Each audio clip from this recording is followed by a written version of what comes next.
Morning.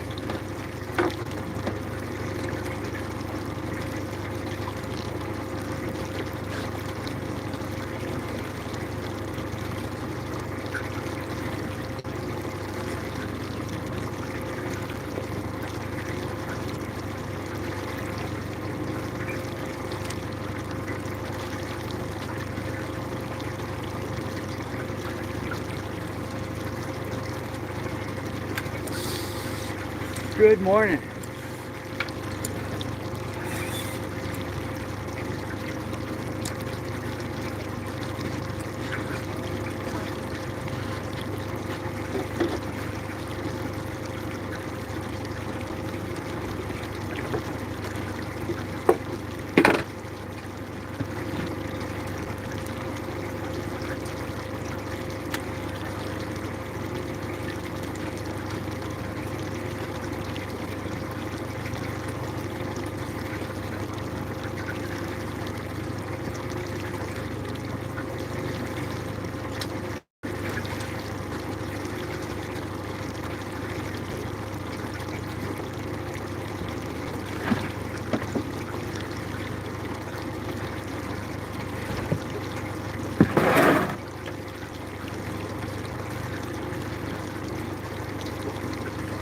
Good morning. We're just getting started here. It's our first drop.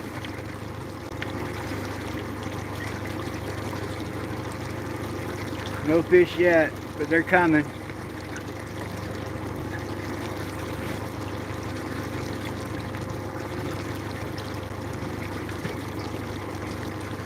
Hooked up.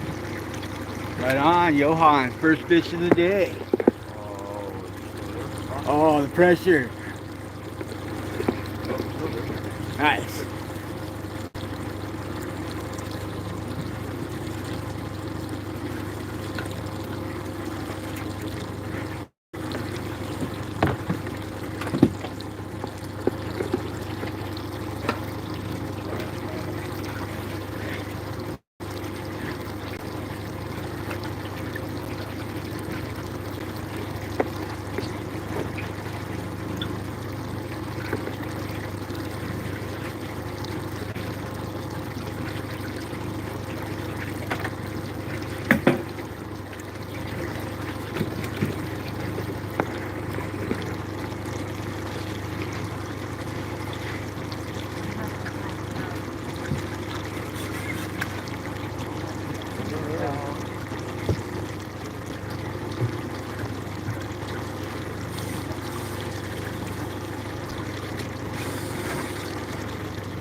That felt like a good fish. The line broke. Put the line on it this morning. We're just getting started here, John. We caught two, or caught a china, and then I just lost a nice lingcod. Our line snapped.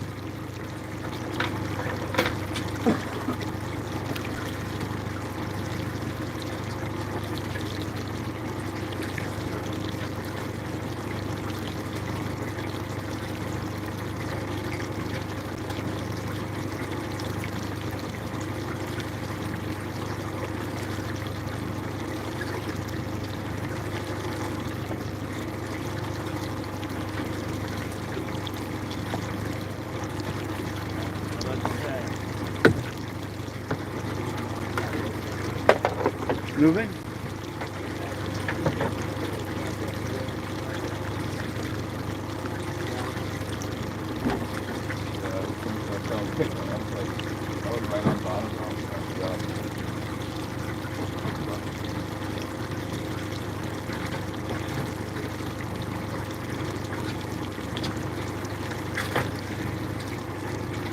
Good morning, pizza.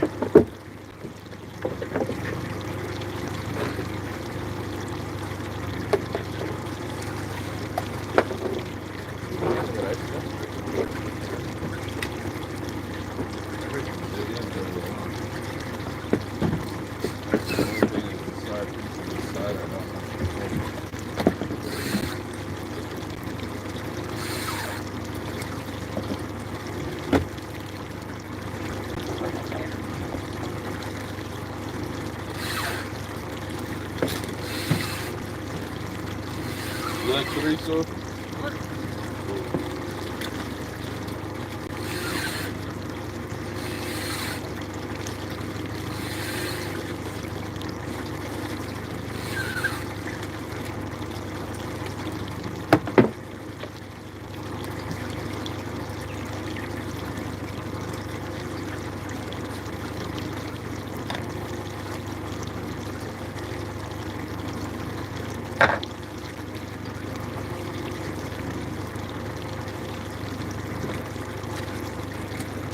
Morning, Liam. Morning, Roberto.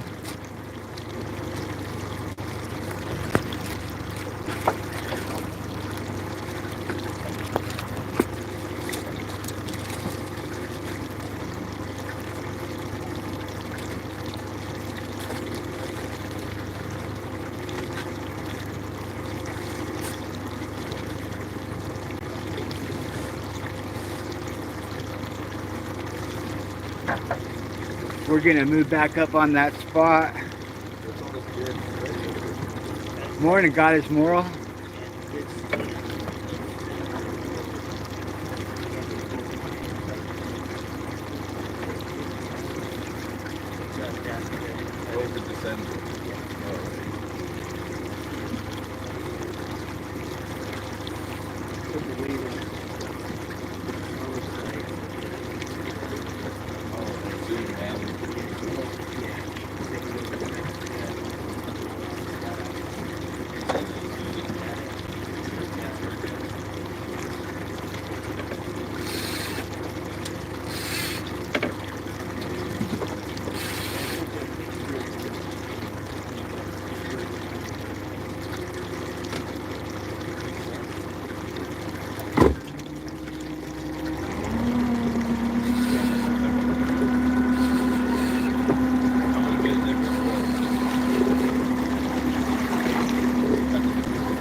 How you do your trolling there, Pizza?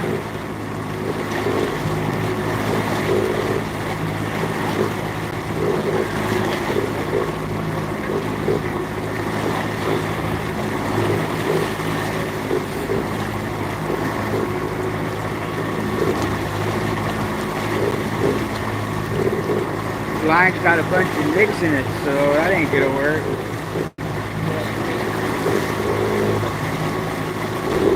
That was a nice fish I broke off.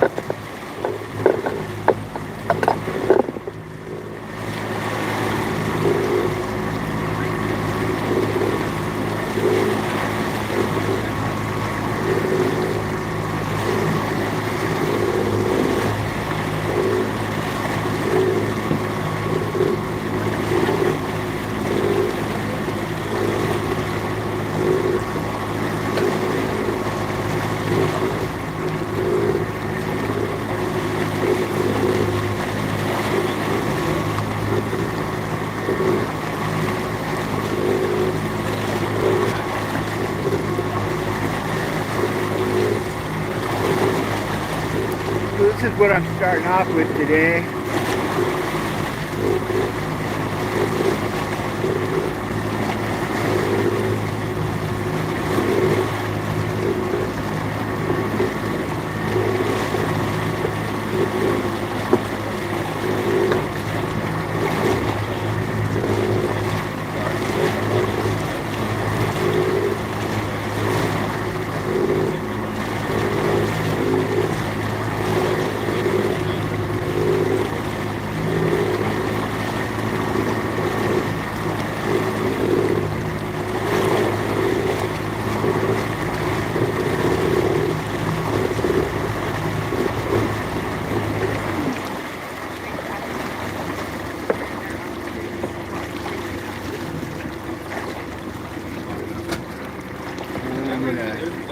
try that out.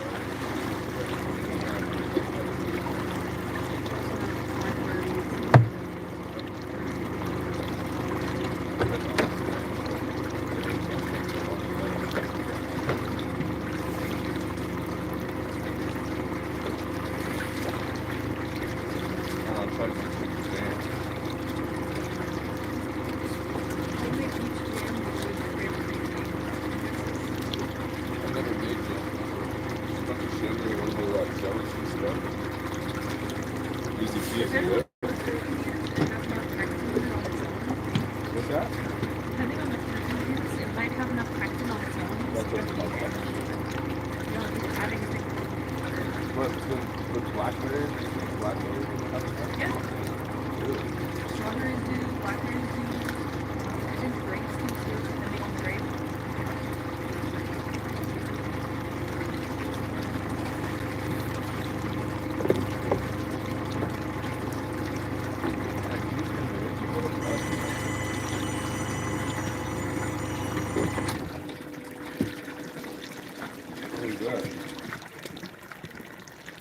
Hey, morning, Edgar. Morning, John. How you doing? Good to see you.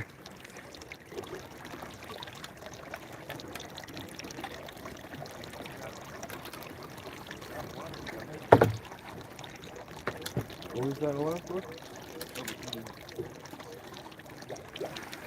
Just getting started. This is our second drift. First one was mainly a current check, and we didn't quite hit where we wanted to go. Caught a China, and I hooked and lost a Lingcod. Piece of black. Oh, Bill's over here getting them. Nice, doubles.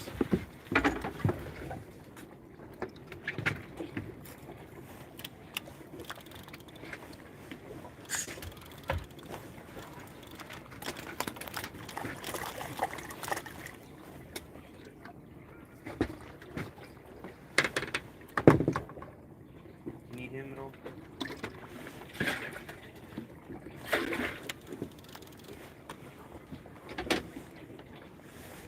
Thank you.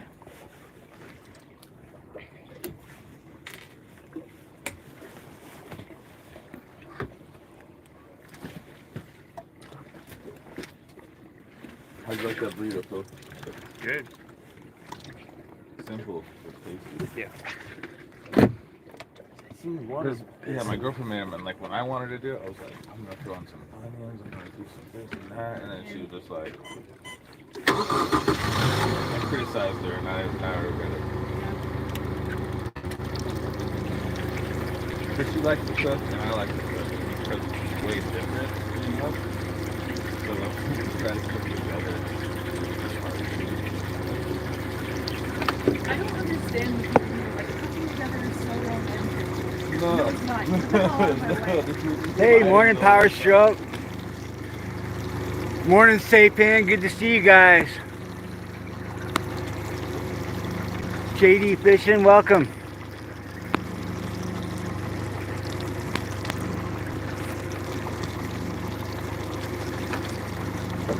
Oh, we're catching Lingcod, Cabezon, several species of rockfish, and sea trout today.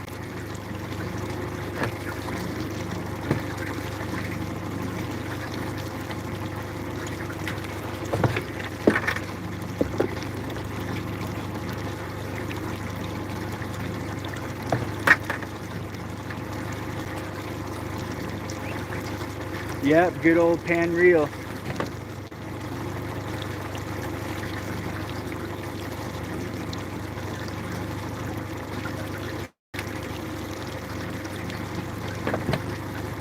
Yeah, anime games. I can swim, but I don't want to. It's beautiful out here today. Welcome, Jerf.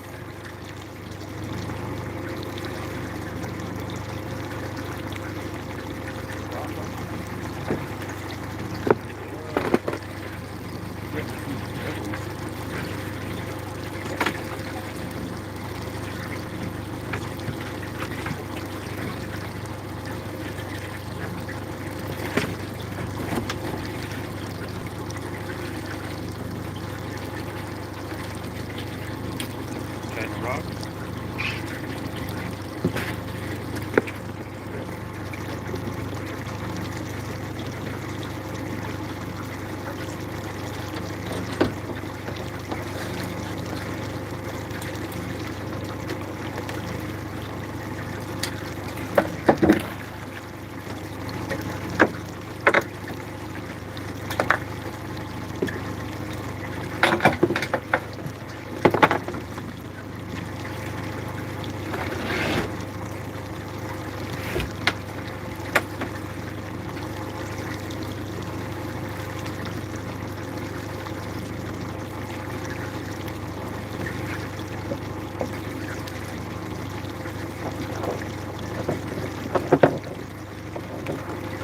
first fish landed of the day. I broke off a nice lingcod.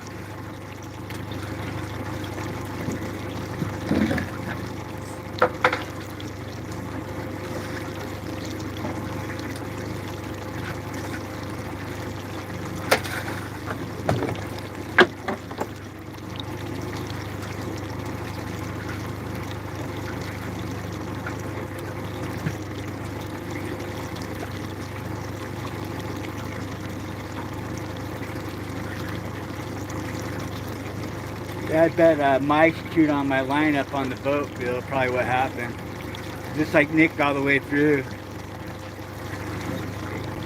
They stepped in the stuff on the boat on the way to the boat. Yeah. It won't 50 cent jack here to line up on the boat. Oh, gotcha. Hey, morning, Florida woman.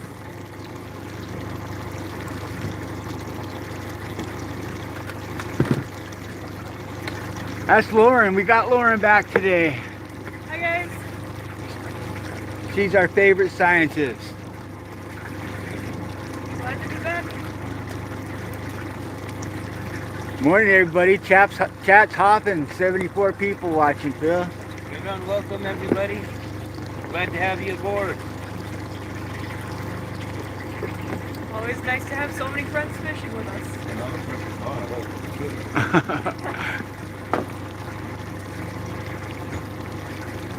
Hi, Shadow Reflect. Welcome.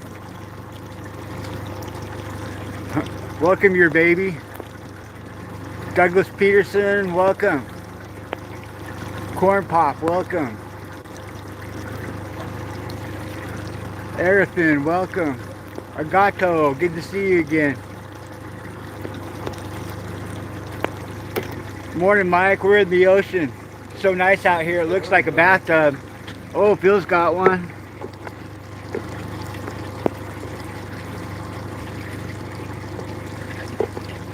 Welcome, Tammy from Buffalo, New York. Rock. I got a rock, is what I got. Rock on.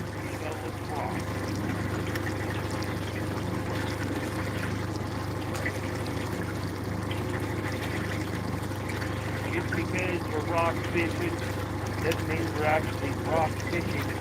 Sometimes we just catch rocks. Hi, Koi Boy, welcome. Oh, it's not scary out here. It's nice. Right on, welcome from Antarctica. No, it's nice out here, Ona. Roblox, welcome. Somebody's walking from Antarctica? Well, that's cool. That's what they say. Oh, nice one, Phil. Cool run. Coolest rock of the day. Nice, Edgar. Welcome from the Philippines. Hi, Star. Welcome. We got a picture of him. Welcome, Tammy.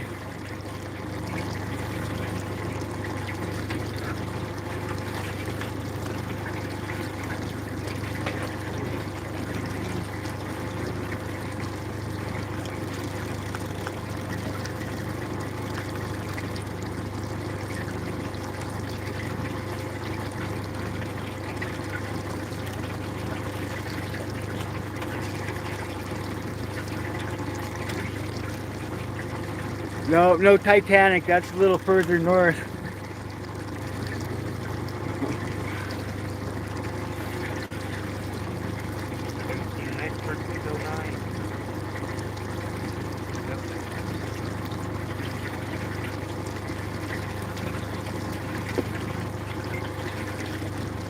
Yeah, we like our old pen reels.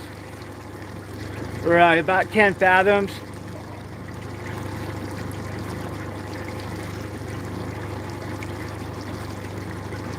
Right on. Chiam Chin Slang, welcome. From Malaysia, Phil. Welcome. Let's have a day.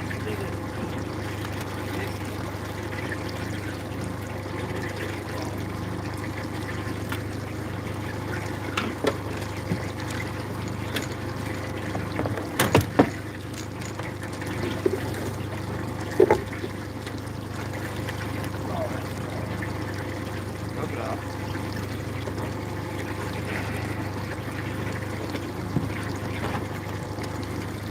Welcome, Angelo. Welcome, Dan Smith from Louisiana. Hi, Lynn. Welcome. Anugrah. Welcome from Indonesia.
Right on, Vladimir. Have a good one.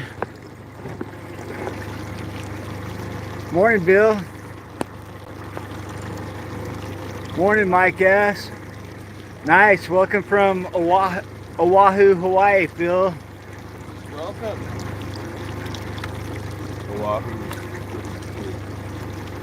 Oahu. Shaw Rule Sheriff, welcome. Vladimir Putin's in the house. Welcome.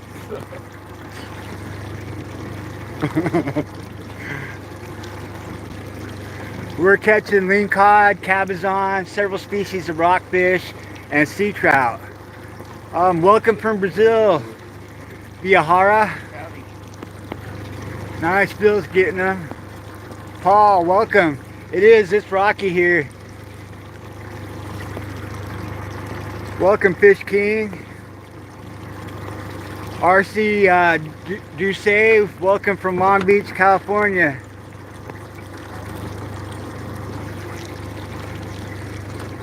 Welcome, Scenes of St. John's from Newfoundland. We got like global chat going on, 100 people watching. Welcome, everybody. If I miss your shout out, I'm trying to keep up here. Marco Valdo, welcome from Italy.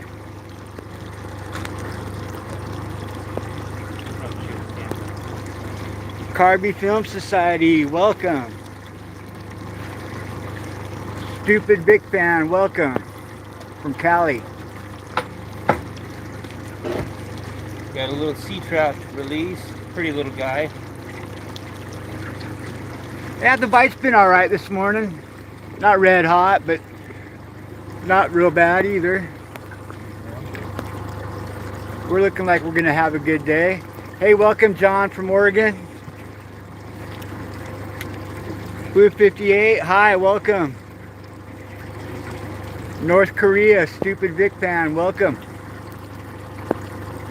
We're fishing off the Oregon coast.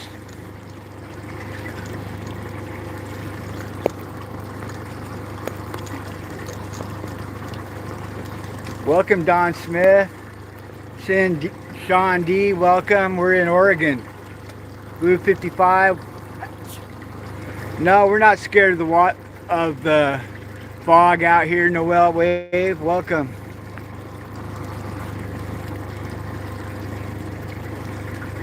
Welcome T01B from Bangladesh, welcome.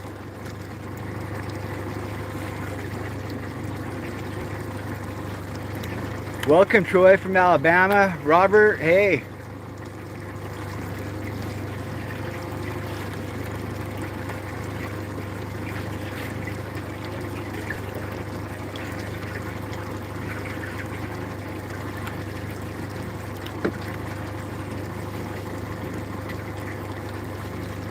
I wish I knew where J.D. Cooper's briefcase was.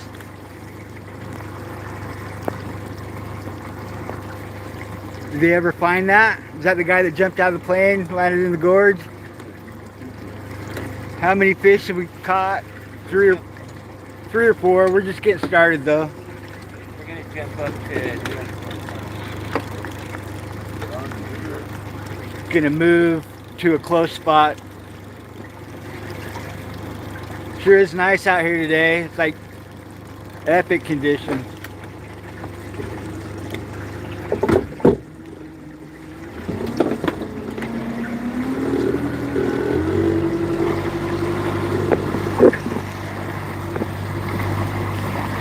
Benia, good to see you again too.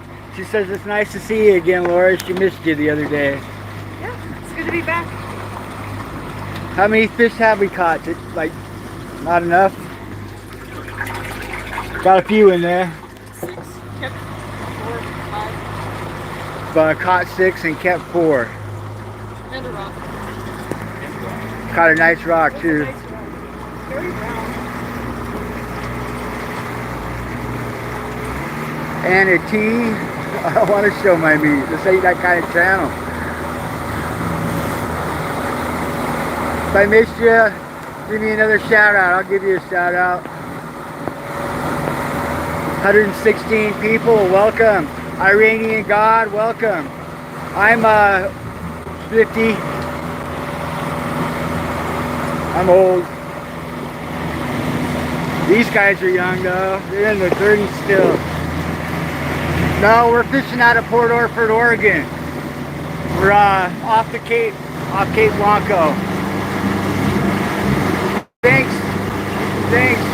Tora. Lingcod, welcome. From the International Space Station, nice. How's the weather up there? Thank you, Anna T. Young Camp, what's up, man? Out of the Bay Area, welcome. Hey, thanks, Florida woman. Thanks, John. Right on, Russell. Sorry, man. Chat's moving fast today. Welcome, Russell. Russell Batman.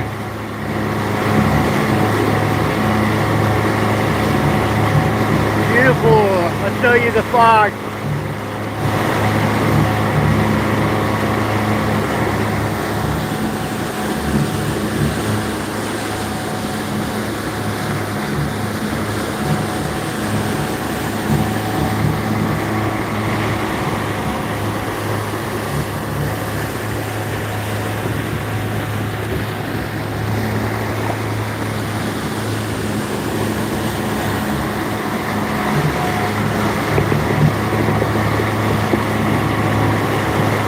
We're fishing off of Oregon, Tora, off Oregon coast.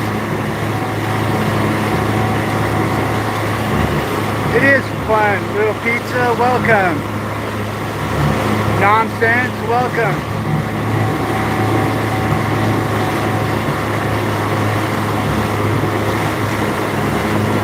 Yeah, there's sharks in this area, but we don't see them very often. Not this kind of fishing.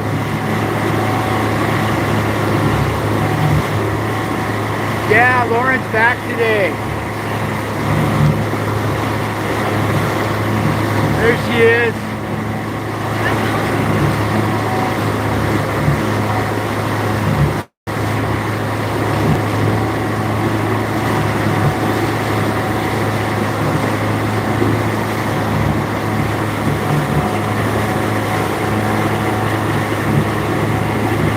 I don't think tiger sharks frequent this area, but we get great whites. Braided line, Troy, and pen reel, and a ugly stick rod. My biggest Lingcod, Paul, is about 45 pounds on a rod and reel. Thanks, Lingcod. They missed you.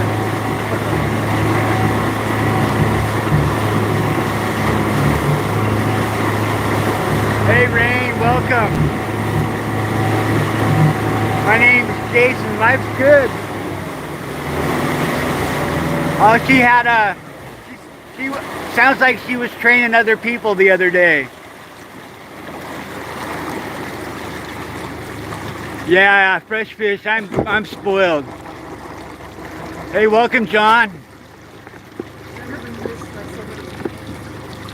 somebody. It's pretty cool. It was funny just seeing like the lack of interest, you know. Not, I mean, he did a great job and everything, but people just were not interested.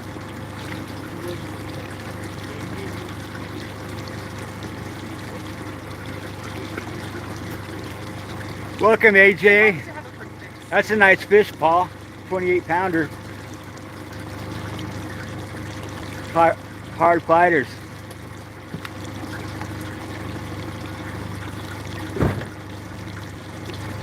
Oh, I like tuna a lot. Halibut's delicious. They're all good. All the bottom fish we're catching today is good.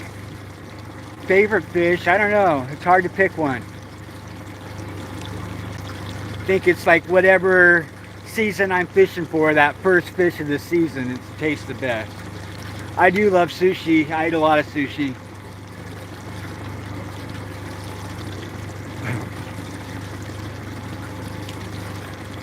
That was last live stream or stream before we got pulled over by the police. Yeah, that was fun. My parents were watching. Ooh, this is a good fish.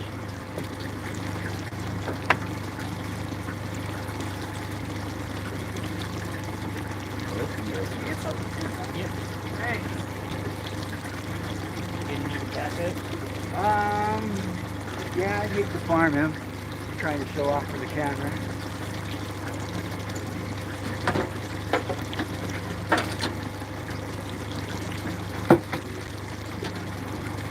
I think I got him, Bill. I'm going for it. You're probably There's a nice fish. Couldn't resist the crab. I love those for crab.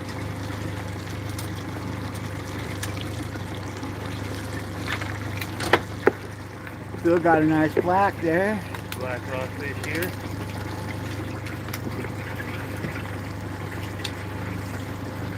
Which events? How much do you think it weighs? 9 pounds. 4.5. 8.5. 6.5.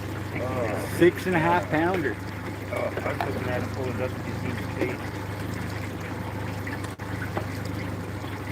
Yeah, those teeth.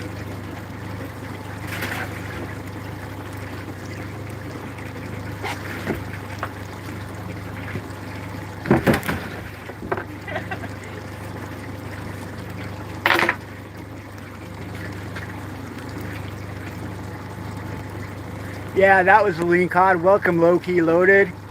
Welcome, Rummy and Koch. They're not poisonous,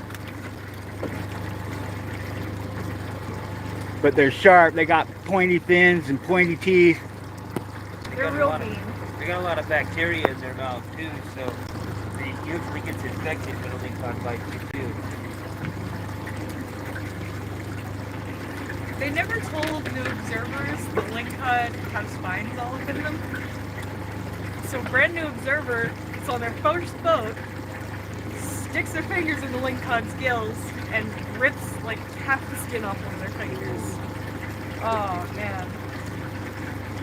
Yeah, there's Lingcod. They do it. I think You only make the mistake once. halibut has the same kind of teeth and regular too. They do. I didn't realize that. Yeah, I learned that one the hard way too. Yeah. I have a nice picture of just like it didn't like rip too much of my skin, but it definitely left a nice little cut.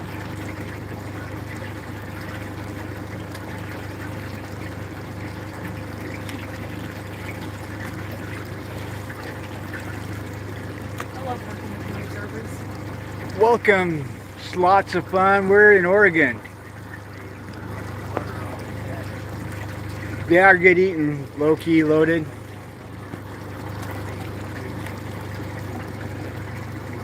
Hi, Ted Tank. Welcome.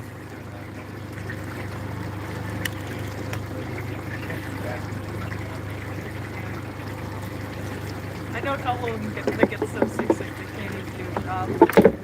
They end up monitoring offloads instead, which is way too much pain.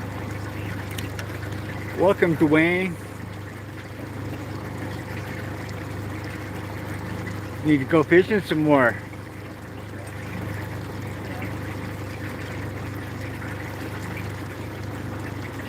Newport. Newport's a nice place.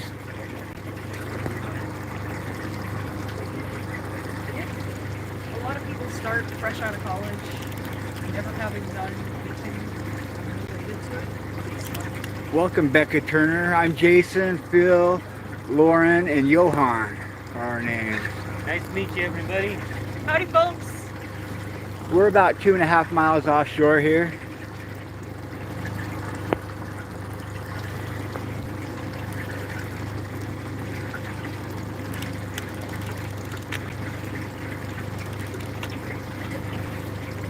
Yeah, it looks like fun fishing off a kayak.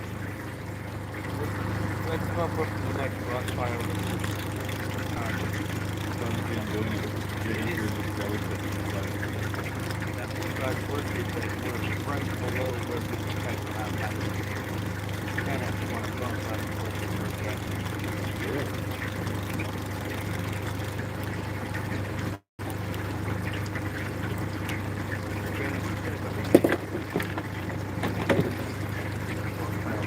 Gonna hit that spot from a little bit different angle. Right on, Florida woman. Florida is on my bucket list for fishing. I haven't seen any other boats today. Or, yeah, there was one other boat. I take that back. We did see one other boat when we first got here. Right on, Dwayne. I'm glad you enjoy it. Oh, we're commercial fishing, and we sell to fish buyers. You can buy our fish online at Port Orford Sustainable Seafood. But we keep them alive. This is our live well. We feed fresh water and pump air in there. There's not enough fish in there to worry about air right now.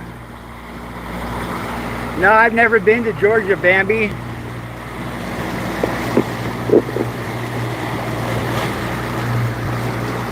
Welcome.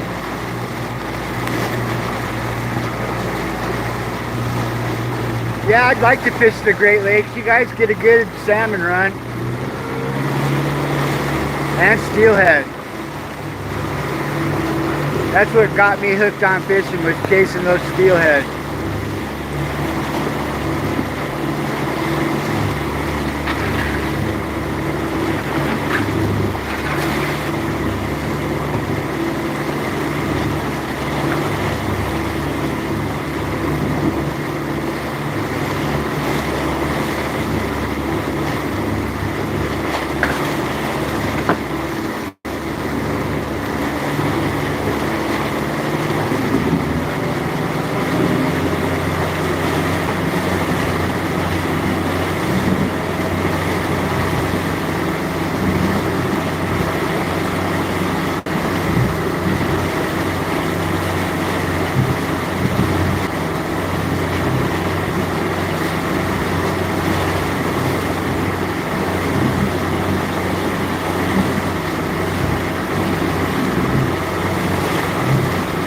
What do you guys think of... Oh, look. Forgot to turn you guys back around. What do you guys think about that one, huh?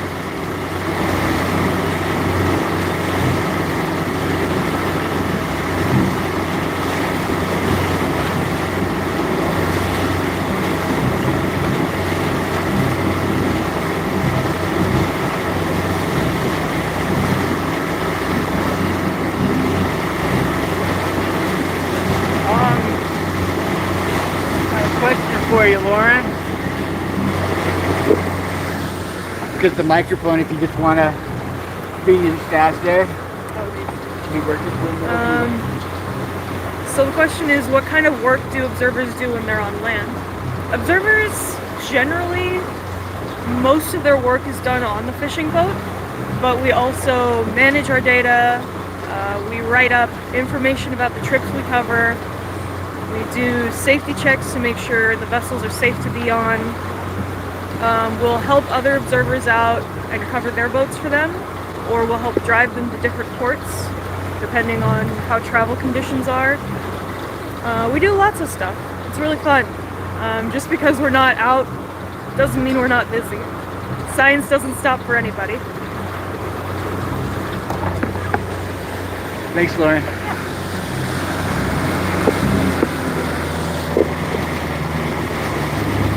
Argato says hi, Lauren. We're gonna do a tour trip pretty soon there, stupid Vic. No tunas today. From the US. Welcome, Pakistan fishermen.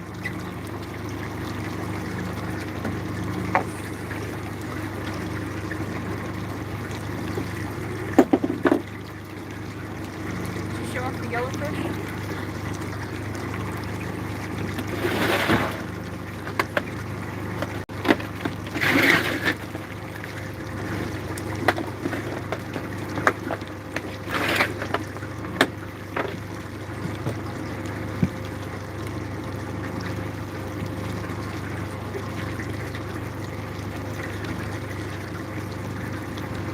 What do you fish for, Pakistan fishermen? The ocean fishermen?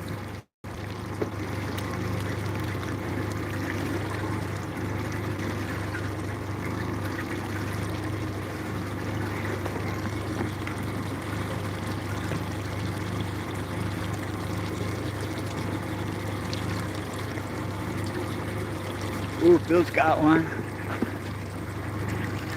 Hey, Dragon Squad, welcome.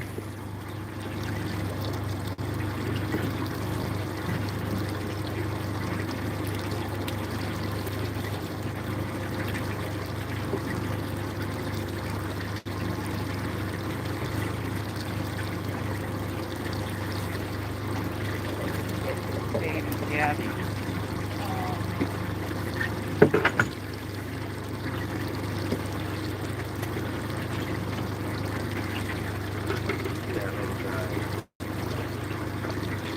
Cool looking fish. It is cool looking fish. Hello from Korea.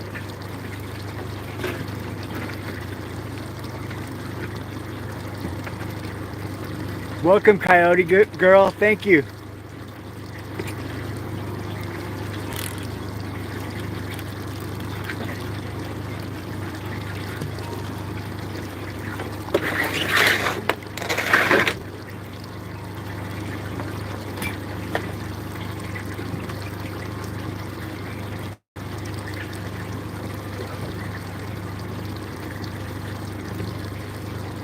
We're fishing off the Oregon coast there, Dragon Squad.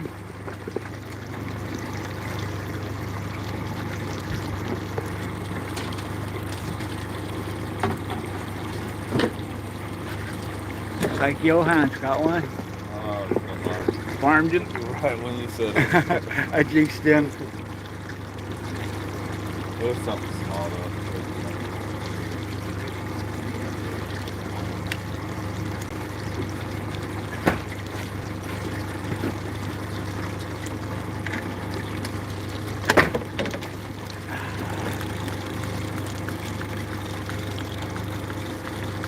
Just lost my favorite jig. That's what you say about every jig that you use. They're all my favorite.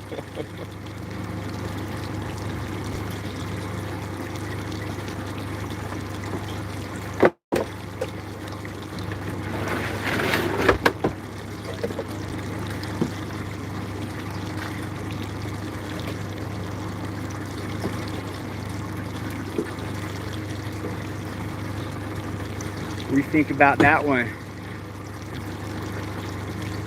Yeah, fishing as a job sometimes takes the fun out of it a little bit.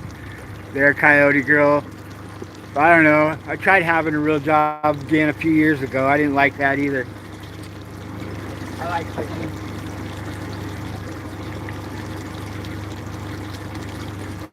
And that's something we all have.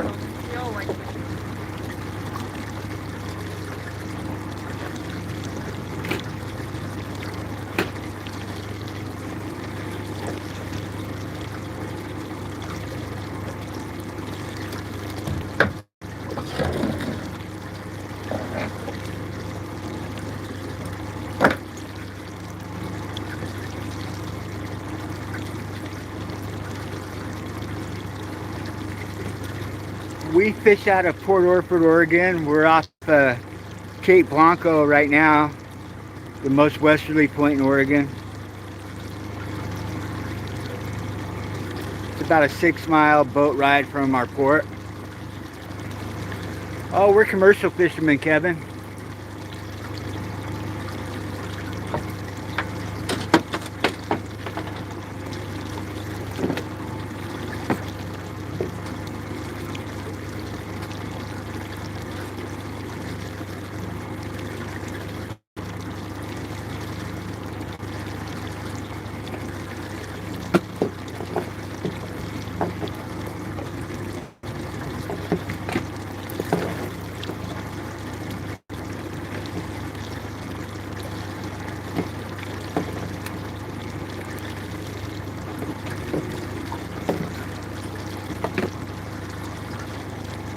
Hey, welcome back, Dawson. Good to see you too.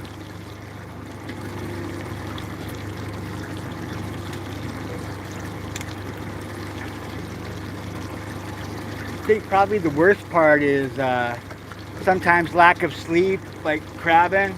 But I think probably the worst part about being a commercial fisherman is if you get injured, you still have to work. You can't just take the day off because your hand hurts.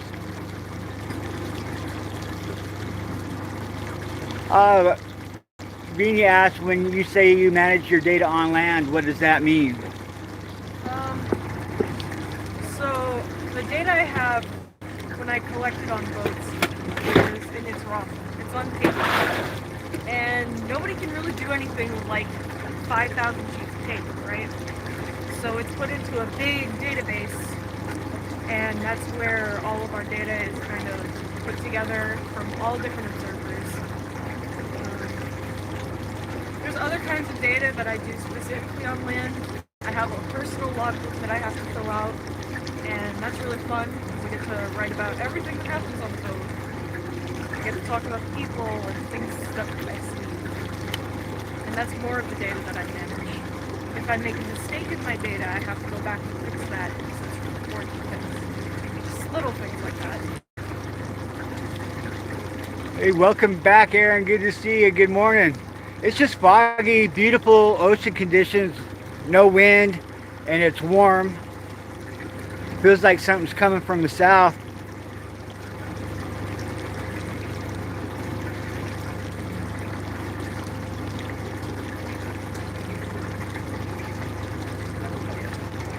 We're doing good, Dawson. Thanks for asking. Beautiful day. Bite could be a little bit better, but we'll find it.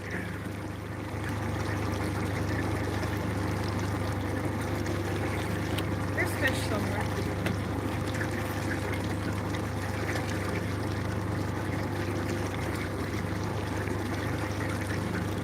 Oh, they're actually kelp greenling. We just sea trout is their nickname. And a monster one, it would be, oh, like a 3-pounder is a monster. But I don't know, what do you think they get? Like 5 pounds would be as big as they get, or? I've never seen them above 4. Yeah, she's seen a lot of them. I've seen a lot of, never seen any over 4. No lost poles today, but I brought a replacement, and I put line from an old reel that was rotted out, so I lost a big Lingcod this morning.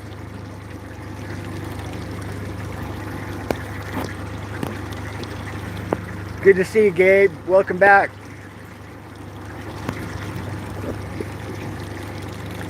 Yeah, I've seen some bioluminescent stuff. Sometimes pulling long line at night, you'll see it looks like little fireworks going off down there because the long line bumps whatever creatures they are, probably jellyfish.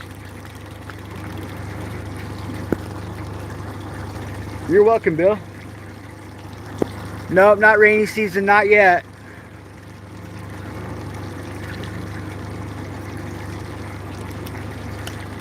Yeah, we were talking the other day about doing something like that in the future, where we did a giveaway, had some kind of contest where we took a subscriber out. You guys get big hailstones? Is that what you were talking about?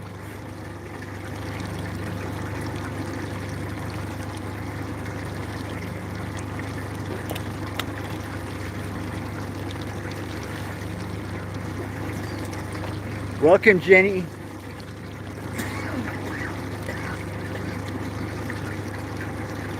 Vina asked, you were training an observer. What is that like? Training or Yeah, doing training, the training? doing the training, I think. I can answer both. I mean, training is usually not done by other observers. Depending on the program you get into, pretty much everybody starts at a staggered time. First time training is usually once a month, or once a year for a month, I should say. And it's pretty intense, pretty long. They make it seem like it's going to be a really crazy job, and I guess it is. But they go through how to do the data, different fish. A lot of it is safety stuff. Safety is super important to the job. On my side, when I'm doing training for an observer, it's usually just a quick refresh. I'll talk about how to cover trips that the observer's never done before. So if they don't know how to cover a shrimp boat, I'll talk about how to sample shrimp boats, because that's very different, obviously, than riding real boats like this. There's just like 4 dudes jigging versus shrimp boats, which get 25,000 pounds. Obviously, the fish you get are going to be different, and how you want to sample them is going to be different. It's just one example. It's what I did the other day. Hopefully that answers the question for you. You have a lot of good questions.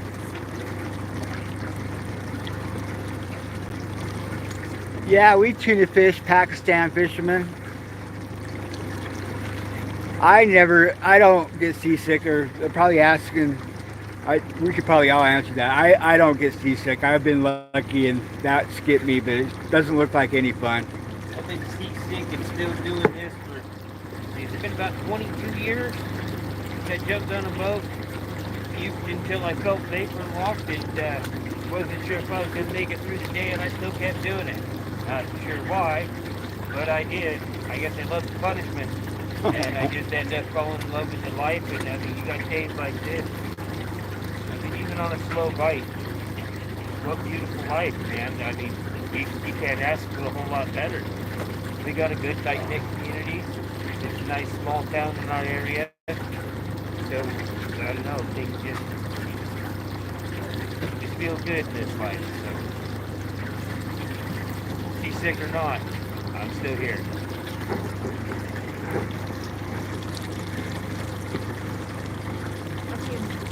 Welcome, aspirant. I can talk about it. I get seasick from time to time. It really depends on the boat and the weather, because for those of you who have never been on a fishing boat, or you've never been on one, every boat moves differently, and every day the weather's different. So sometimes it's really great, sometimes I'm perfectly fine. Other times it's like I haven't been out in a month, 2 months even, and the weather's terrible and the boat rolls weird. It's really variable, but it's never bad enough for me to say I don't like the job now. I've stuck with it for so long now. I'm one of the most senior observers we have in this state. I've been doing this this is my 3rd year now, so it's great.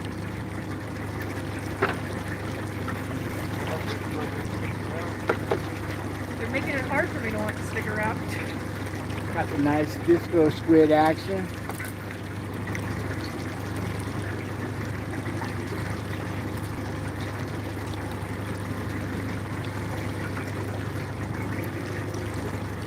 Yeah, well, you're really good at it. We like having you on board.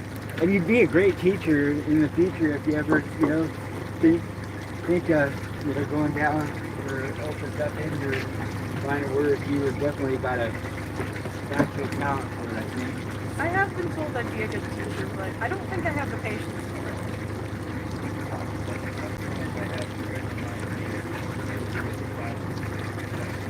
Look at all those little fish he's got in his mouth. He's been...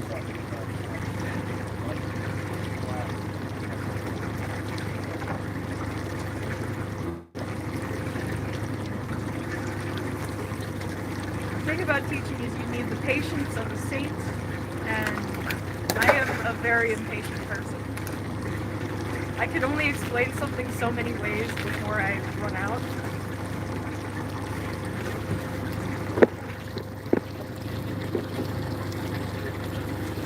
In college, I was a TA. I taught plant science.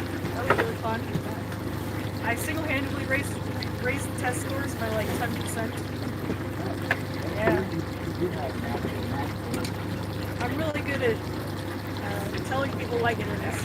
Oh wow. Oh, see, that's a monster. That's a Monster big sea trout there. That's gotta be a $3.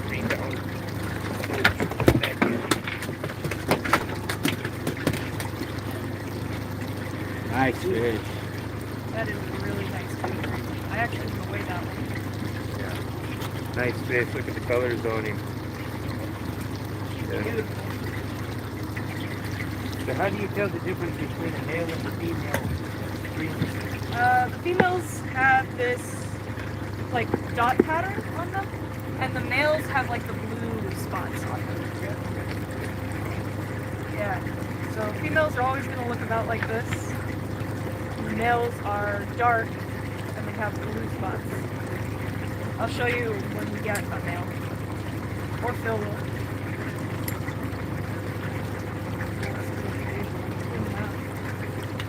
Oh, welcome, Kevin. The needle, the fish have air bladders in them. And so when they're deep, the air is compressed. And when you bring them to the surface, the air expands. So we use the needles to relieve the air pressure inside of them so that they can swim again.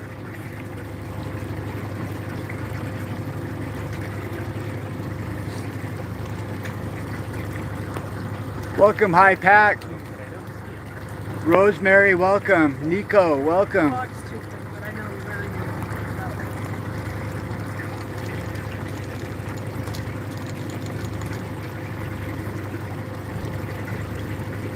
that. Elaine Annex, welcome.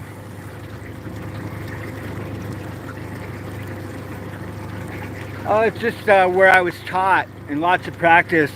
Next fish I catch that needs to be poked, I'll show you a little bit more detail on it. Goldfish also have that air bladder in them. It helps them with buoyancy.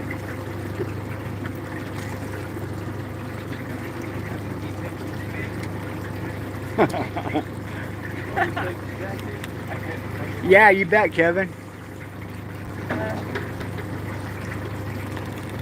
See, I got the worst of both worlds. I immediately lose to my like own train of thought, and then someone else asks me a question. I'm like, oh yeah, I already answered that, didn't I?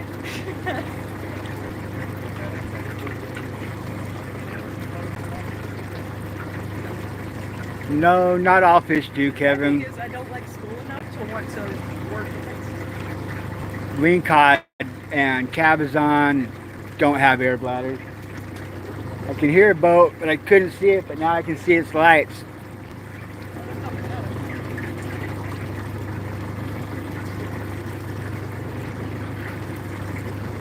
Right on, Ashley, welcome. Still got a fish. What do you think it is? I don't know. And it might like a small tabby, but that's else.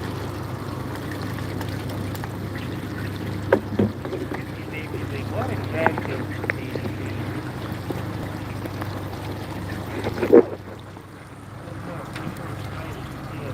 Got our friends coming to say hi.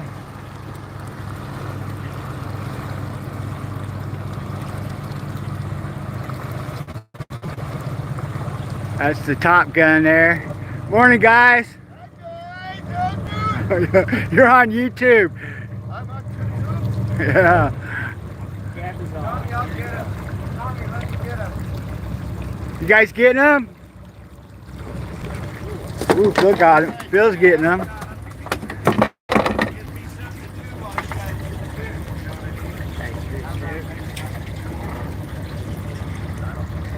I'm famous now. See, we'll watch A these. little bit down the hill, I was like, I had a missed call, and I just fucking looked around on the radar, and I was like, there he is. See you, I was like a tenth of a mile away. I was like, oh, there he is. Yeah, I could hear you coming, but I couldn't see you. All of a sudden, your light popped out of the fog. Oh, there he is. I was like, for a minute, I was like, man, I don't know. Maybe something just floating on the radar. I thought maybe it's a long line set. And I was like, no, he's got to be here somewhere. Doing good? Slow, but we're catching a few. Just put on a 2.5 pound trout and a nice little. Lots of small Chinas, and then we got, I don't know, like a dozen slowback. And I was like, I'm done. No. Yeah. I got a new descender. Oh no, Dan. You better take some Dramamine before you watch.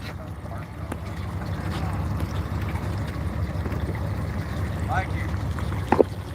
I like it. You're the gang, let's go. Perfect.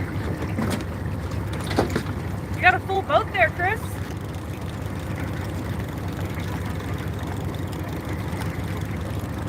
It's like a party. Yeah, his name is Chris Party. Chris the party guy. Party boy. I think we're getting closer. That's okay. If we get close enough, all you got to do is bump us away. Just kick the boat, go the other way. We're only driving a motorized bathtub over here.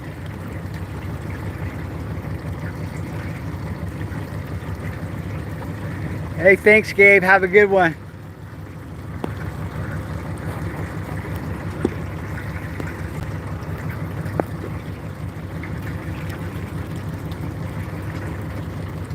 Kind of picking up Like, crispy. geez, man, pull up, you show me your Cabezon, you show me light.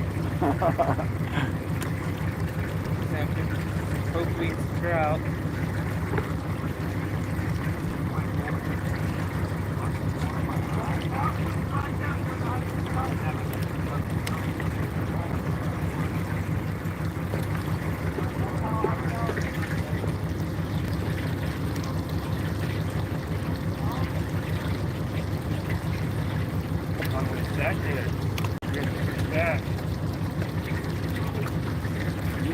Lingcod.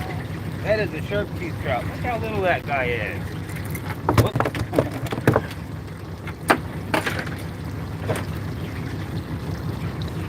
Spicy, right? Little guy.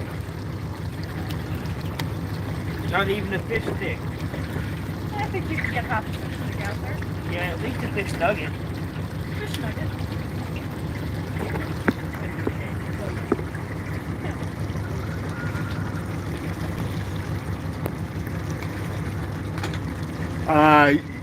You know these Beaniats, if you know these guys. She's probably fished with them before. I have. Yeah, I was with them with a couple of halibut openers. They're pretty nice guys. It depends on the boat, Kevin. These guys are our friends, but there's a few other boats that we wouldn't be so happy if they pulled up this close to us. But these guys are our buddies, so.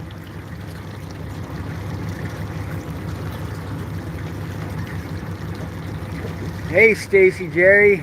It's going pretty good. It's a nice day out here.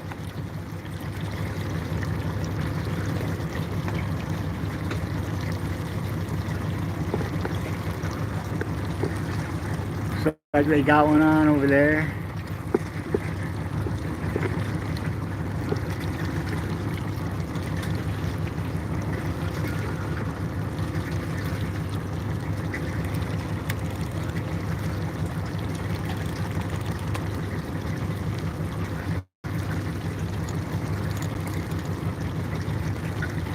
Yeah, that's one of the cool things about being in a smaller port.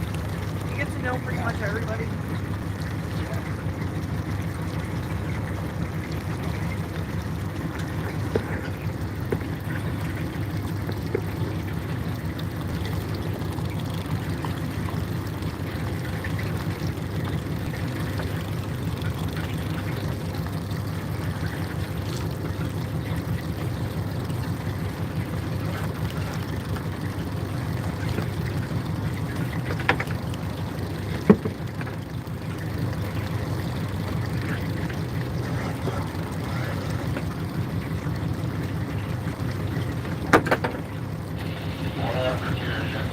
Last Rockfish. You can see that getting poked out of his mouth is his stomach, because of the air bladder behind his stomach is pushing his stomach out of his mouth. We go in just behind the dorsal, just alongside it, about 2 to 3 fingers width back. Just poke in real shallow and get into that air bladder. And I'll push that back in, and then push up on his belly to try to vent off all of that air, so he's not too buoyant in that shallower water than where he came from. They'll die if you don't do that. Which is bad if you're selling live fish. Yeah, they knew.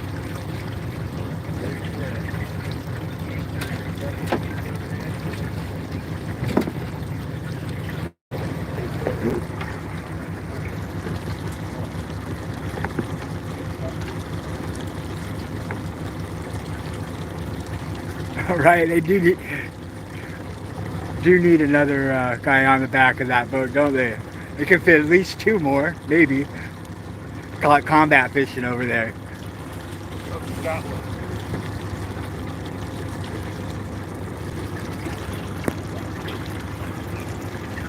That's hot there, Stacy, Jerry.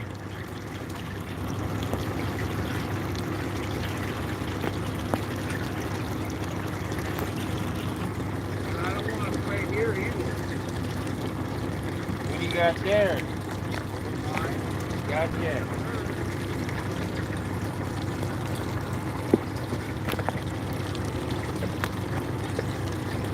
If he doesn't go down, we'll test out my new descender. He is close enough to write it down like she's on it, you know? Those guys are why I made that.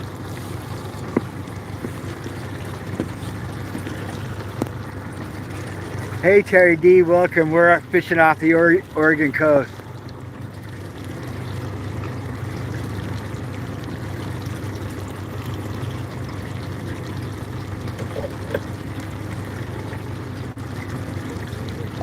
Vina asked, what kind of boats do you cover and which are your favorites? So, that's actually a really complicated question.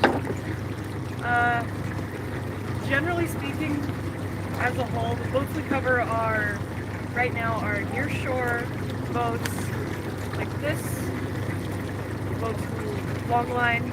We cover dragging boats, we cover shrimp boats, and we cover pot boats, and those are the big ones. It's probably easier to explain that we don't cover tuna, and we don't cover crab, and we don't cover salmon. That doesn't mean I don't do those things in my free time, but that's not my job. This guy's a little small for the market, so we're going to go ahead and release him.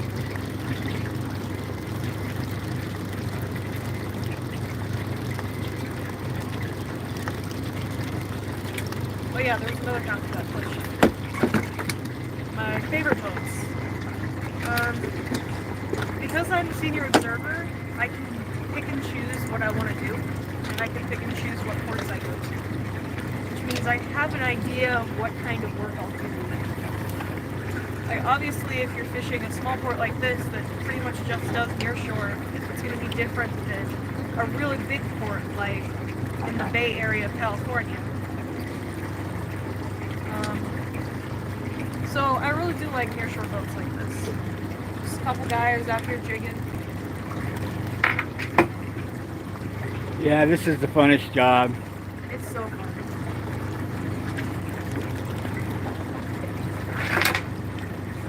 I do have a lot of memorable stories from bigger trips. I could talk forever about my first year as a observer too. I have so many stories from then, especially September.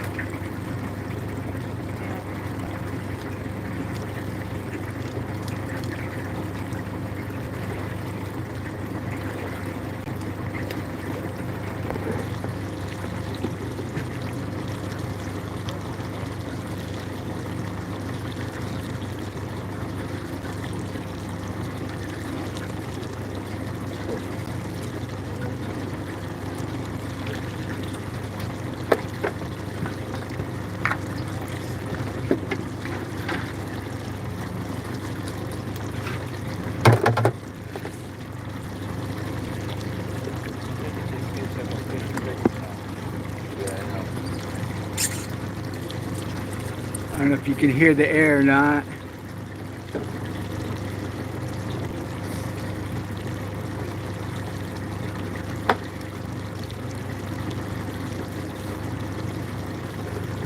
He's probably a little short.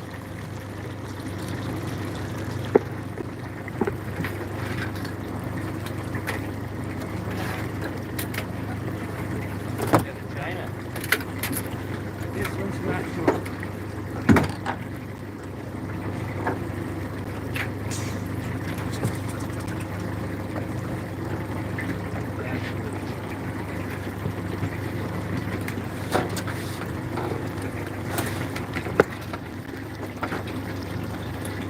Nice tiny rockfish there.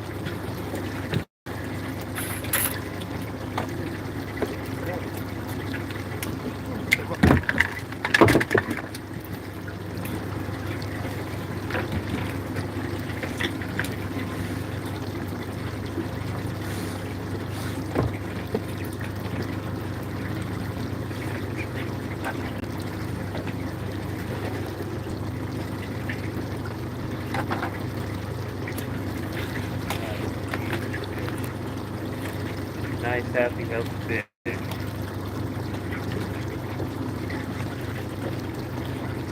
Yeah, a little kelp crab he was eating.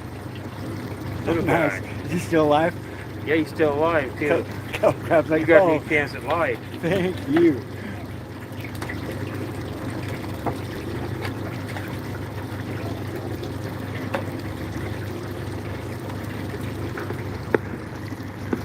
Kelp crabs are cool.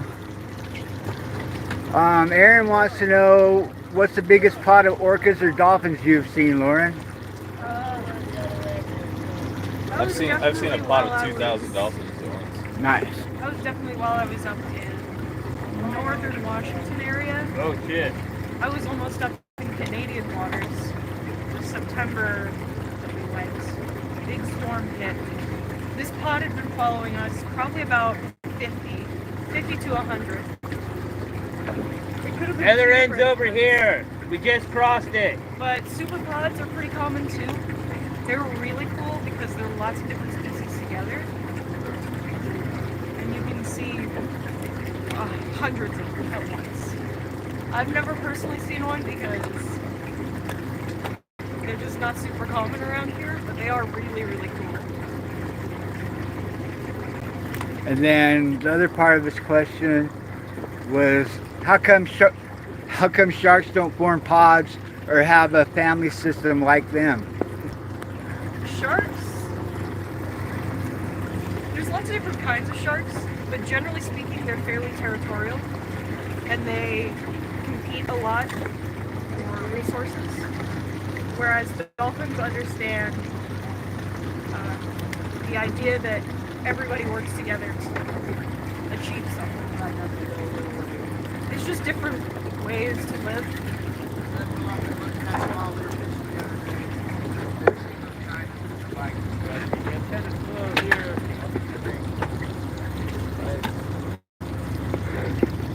Oh, it's a big jellyfish in there. Big old blue jelly. I want to touch it. I'll pick it up for you if you want. I really would eat one of those things.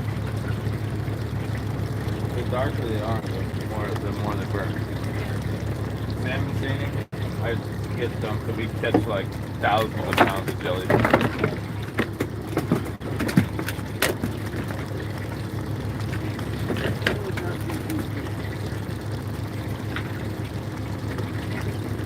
Small Lingcod there.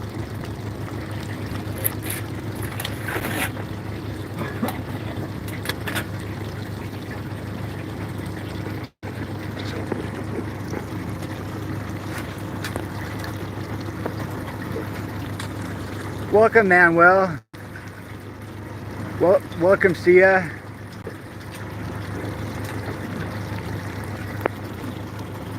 Bismillah, welcome. Yeah, I've seen some fish. They're real common when we're out tuna fishing.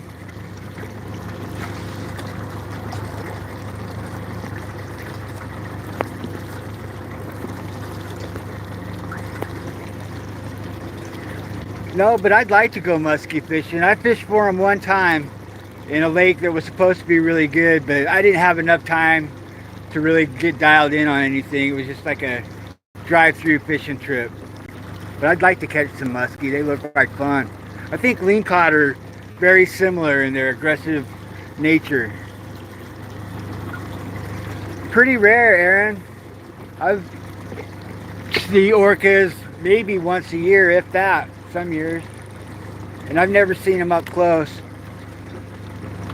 But they do come through, and I've heard about them being like right off our dock, like right underneath the hook before, but I missed it.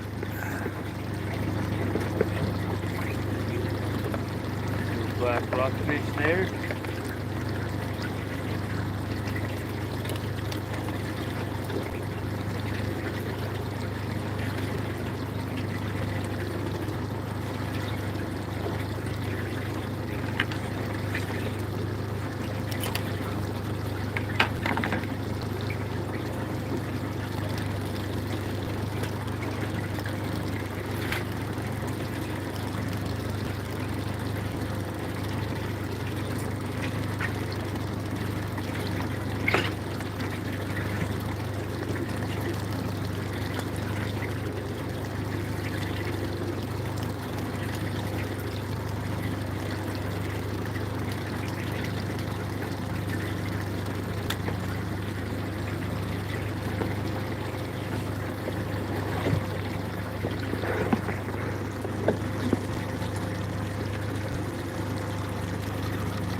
Welcome, Dale.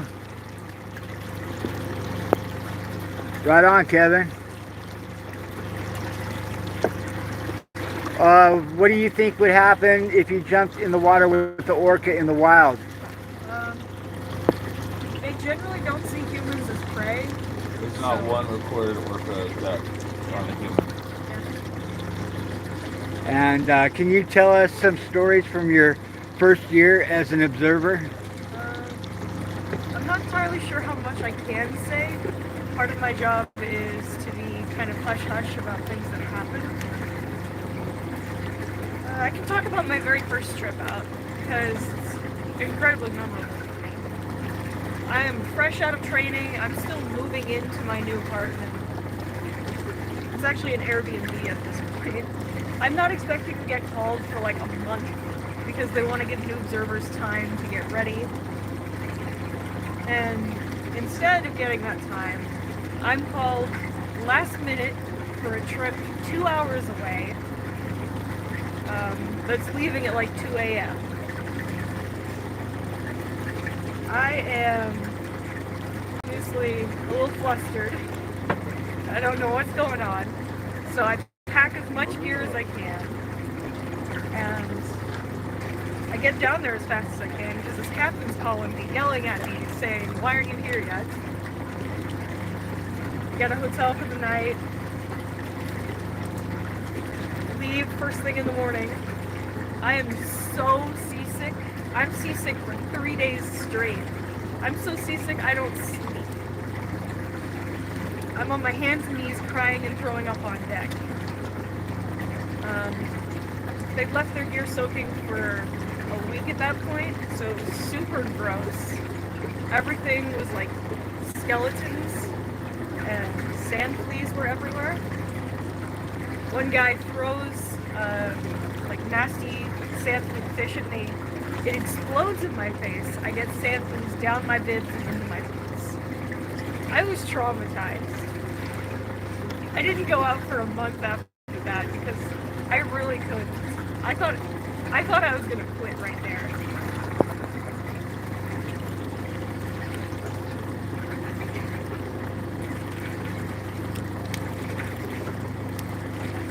I'm still slightly paranoid about sand fleas like getting into my eyes or something and eating me. Slimy will freak me out. Yeah. I was all gloved up on a halibut trip, and I grabbed a slime eel to show chat, and that thing like went and like reached almost above where my gloves stopped, and like I could feel its teeth through my gloves. It was like, it was gnarly. I'm not so bad with them because I've eaten the slime eels. Okay. Oh, gotcha. They actually taste really good. There's a big market for them in South Korea. The slime eels are good eating? Yeah, there's a huge market for them in South Korea. It was a meal I had for my birthday dinner. Nice. They're like still squirming. It's like huge tanks of them in Busan. Nice.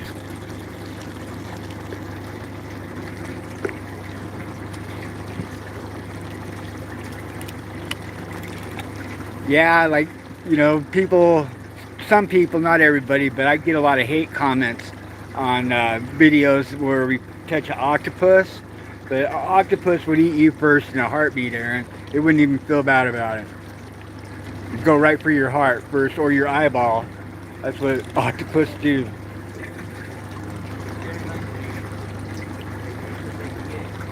If they didn't want to be eaten, why do they taste so good? There's so many markets around the world. All around the world. There's those tropical ones that people swim with and play with. Yeah, that's all cool. But there's a huge market. And a lot of them get consumed around the world. Yeah.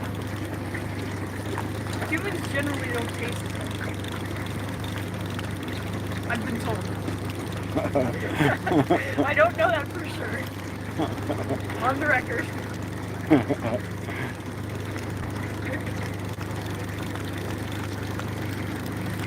The quality of meat is variable. Right?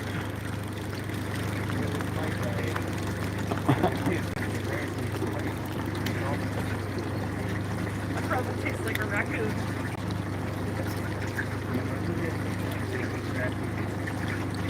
I probably taste like a raccoon.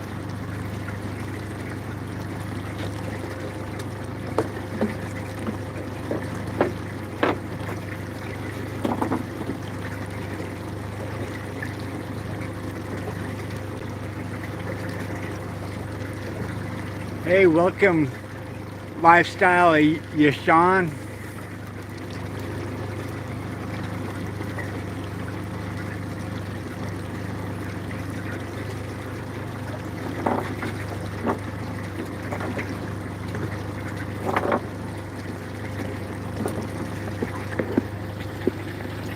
Small, hopefully it's a trout. Probably black.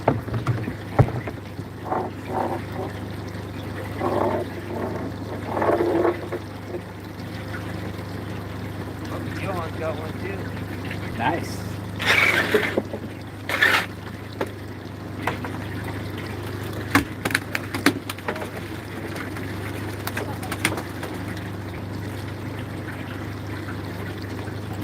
It's not small, it's average. Works for me. Oh, still a money maker.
what else do we do besides fish? I'm an artist. I like to paint. Always working on videos. I'm a photographer, working on photos. I like to hike.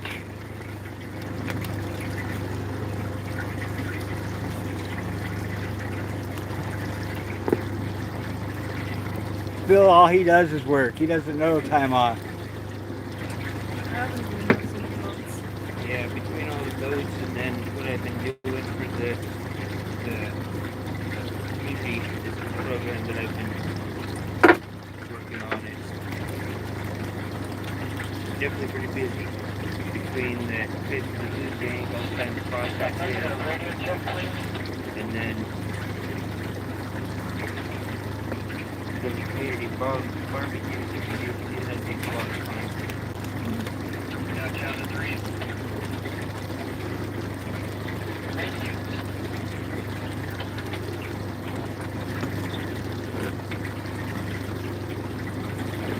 I dance. It's fun. I play music. That's great. And I play video games sometimes.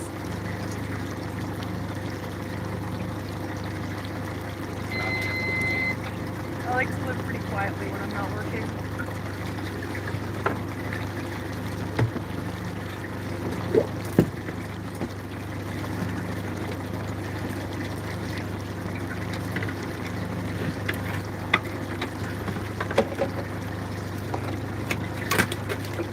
It's like Johan does something.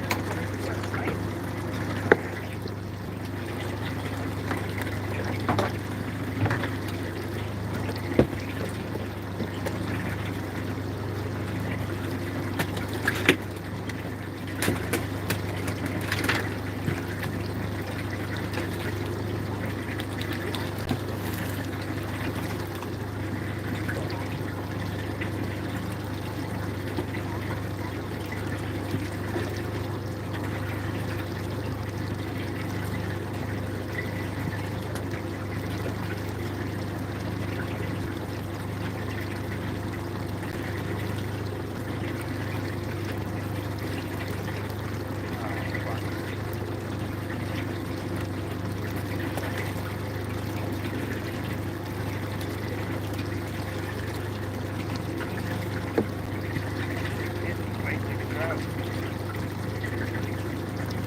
Beanie asks, have you ever lost your data paperwork, and what happens if you do?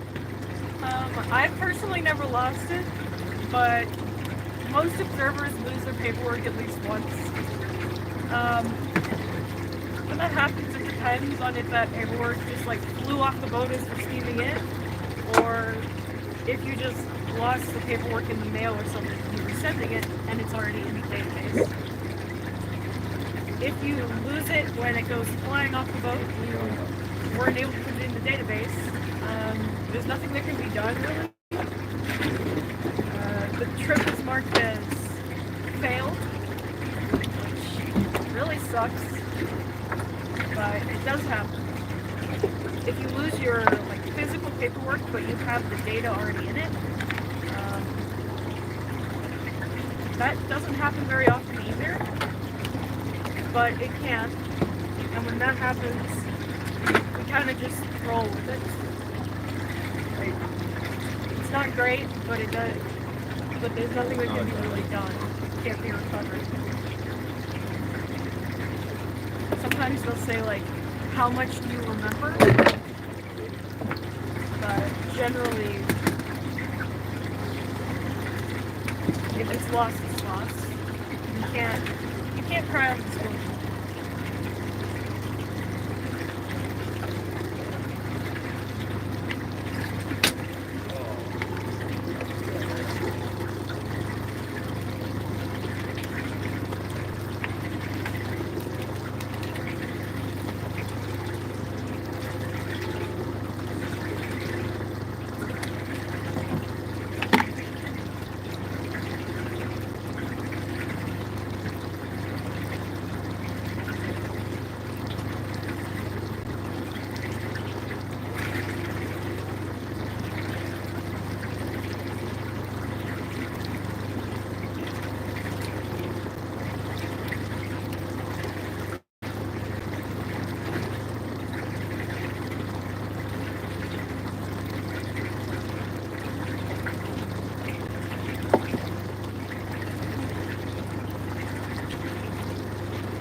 She asked, or Vina asked, are you good at math? Do you need good math skills to be an observer?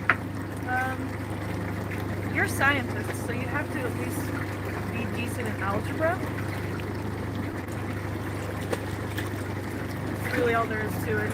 Like, if you can't multiply, divide, add, subtract with really good precision, you can't use a calculator, then you're probably not cut out to be a scientist. I was pretty good at math. I was in the mathletes club. I did a lot of calculus when I was younger. It was great. I was a nerd.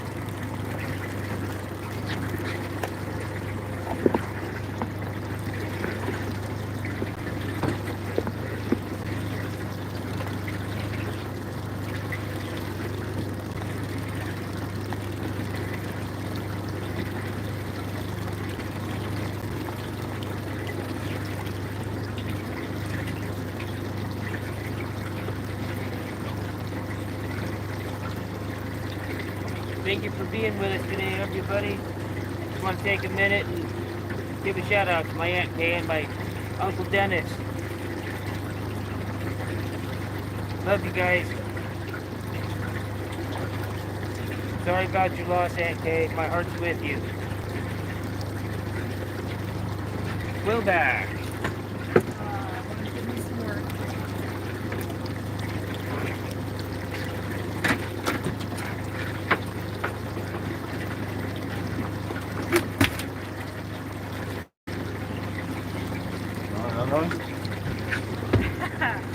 Back to back. I was Couple of them getting guys. bored. Sure are beautiful fish, aren't they?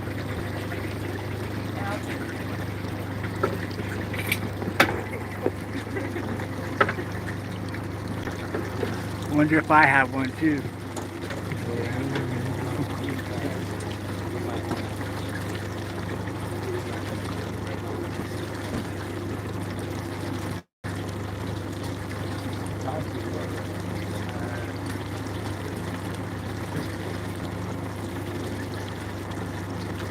Oh yeah, we have a triple quillback.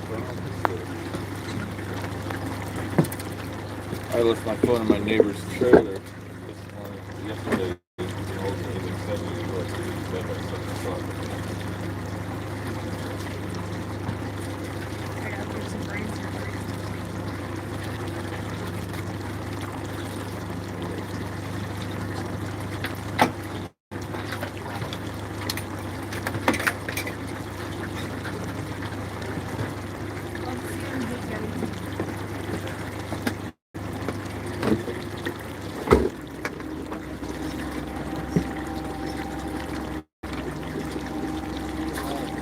Who's watching first? What is your name again?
See what's going on down in there.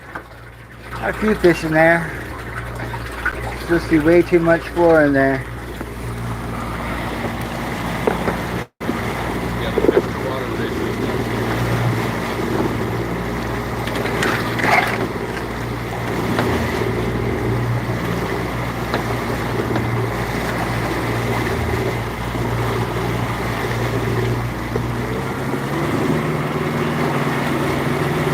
Good morning, everybody. Welcome.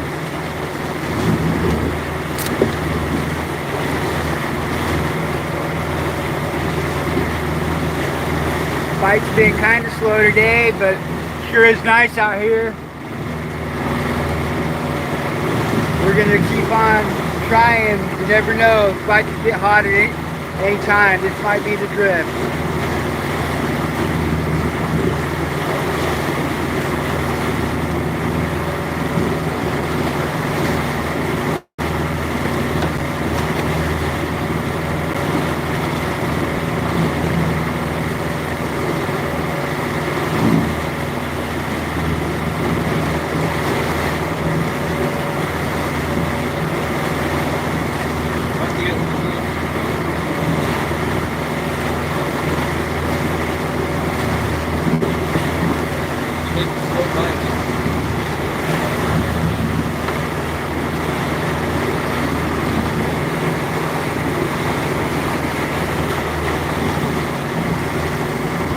I always wonder if we're getting close to the edge of the earth when it's foggy like this.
Nice.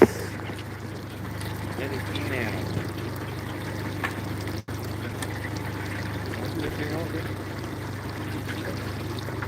The males have to Lots of big lumps, lots of them.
Ten fathoms, John.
Nice, Chad. Welcome.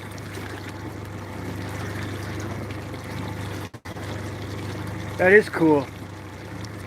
Chad's great aunt of 89 still fishes in the Portland area.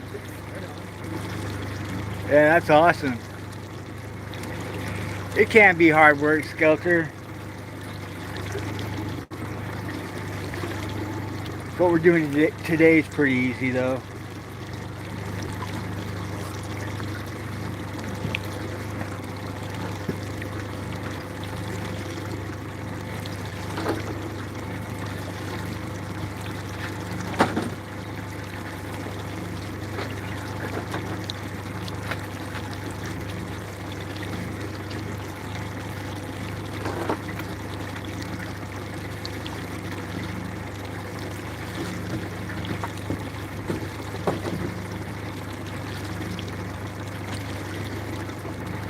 We're fishing for Lingcod, Cabezon, several species of rockfish, and sea trout. There's a lot of times to put it on. Big one, I gotta put them down against them. I get to put them down in between. Hi, I don't know how to say your name. Looks like you're from Japan. Welcome.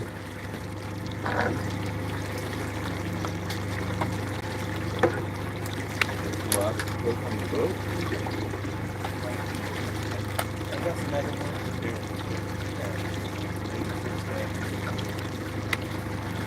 Nice. Welcome from Korea.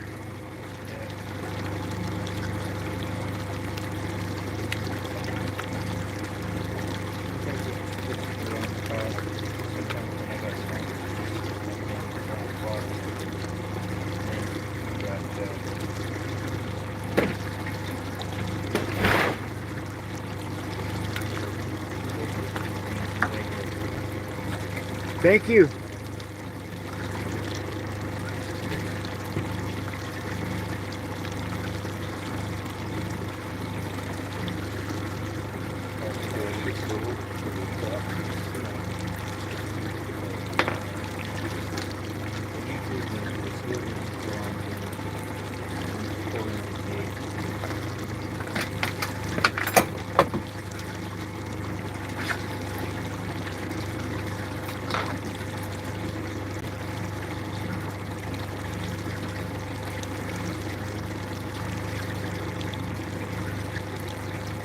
We're off the Oregon coast, Skelter, on the south coast of Oregon. We're right out in front of Cape Blanco, the most westerly point of Oregon.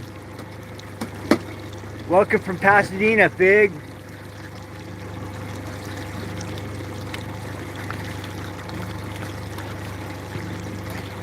Oh, Phil's got one.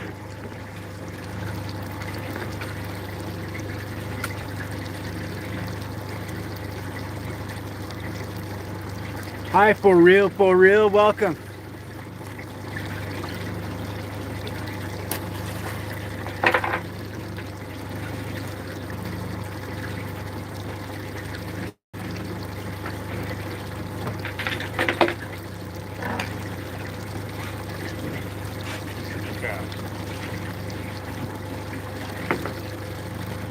This is a male.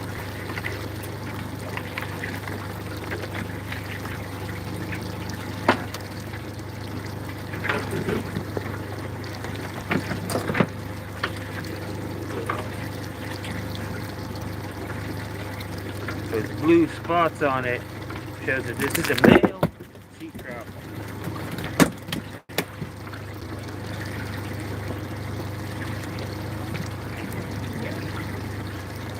Pretty nice fish there.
It is a nice day, Skelter. I'm kind of glad it's overcast.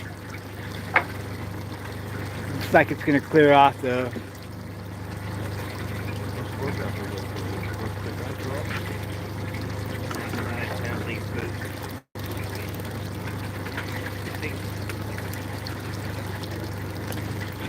Where's the supposed to start out with like candy?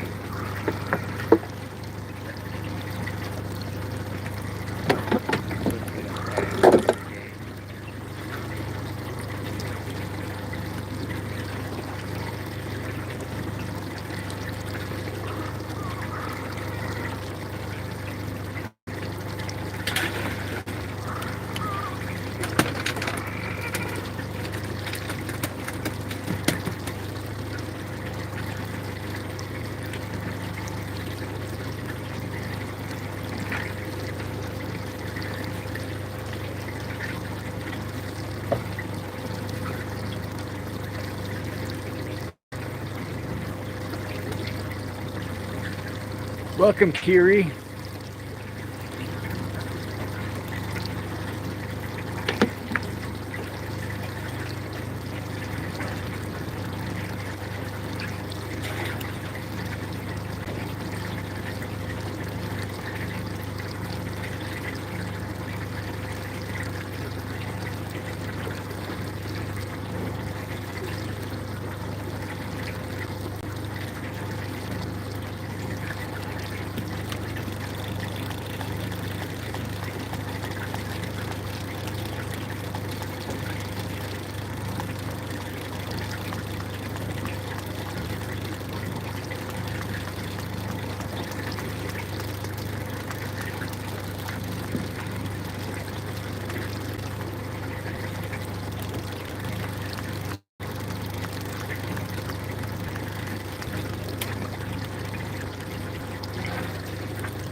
Dean asked what you do with the quillbacks. I weigh them, I measure them, and then I kill them, which is really bad. But I do it so I can get the bones inside their head. Now these bones are called otoliths, and they're paired and they're underneath their brain. And like a tree, they have rings in them, and we use those rings to determine how old the fish was. And then I'll cut a look at the and see it. Because not every fish looks different.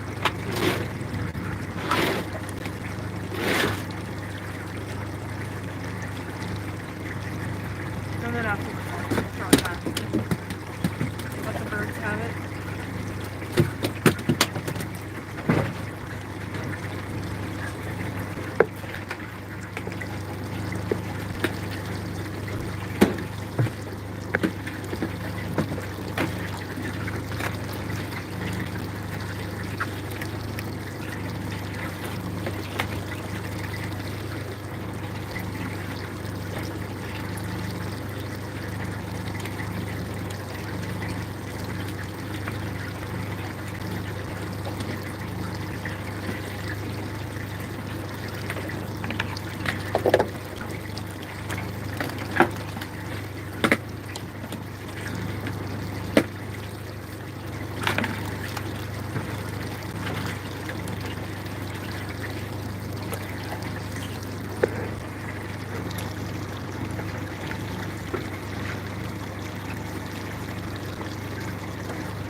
There we go.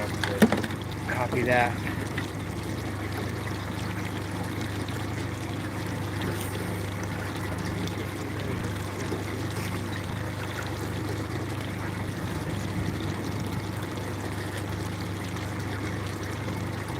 Welcome, Hakuna Matata. What a wonderful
Poor guy.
Yeah, Bill is hung up on the bottom. He's free now. Donated his favorite jig. It's opposite fit.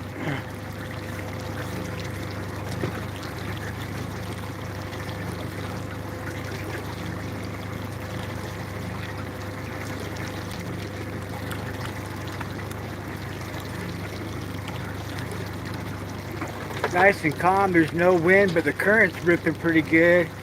And I wasn't getting down fast enough with that light jig. Been doing better since I put this on.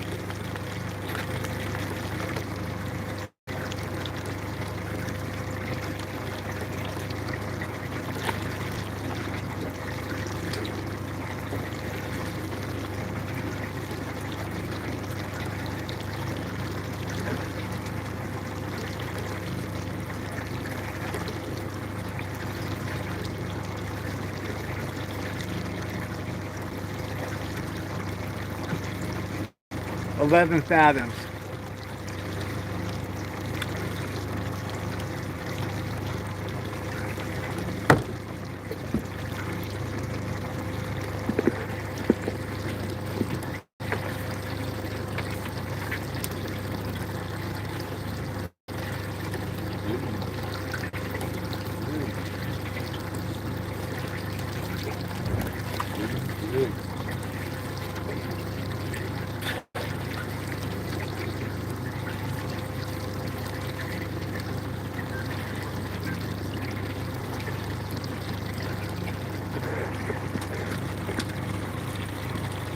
Hey, Ninja Spike. Welcome.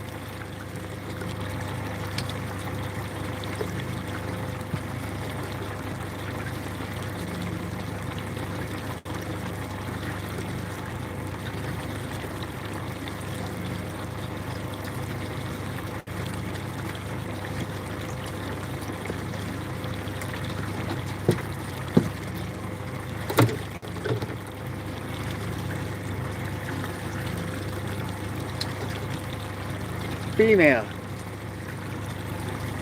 Yep.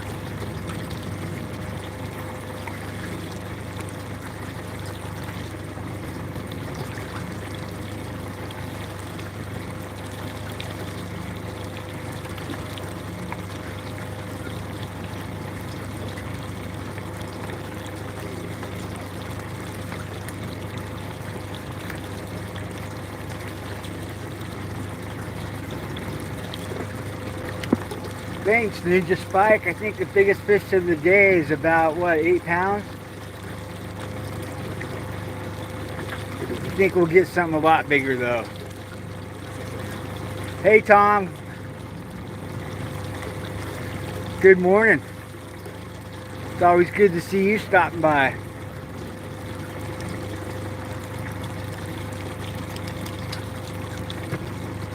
Oh, yeah, that looks big. Nice. Johan's got the monster, the big fish of the day.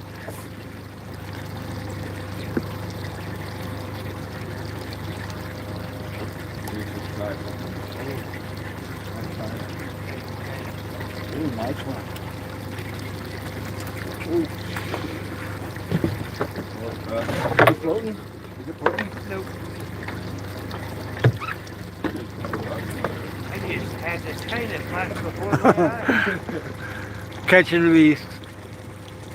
Can you? Oh, those got some on there. Yeah.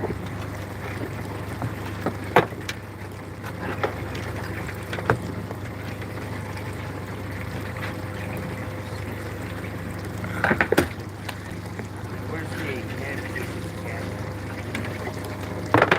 Oh yeah, so you're the Cabezon. Nice, thanks, Goo Goo. Hi, welcome, all you need to know. Yeah, that's a nice fish there.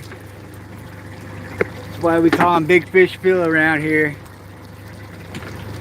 Those squids, they should be illegal. They work real good. Nice.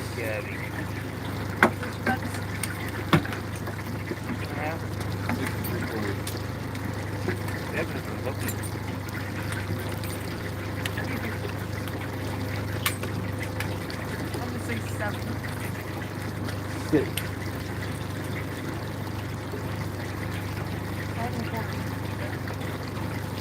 5 and a quarter? 5 and 4.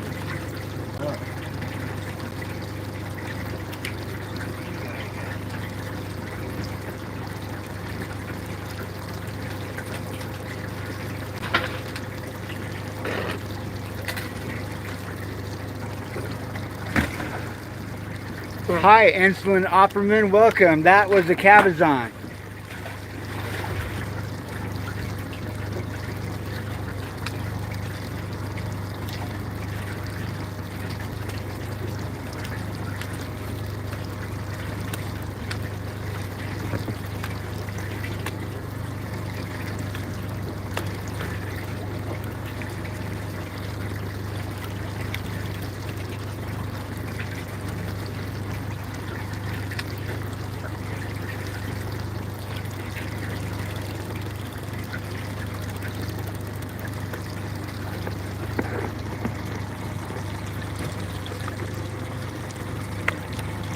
We're 60 fathom, or we're at 10 fathoms, which is 60 feet.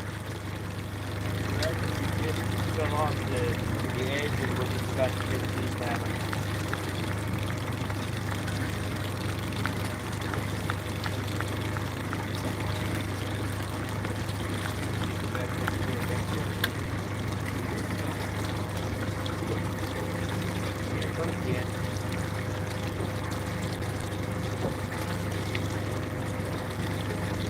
Can hear a boat coming, can't see him yet. Although we can see a lot further than we could a few minutes ago. Fog's lifting. Welcome, Suki Lestari.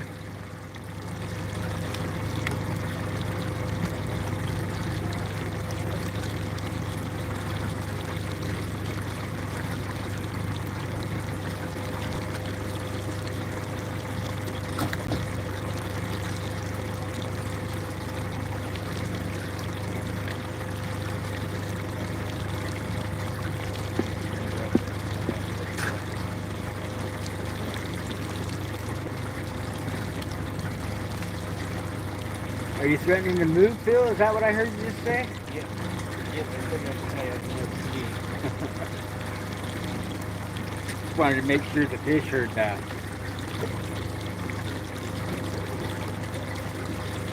What fish do you think are the coolest? Around here? Or just in general? She just, probably in general. I really like sharks. I never grew up. I love sharks. My favorite are whale sharks, but I also really like freshest sharks. And around here, I really like red Irish dwarves. I think they look really cool. You can tell when the other day was I was about to say we caught one yesterday. It was freaking badass. That was probably my favorite one so far. They look so cool, don't they? They are beautiful fish. It looked really cool. A little bit punk rock, I feel like. That look pretty good again. Okay, I'm dropping.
farmed him. Oh, Johan's got one. Yeah, 2 for 2. Getting bites on the third drop here. Nice one.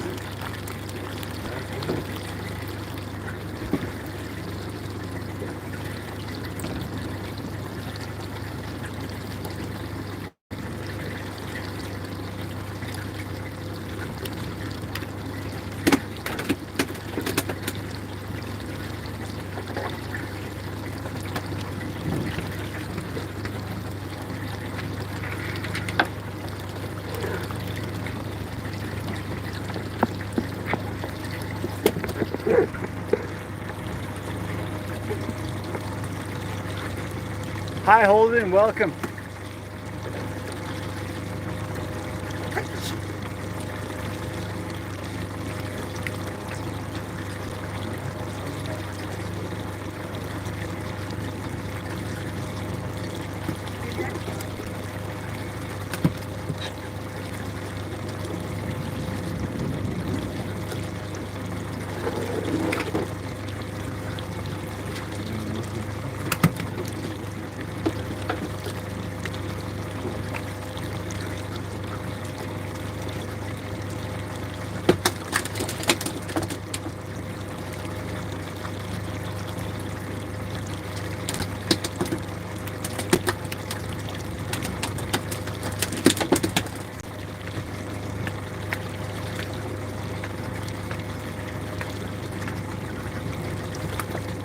Keep getting strikes.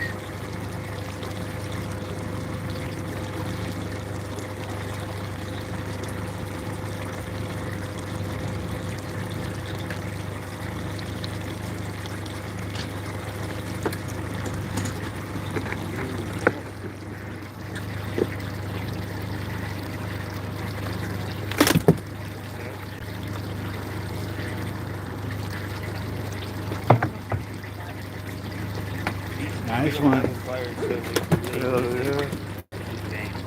Can't keep them off this thing.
They're loving it. Seem to be liking these colors.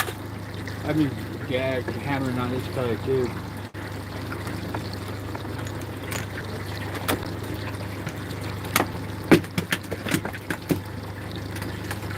Over 150 pounds. Yeah.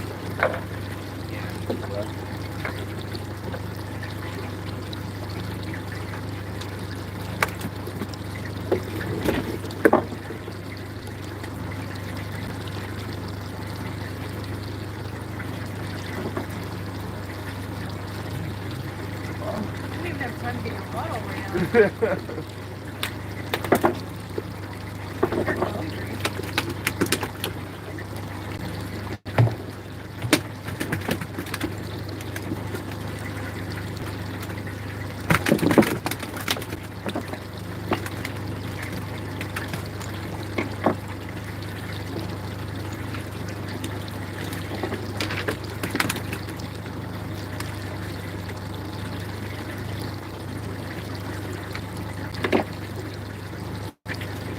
More of those guys.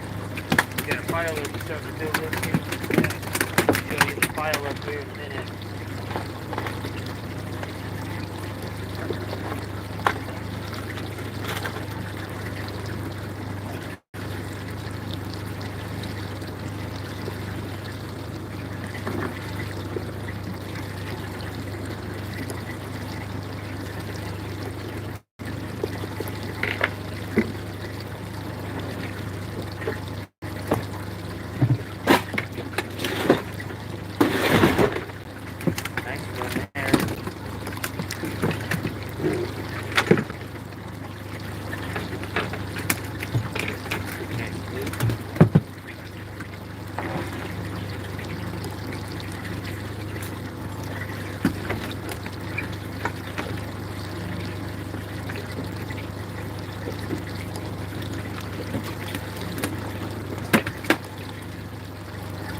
Good. All right, dude. Good.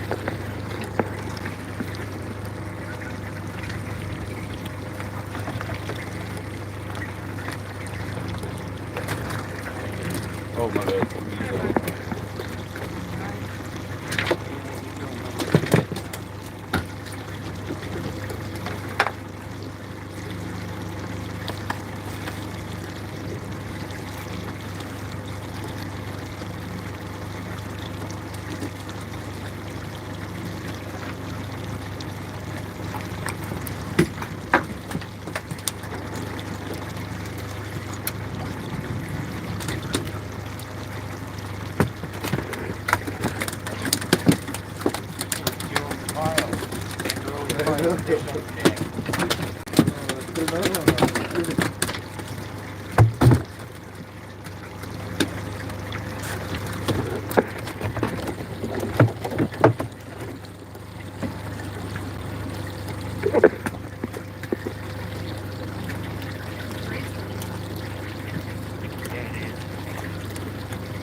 It's all fucking here the next half hour, you know?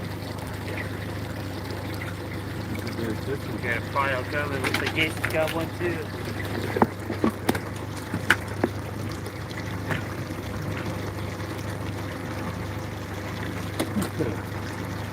This is what I call a hot bite.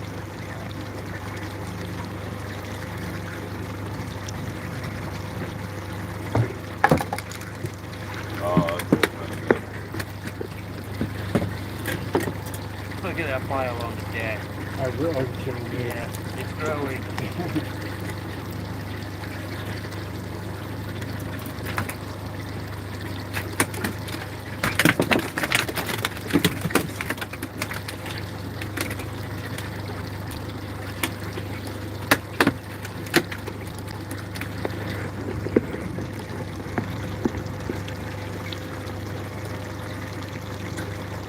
We sell them.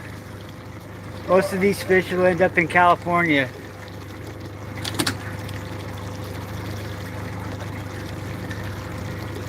That was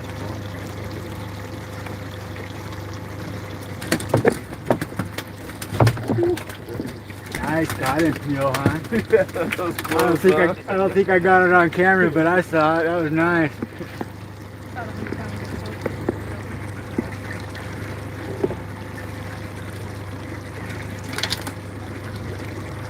Hi, Marcia.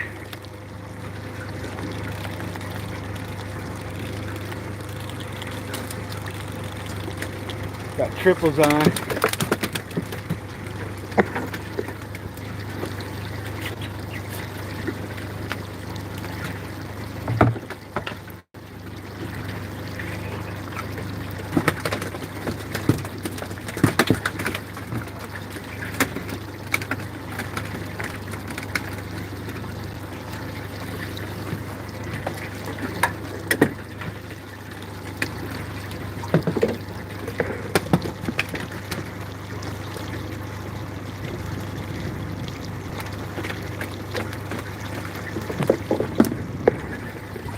This camera.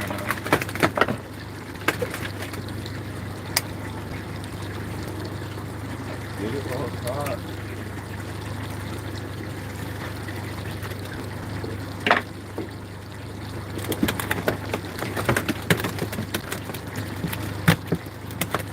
This would be a good opportunity to throw a decent amount of tonnage to pop too.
Drop the fish. Whoa. What's that?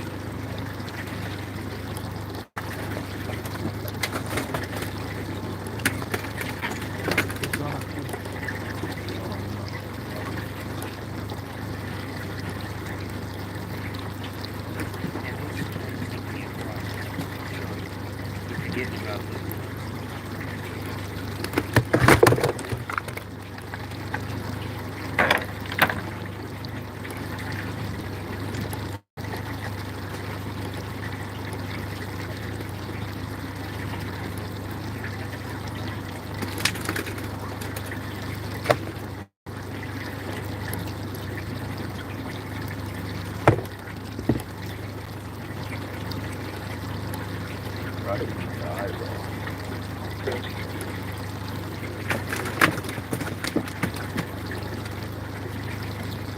You want to get a shot of them before I start and take some of it?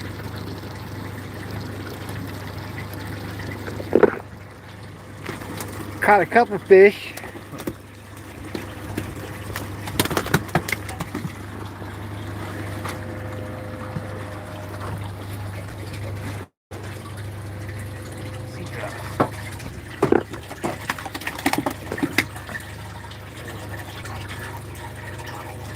Nice little nail. Pretty cool fish.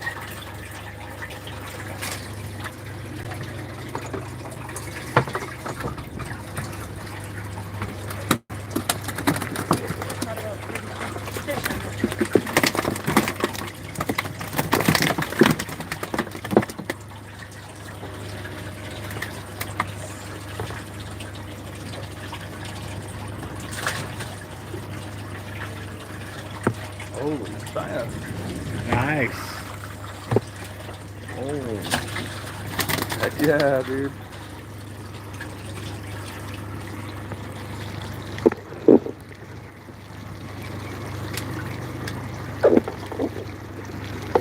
Getting them.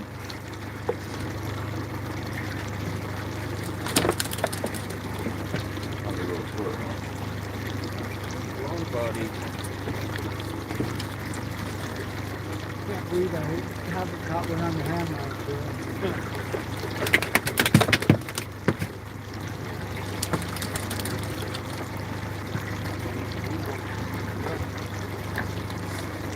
You want to keep this spot fishing, I'll just deal with leading while you just keep putting them on the boat.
Hey Scotty, good to see you, buddy.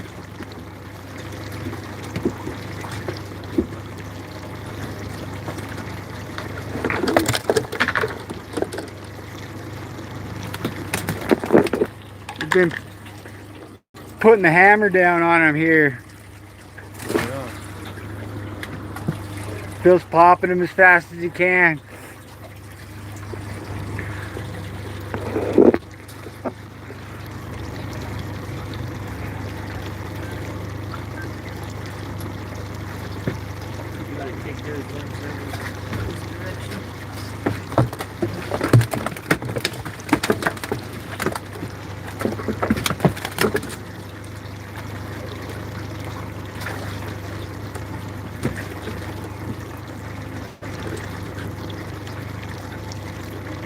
Yeah, it's been a pretty slow bite this morning until we found these.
Oh, that's like a jacuzzi in there.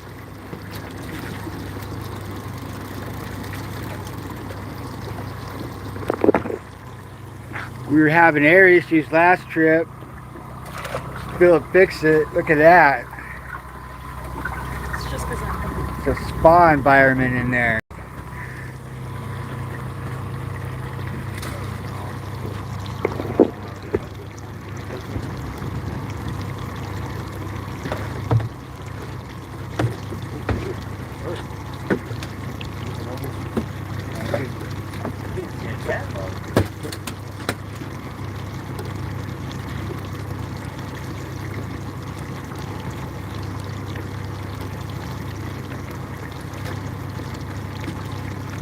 So we're hoping to stuff that tank today.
Nice.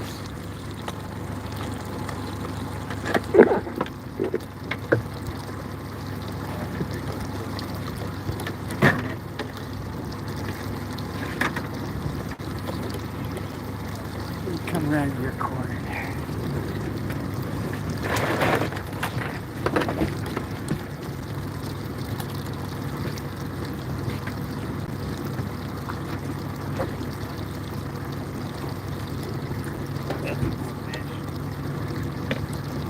Is that a gopher? Need me to do anything? Watch out behind you. Yeah, back up that way, bro.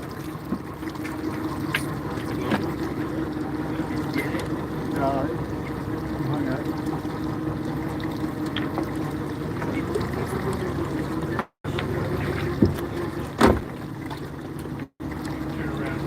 These are like slightly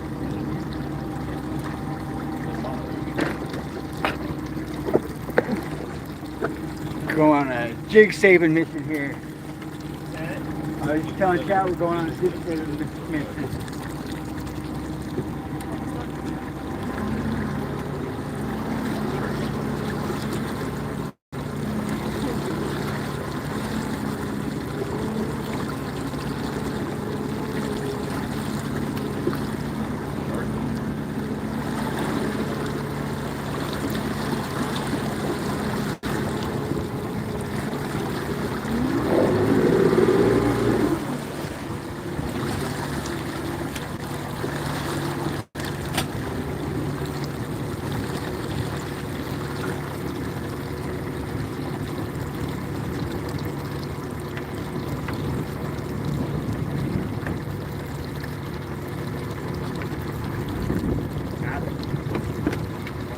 Thank you.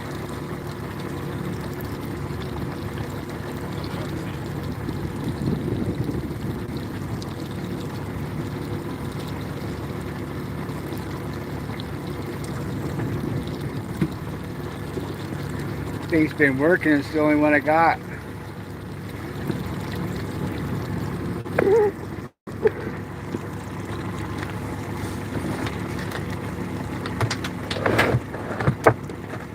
Got so wet with the black, I had to change my sweater.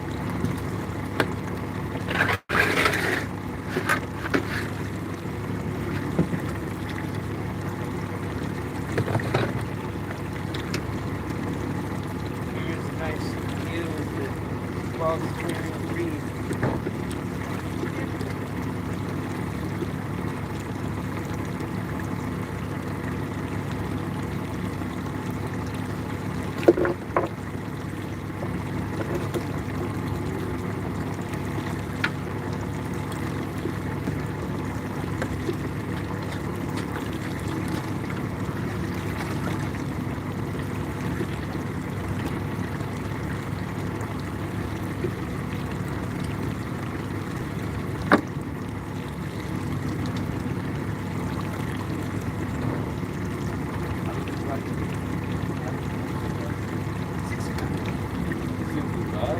Yeah, about 40%. Yeah, dude. That's good, Jeffrey. I guess the last week we were grinding for like 3 hours and took 40 minutes.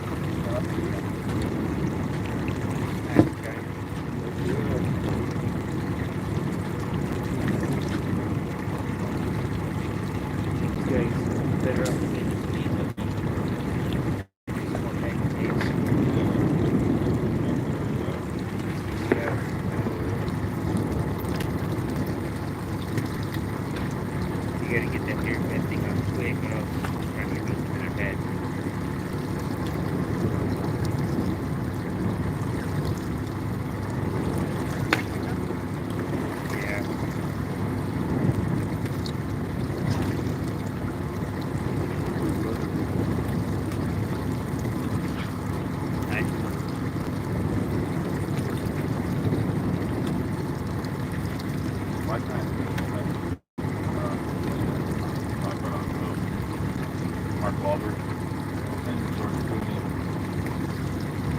perfect storm. When they the farthest up there,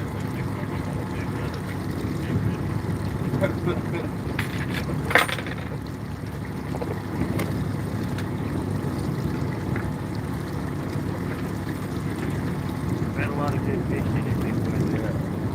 This is it. It's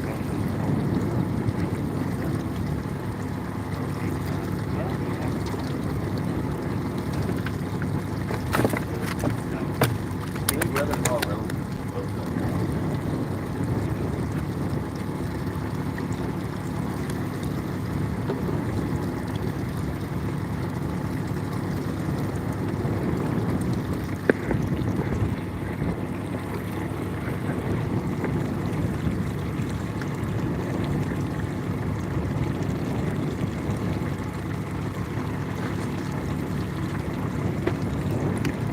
Fog started burning off. Couldn't see 50 feet most of the morning.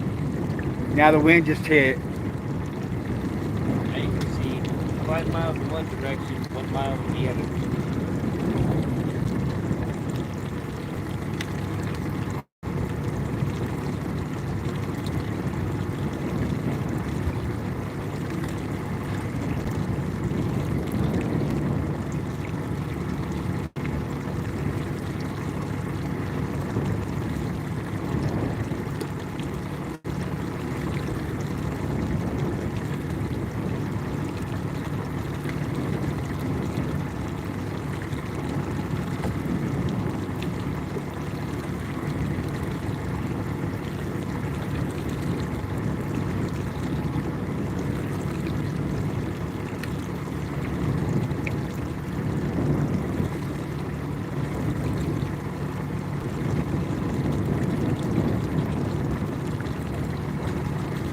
Welcome, Morskoy Volk.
Test the descender, he'll go straight down. Yeah, quite right. Off the back. Lisa? You want to?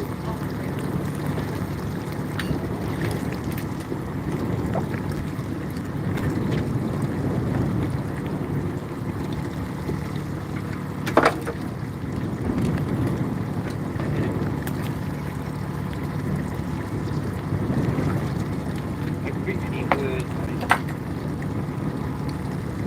I was hoping to catch something that was worthy of at least testing that descender. Do you have enough weight on this stuff? What's that? Depending on the size fish, if you start catching 150 year old fish,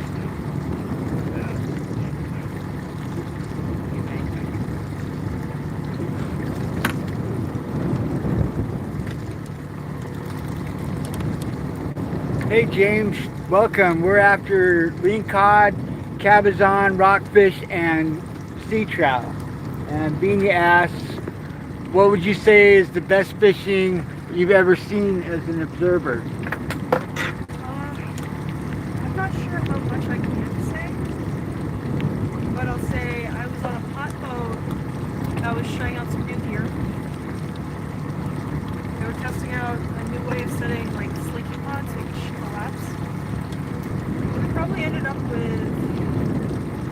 We ended up with 6 figures on that trip.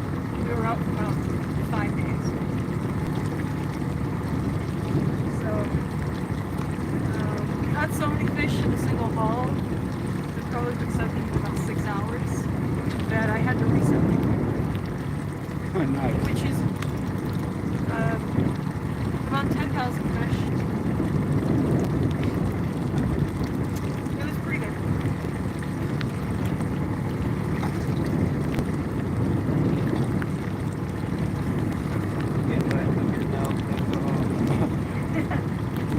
It's getting cold, bird.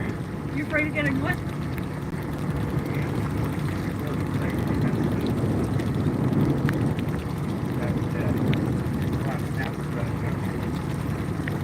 Thanks, James.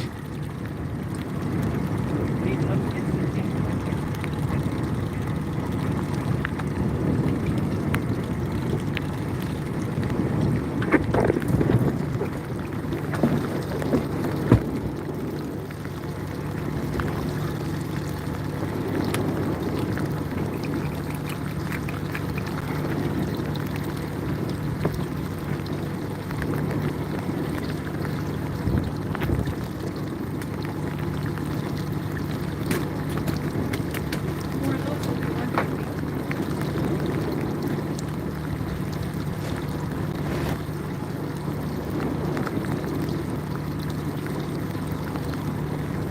Yeah, you know what? I'll say nothing to this. You know, today, when he comes home, brought home some coffee. I said, I'll look.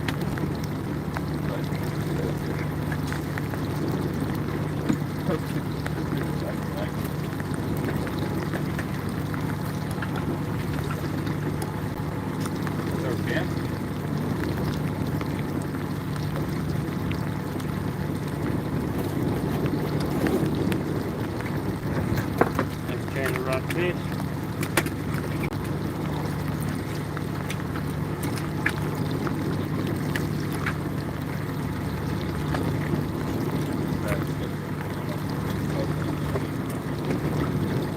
Fry him up with corn flakes.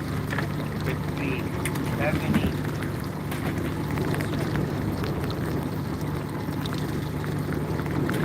if we have any fresh spots that one in the next couple of days.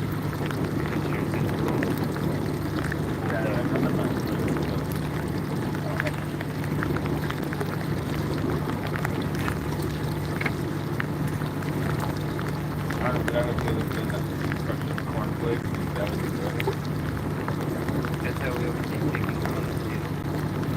First place for flowers.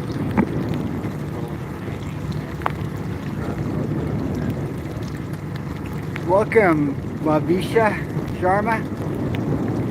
And it got cold. It's raining out here now.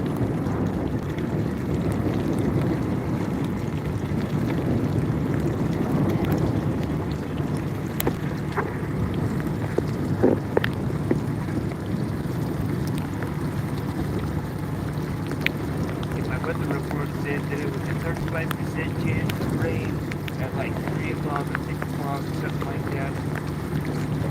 I heard it was gonna rain today. Sorry. Well,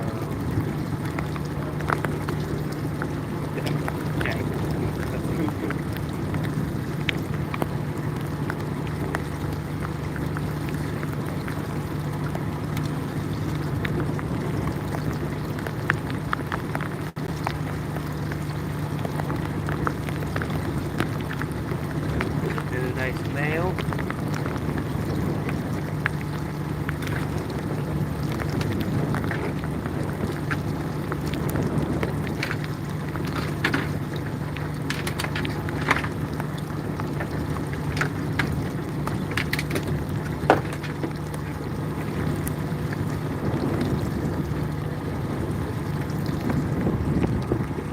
That's what you eat on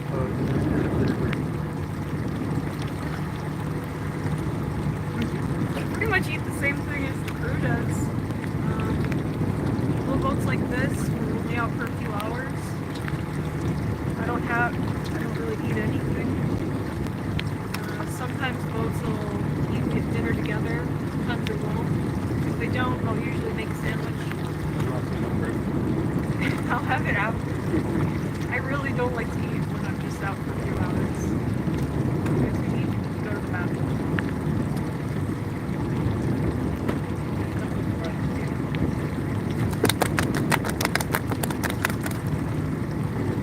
I kind of lose all of my hunger, thirst, desires to perform bodily functions.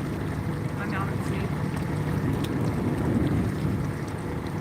I'll show you on the next one we catch, James. It's the size of the spots on their back that determines whether the trout are male or not.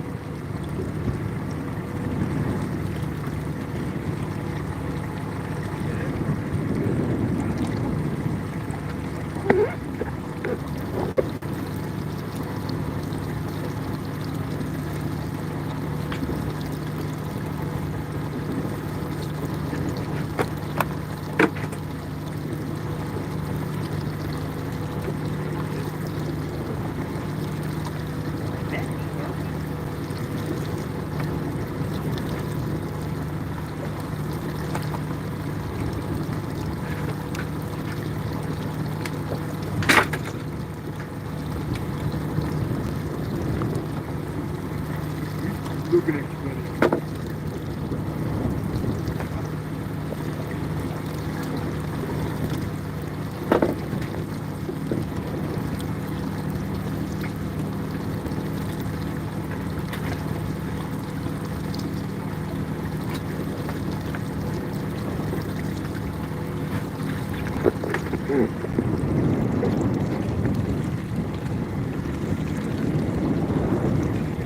Yeah, you bet, James.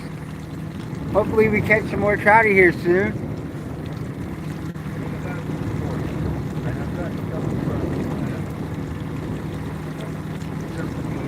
Rain slowed down. I was getting nervous about how waterproof my waterproofing is. I think we're gonna be fine.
Oh, where do you live? Trade MNQ. Welcome.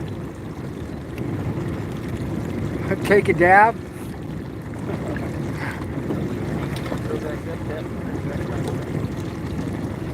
Oh. Yeah, I'm down if you want to get some donation fish.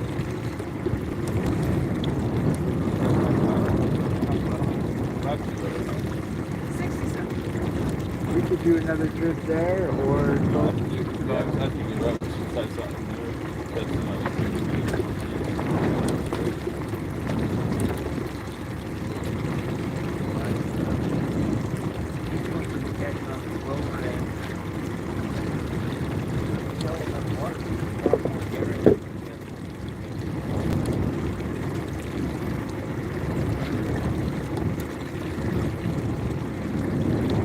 oh, what part of Oregon there, Trade?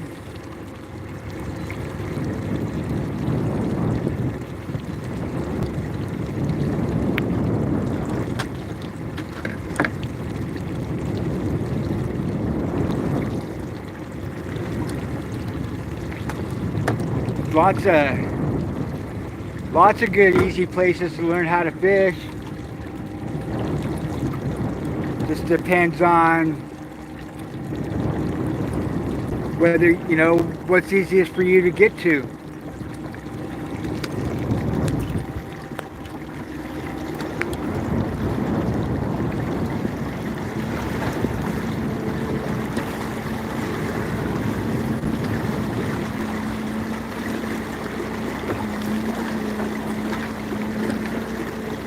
Well, you can fish off the jetty. And crabbing can be pretty good in Florence. I've never fished off the dock there, but I've heard it can be pretty good.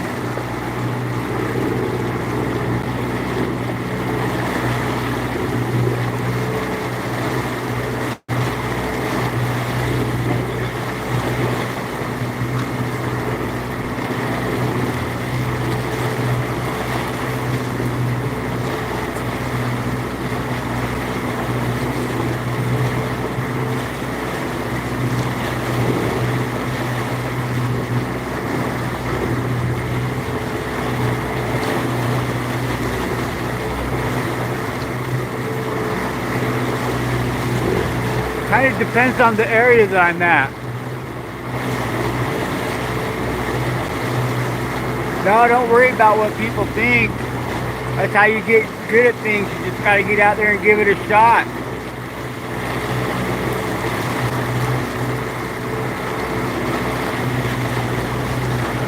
I think it's the Siuslaw River.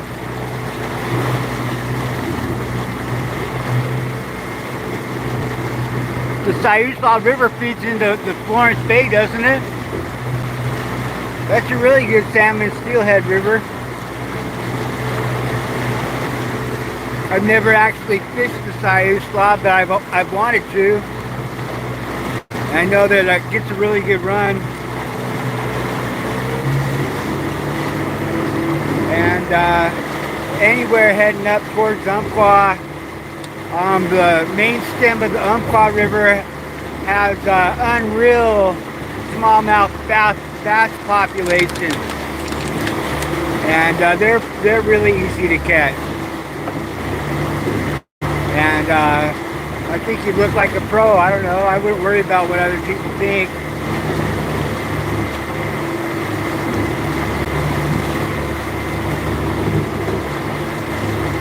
Oh, it depends on what you want to target. I'd go with like, you know, it makes a big difference on what kind of rod I would buy if I was going to target saltwater fish or freshwater fish. And what my budget was. We got you know, every rod company makes a wide range of rods that go from low price to high price. I would, you know, I would recommend an ugly stick for a good starter rod, and get like a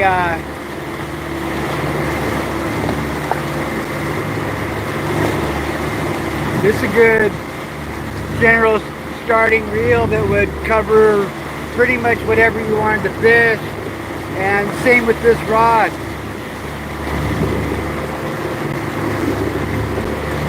It is confusing just because it's kind of like, you know, getting the right tools for the job depending on what species of fish you're after.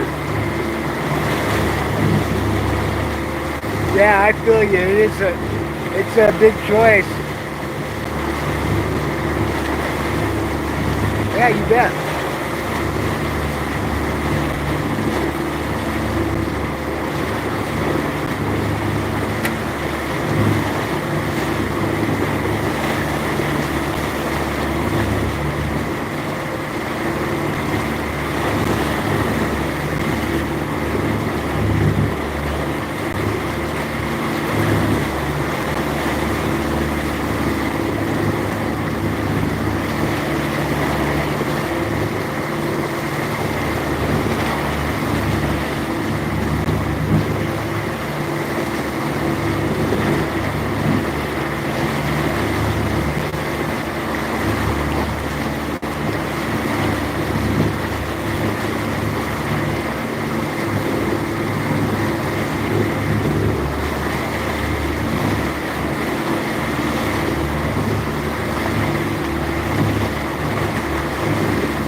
Hey, welcome back, Anime Games. Yeah, you bet, Trade. What is that, MNQ? I don't know how to say that, but yeah, you're welcome. Thanks for the sub.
I've never tried a telescope rod.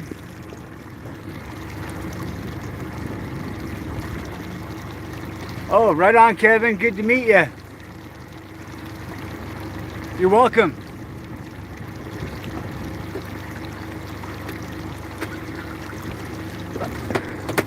Nice. Johan's got one.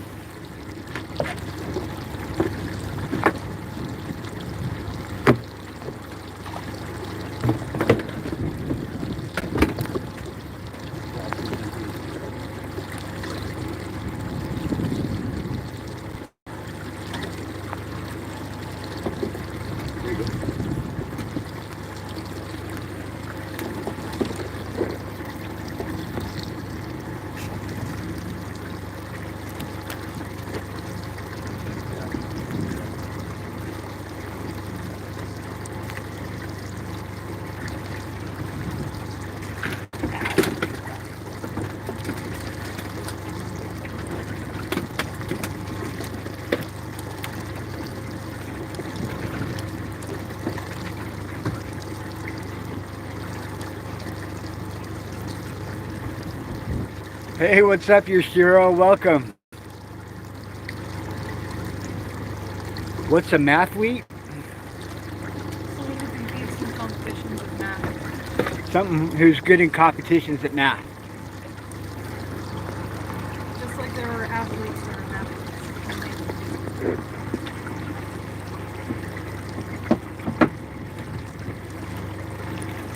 athletes. No mermaids. What's up, Nathan? Welcome.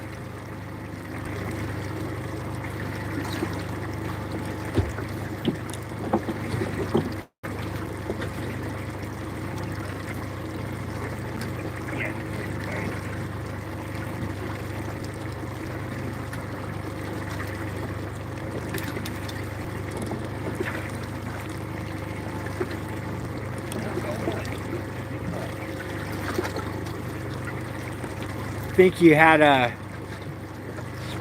spelling error there, James. I can't tell what you were saying.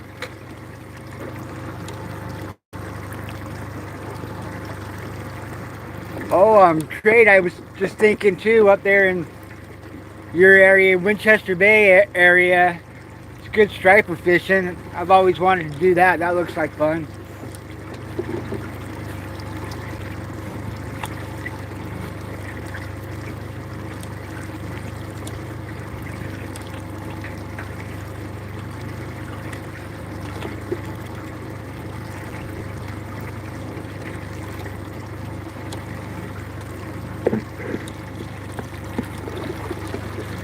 Always trying to catch some fish here. We've been doing pretty good. Let's move to a new area because we don't want to catch as many of those black rockfish anymore. Oh, I never have, but it looks like fun. It'll get you out there.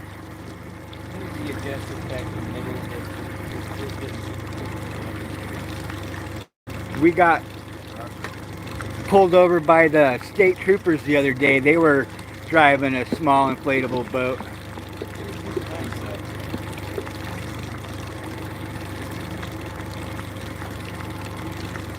We're fishing for Lingcod, Cabezon, several species of rockfish, and sea trout. Welcome, Henry.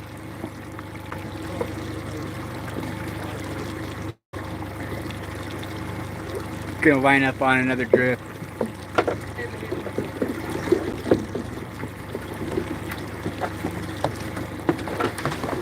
I'll put this away.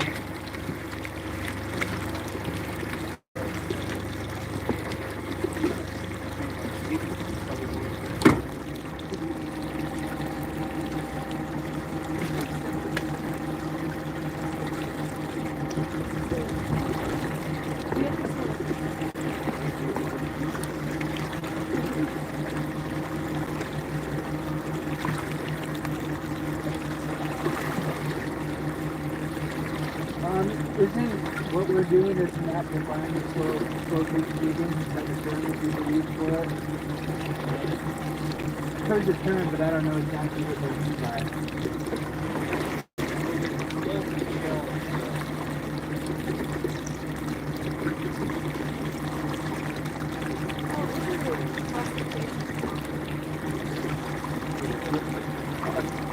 No, It's something I see on YouTube all the time. It's like style of fish fishing. it's not a. It's SLOWPICCA.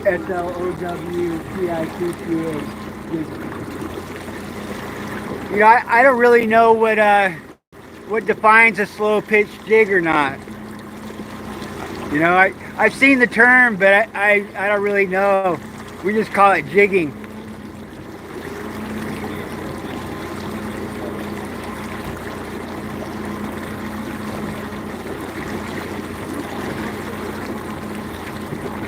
Yeah, I've seen the term on YouTube, but we don't ever use that term. I don't know exactly what they mean by slow pitch jigging.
I don't know if that's what they mean by slow pitch or not.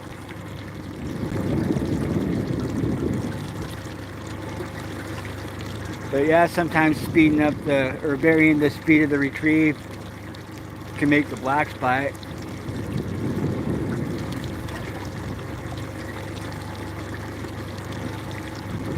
For the most part, we just drop our jig to the bottom. And maybe it's because we don't do like overhand casting like a slow pitch softball. You know? You got different classifications. You've got the slow, you know, But they're saying slow pitch, not slow. Yeah, slow pitch. it's not a rockfish. It's a style of jigging that they're Like asking slow pitch about. softball, you know, that's underhand. We're just dropping it. So. He says it's based around a special type of rod and special type of jigs. Check it out. It's very fun and something different. I will check it out. I'm curious. I've seen the term, but we generally just like drop to the bottom and then vary our jigging technique from there. Mostly it's just, you know, kind of up and down, but it varies day to day, and certain species like a different action than others.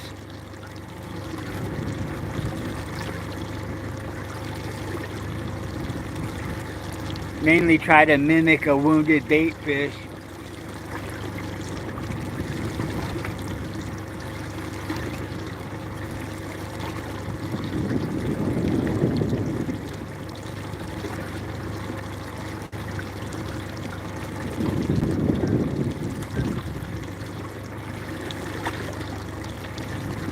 I've never jigged for albacore, but I'd like to check it out. Hey, welcome, Jahatin Naya from India. Well, you're in the right place if you're interested in fishing.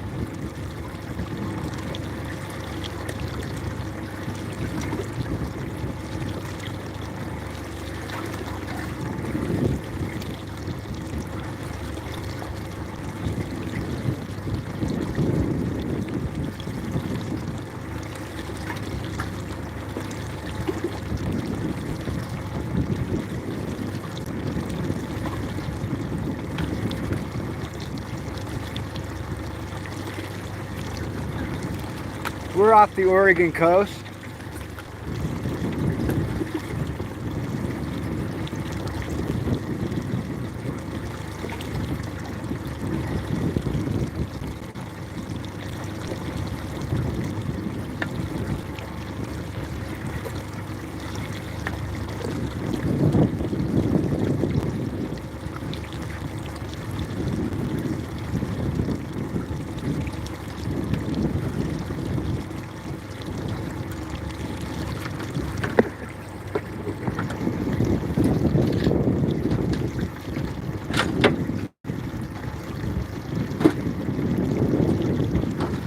Right on, I'll check that out.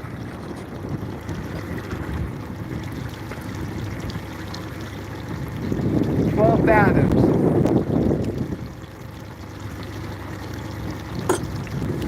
All right, James, we'll be around. I never have. You guys ever seen a shipping container out here?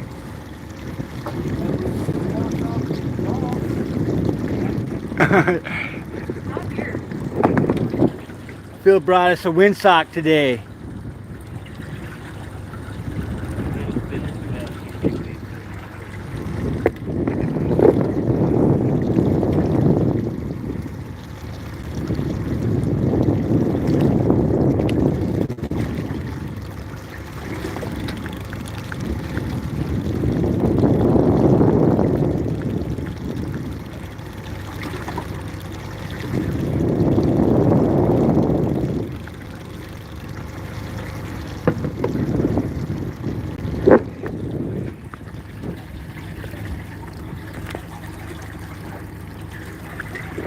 This is our smallest boat that we fish. I think it's 26 foot or 24 foot. So we're just fishing the small boat today, Dahating, or however you say your name.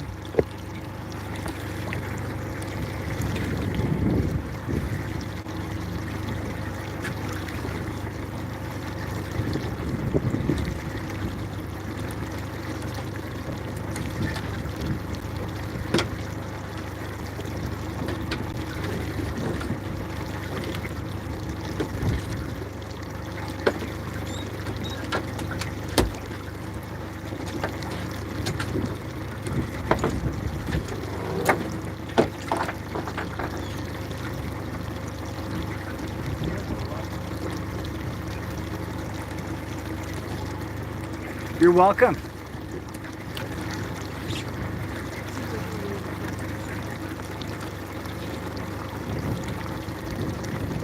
I think it's a sea trout.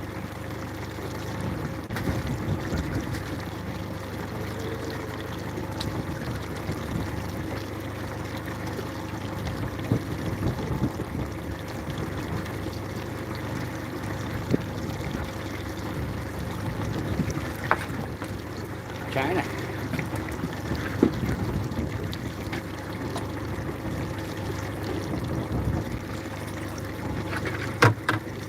It's a purple-headed one.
Eagle.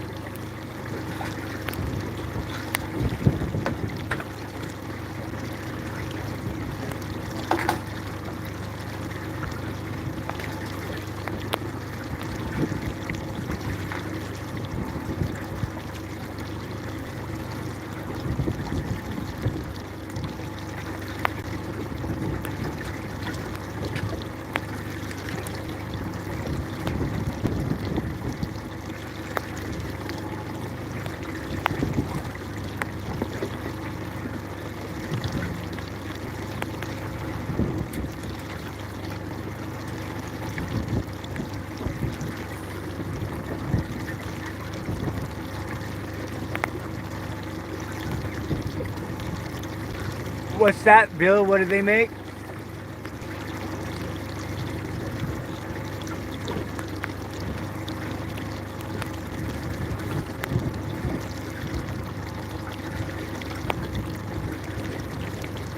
Oh, right on. I make all my own soft plastic swim baits. How's that yellow fish? It didn't last long enough, unfortunately. I lost my rig and it never got a chance to shine. That was I didn't check the line. I needed new line for that reel, and I knew I had line on that reel, so I transferred it over and it just cracked off this morning.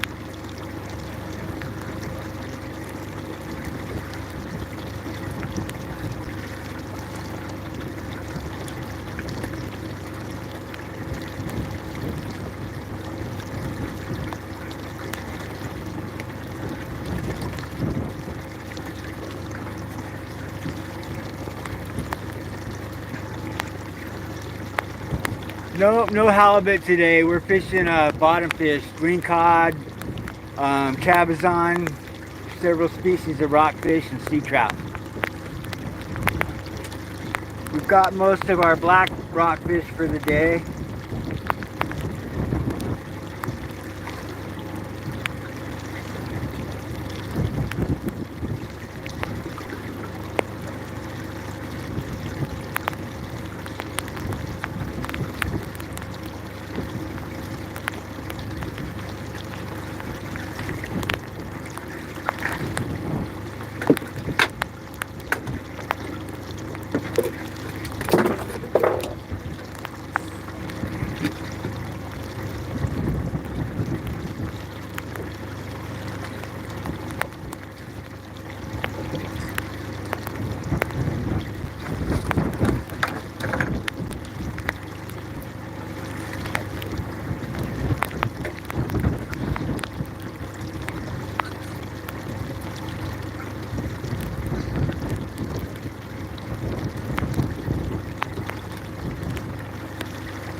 Nice, China. Oh, we got company. Got a sea lion.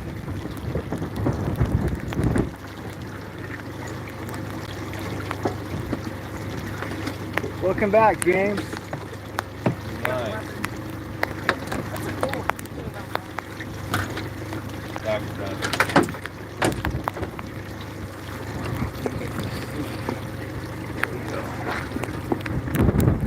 another rock. We're out here trying to mine for fish.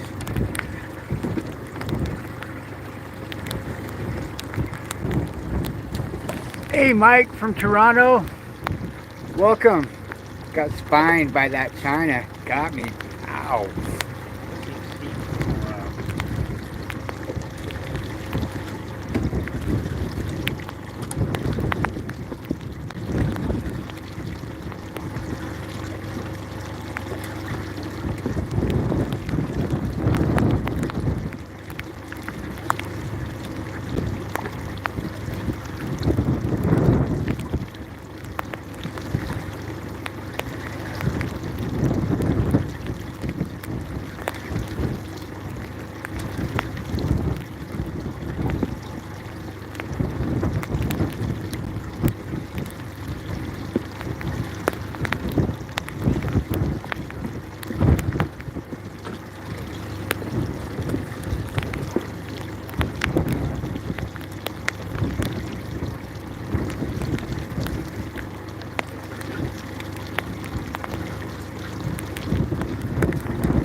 It's been pretty good today, Mike.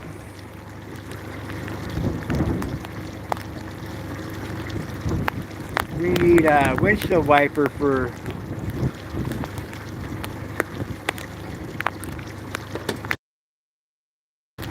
oh, Phil's got one here.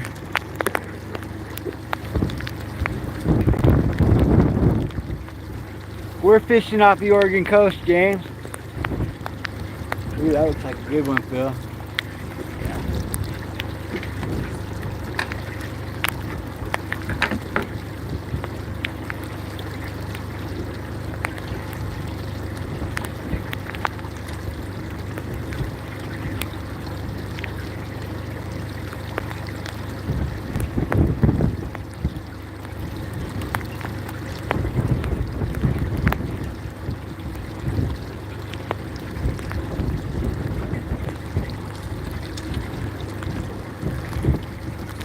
Ah, the rain's making this live stream hard. Phil just got one.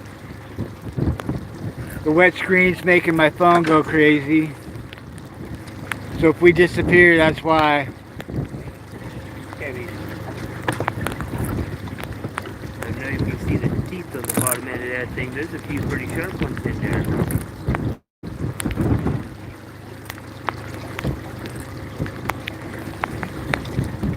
About 3 miles, Christopher.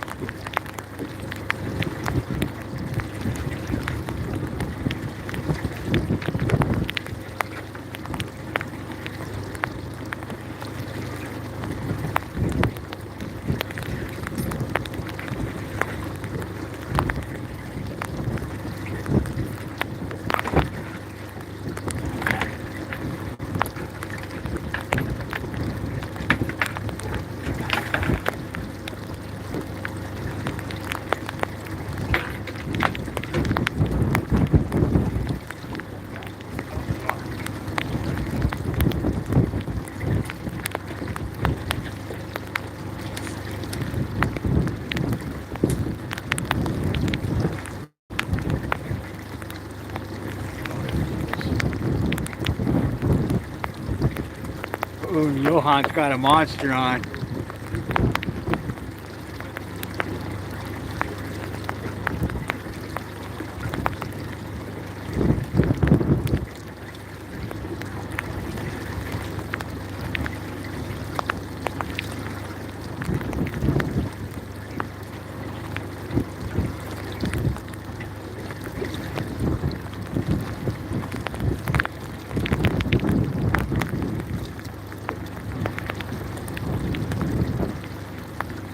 Right on, Bill. Thanks for the feedback. Yeah, the water made like my phone screen completely go off YouTube.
have to keep the screen facing this way. It keeps the direct rain from getting it. You need to get an umbrella for your cone. Yeah.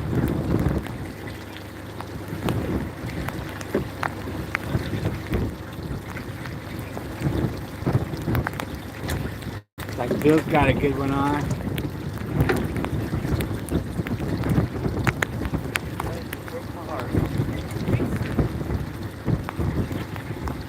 Well, that one got away.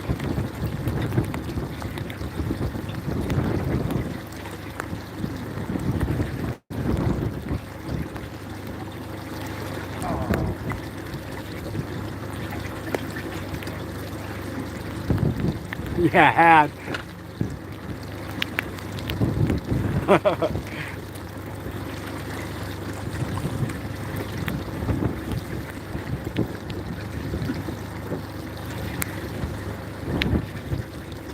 Oh, looks like he's got something else going on over there, though.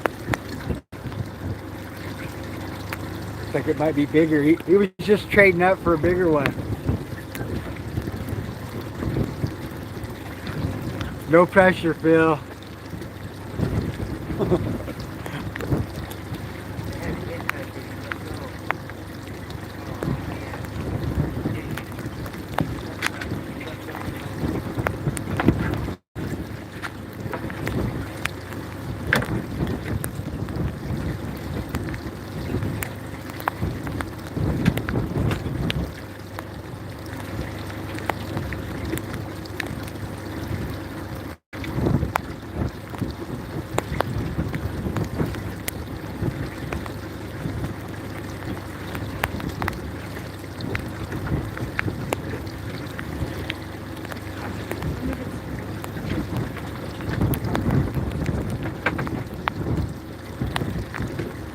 Yeah, he farmed it. Right in the boat. It happens.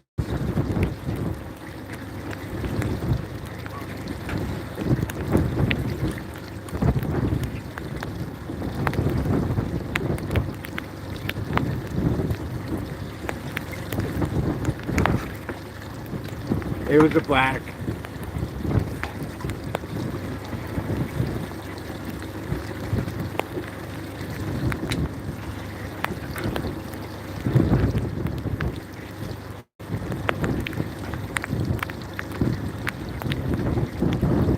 That windsock's working pretty good, Phil.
First blue rockfish of the day. I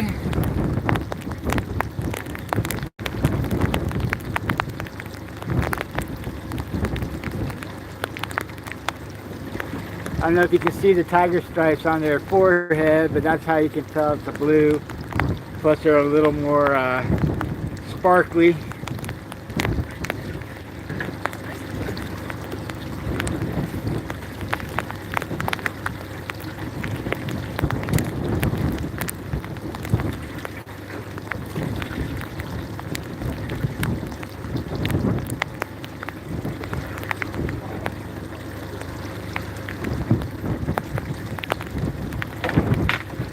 Ooh, Johan's got one over here. It's like a monster. I don't know about that.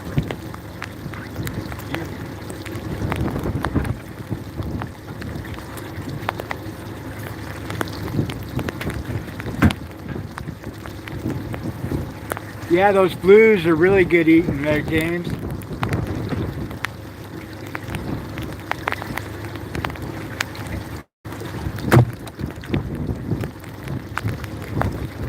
Oh yeah, kinda. Nice.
Water. 54 degrees? Yeah. Is that warm? For right here, yeah. I mean, we get it coming in this time of year a little bit, but it's usually in the 40s.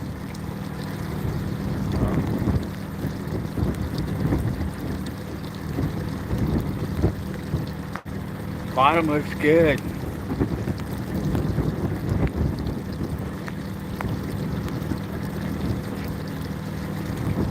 We're gonna catch one any second.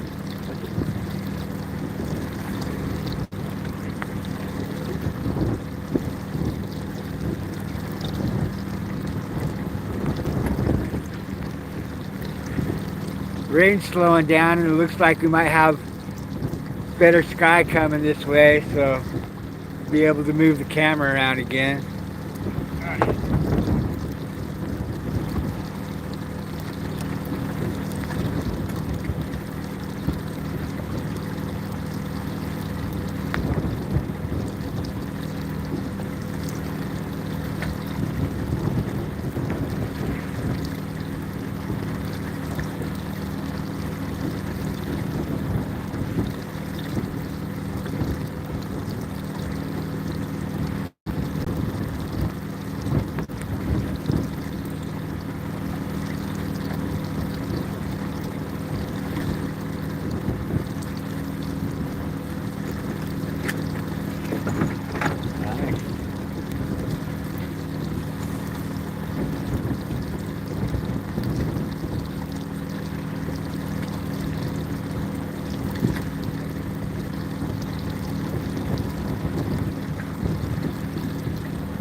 Hey, welcome, Silvo.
got out your new toy? Yeah. Show chat what you got going on.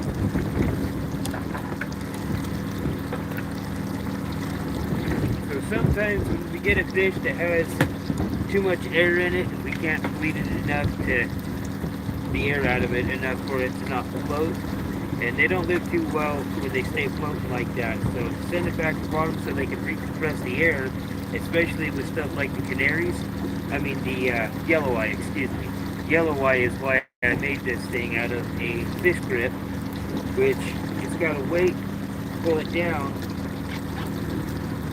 We just snap it onto a fish's lips, and then now this weight will take it down, and then when it gets down deep enough, I'll just pull on this, it'll pop the handle and release the fish.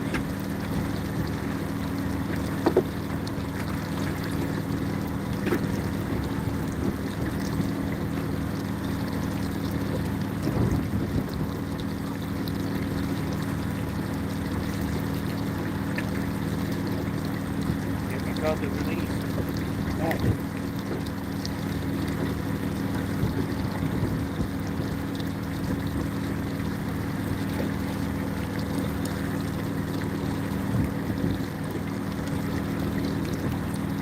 The observer program calls this wave time, and it is one of the most effective ways to bring a fish down to depth. I think the only one that we consider better is using cage depth. Consider taking a milk crate with the weights around the rim, set it down upside down. I have ones that are just pressure. That thing works pretty good though. Right on, James. James likes it. So good job, guys. We appreciate what we're doing. Right on. Every life is valuable.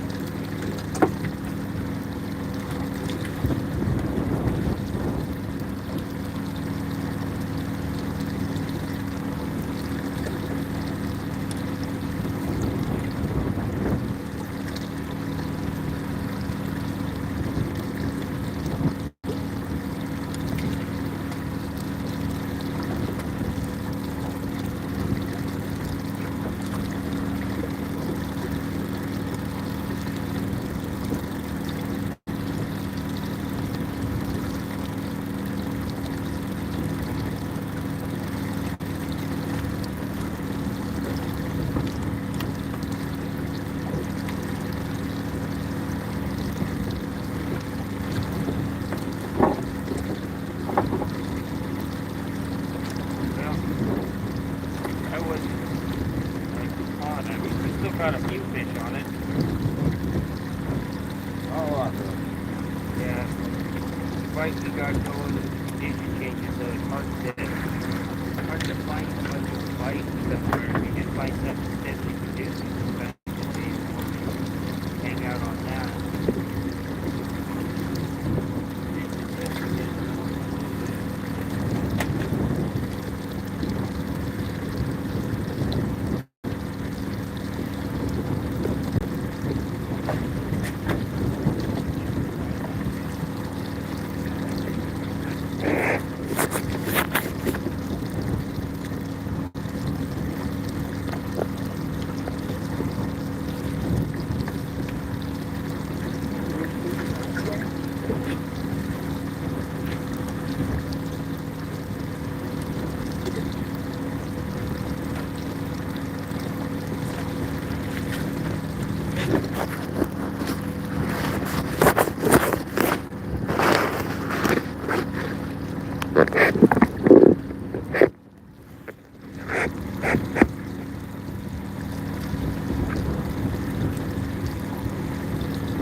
James wanted to see how you could tell it's a male. Gotcha. Here you go, James. Got that male fish for you. So the females are pretty spackled, but the males, here's a good example. You see all those blue spots on them? they have those spots like that. See those little black dots? The females are covered with those. And they don't have those big blue spots.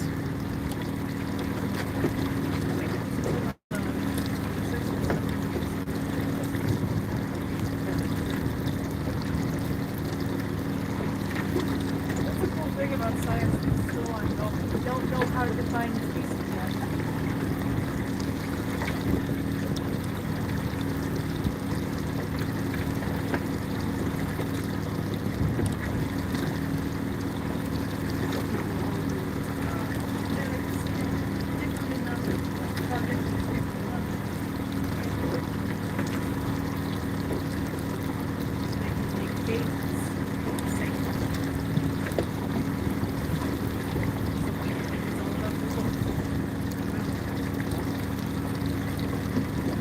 Hey Tristan, welcome back.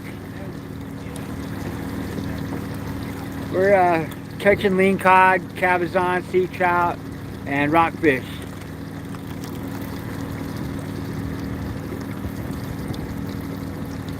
Rudy, welcome.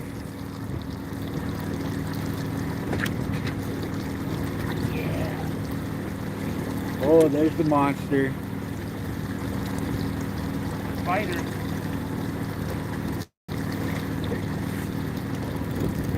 You're welcome, James. I think I can.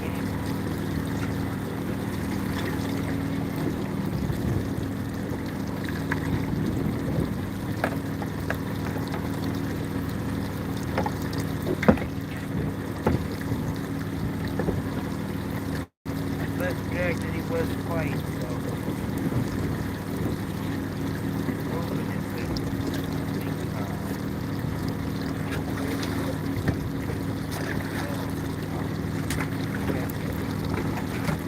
Nice, another nice green one.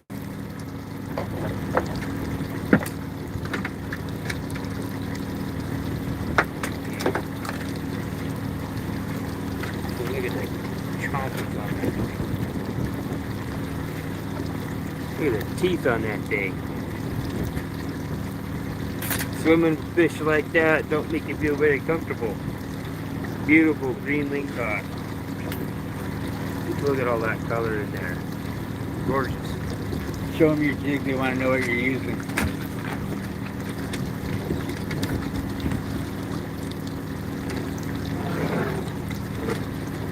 Catch him off that guy right there. Little chartreuse and purple.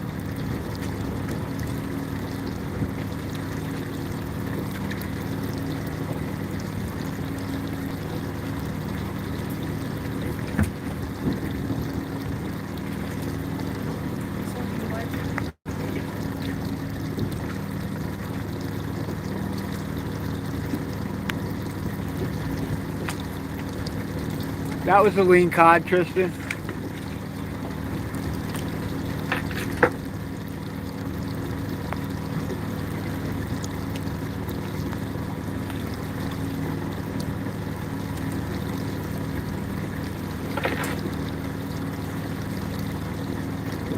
Alright, Johan's got something or a final.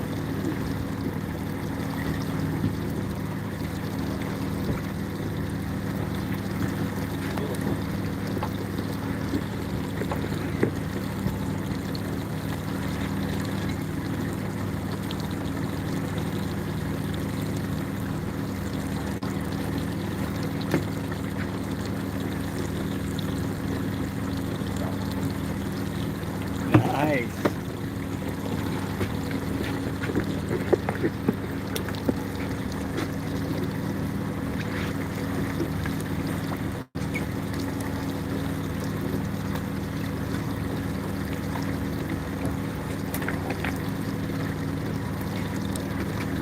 He's using a little one dried with the yellow.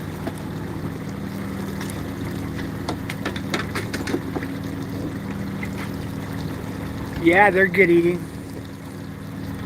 They're one of our highest dollar paying fish. That's a China rockfish.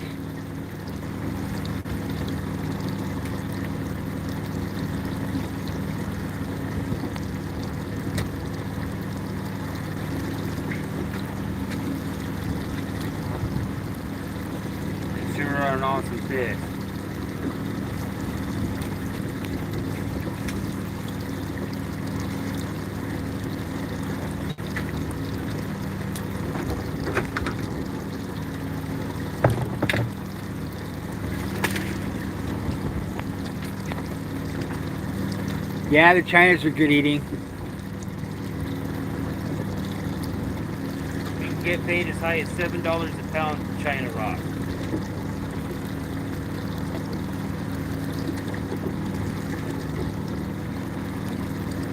But as you can tell, it takes a minute to add up to very many pounds when they're as small a breed of fish as they are.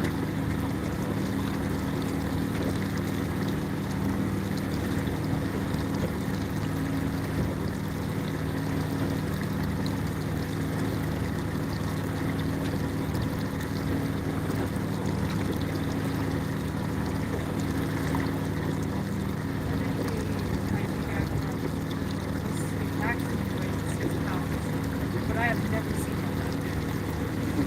China. Yeah.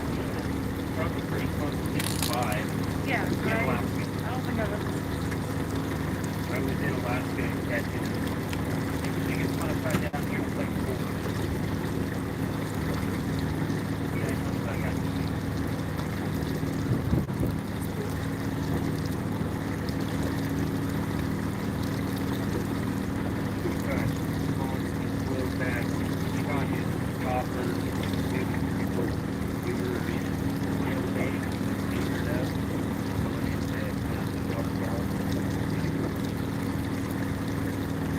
Well, welcome from South Africa there, Tristan.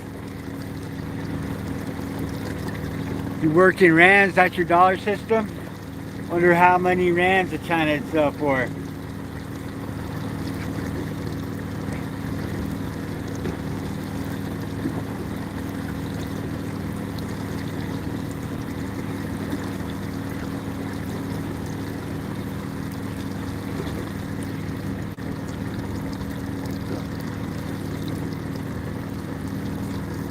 Probably 300.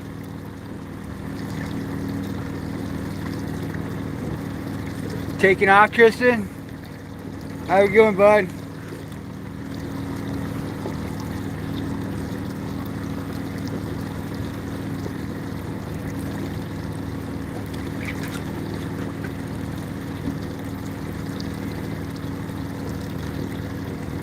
Hi, Ann Pearl Cruz. Welcome.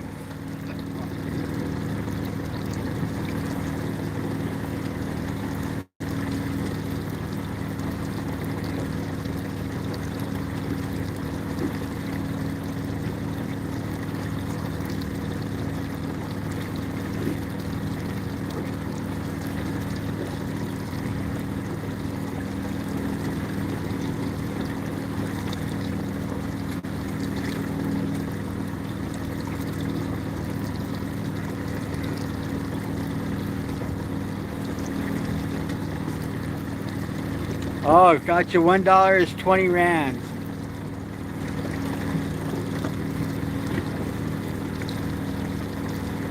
Yeah, markets were unbelievably high prices. Markets.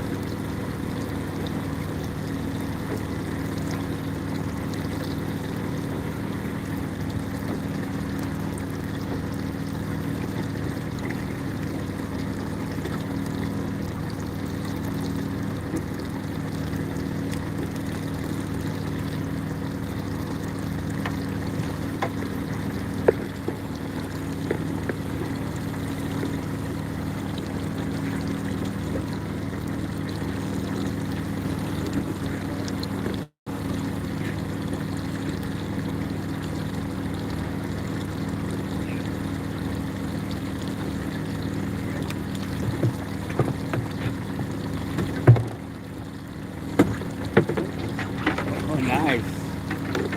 Oh, no.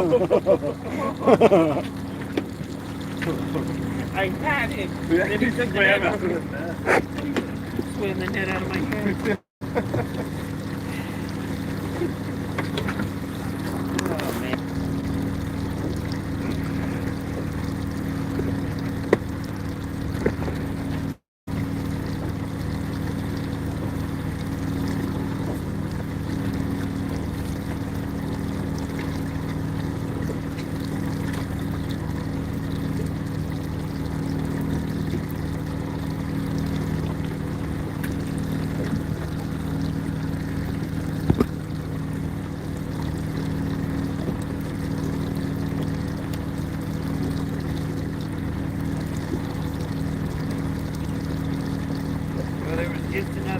on that drift.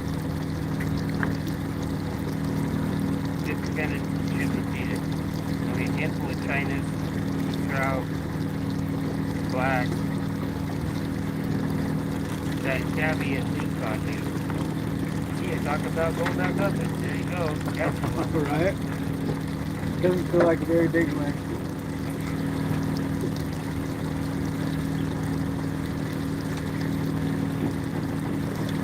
That means it's still time to talk about moving.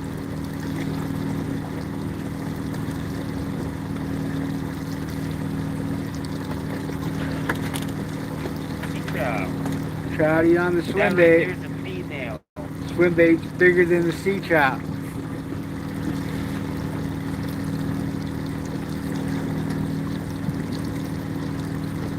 Purple swim bait's been hot. I've seen fish come up with virgin spines in their lips, fresh ones. That's why I put on purple with my yellow.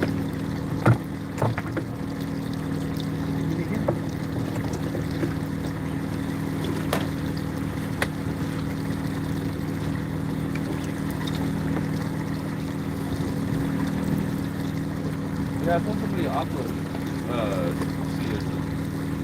Yeah, there's a couple guys. There's one guy. Is it like they dive for sure? Yeah, there's two guys that ocean dive around here. Those things, man. I don't know why people love them. Yeah, it's an acquired taste. It's definitely an acquired taste. That thing is definitely the taste of the ocean. Yeah, it definitely tastes like the ocean. Absolutely. Yeah, I haven't been able to bring myself to try the sea urchin either. Yeah. Just looks gross. I don't know. Probably good though, but Yeah, I don't. I was at a sushi joint and they called them uni shooters, and it was like uni and some other stuff in there. And it was like we paid like $20 for each one, and I couldn't even get it down. Dude. I was like, "What's the biggest waste of lunch ever?" Pollock Club purple, huh? Yeah, we do get some pollock here. Pollock here. That's how you say it, right? Pollock. Yeah, I haven't seen any fisheries myself. I don't know if there are or not. You know what That's what the McDonald's says, filet of I don't fish is think made so. out of. I see them in Alaska. Yeah, that's what Probably we were in Alaska.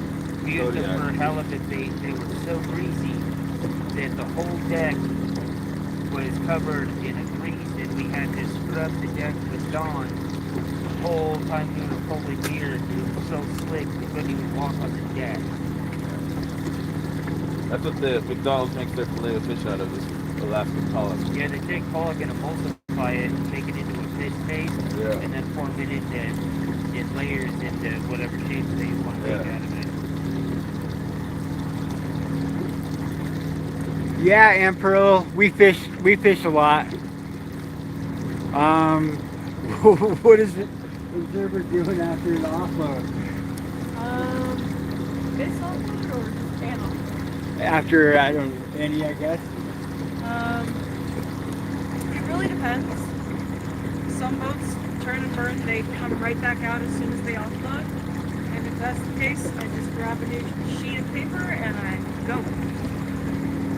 Some boats, I have to stay for the entire offload. I have to watch them. I have to monitor it. Some I just go home, take a shower, and do my data. It really depends. That's usually for catch shares.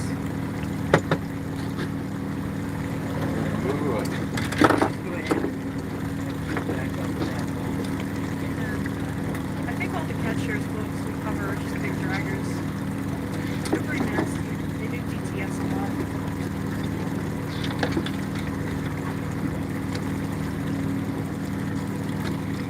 Welcome, Country 63. Yeah, we cook fish on the boats when we do longer trips on our bigger boat.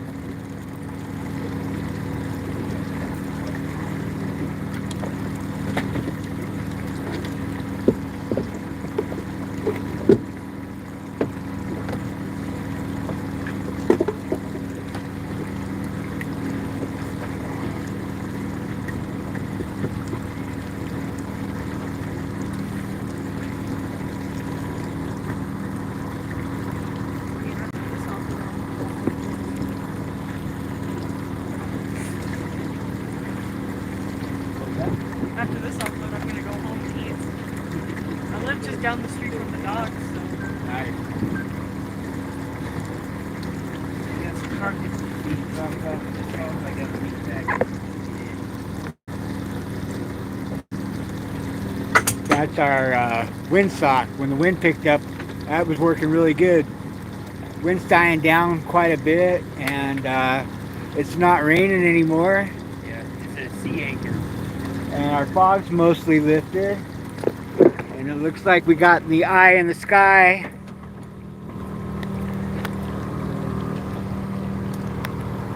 Coast Guard. Where are you looking for?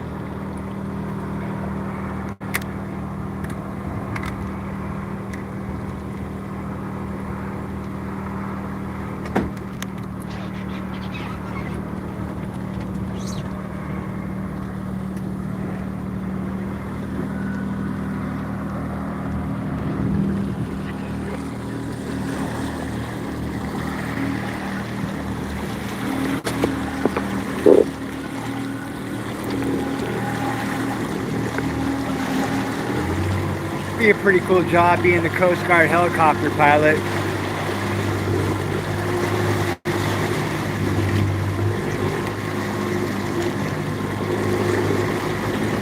I guess it could be a traumatic job as well, depending on the day.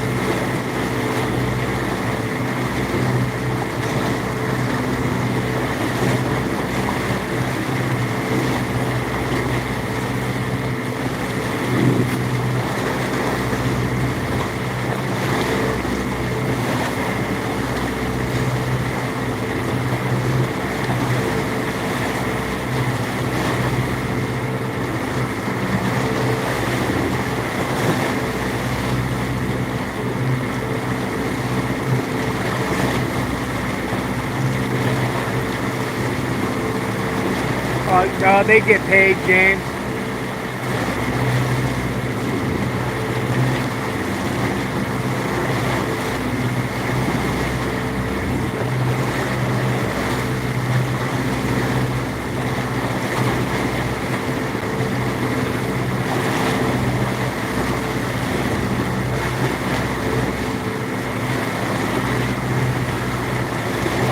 Warmer again.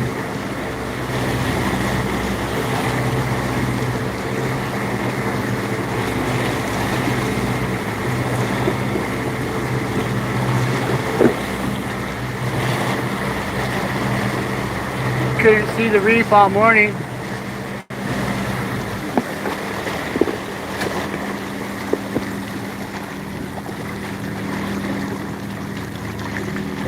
That's Cape Blanco Reef.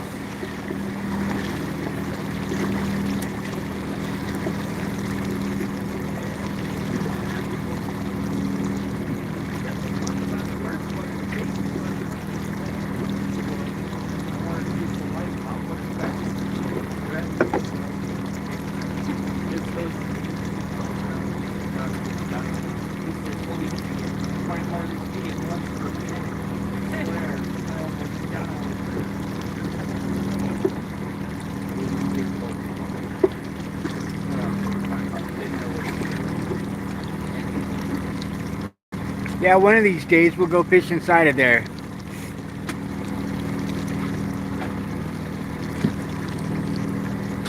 No, our ocean's cold, Pearl.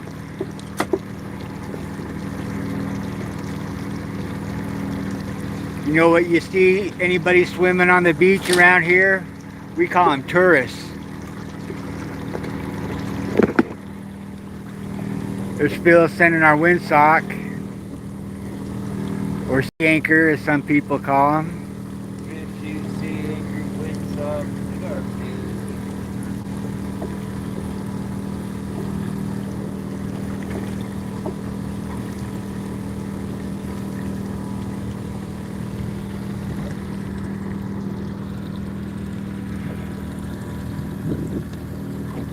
Couldn't see anything all morning. Now it's turning into a nice day. Still looks a little bit rainy on the horizon though.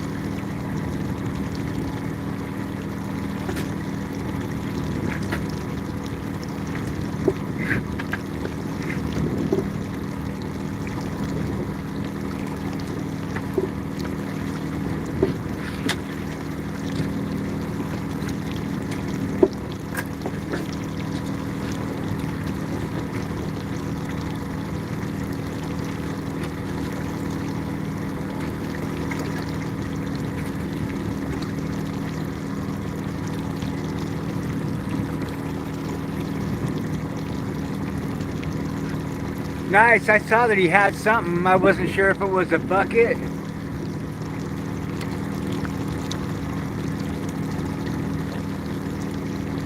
That'd work good. Sometimes you just can't quite get slow enough for the Chinook around here. You can only catch them one way because you're going too fast one way, and then the next direction you get them. I cut old tires into skids. You take an old tire and cut it into like a basket shape and use it as a skid to drag them. Like we drag our floppers, we'll drag those to slow us down so we can try to slow down and run it with the current. Looks like there's a double hook. We're in a hot bite. Got doubles going on.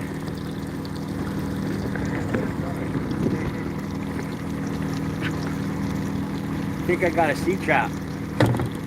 Johan's got a nice flash.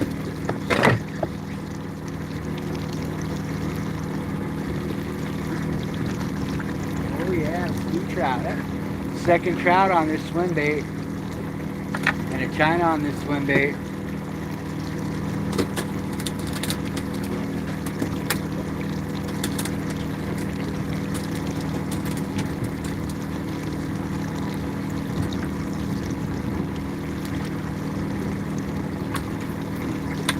All right, James, you still there? What is that? Is that a male or a female?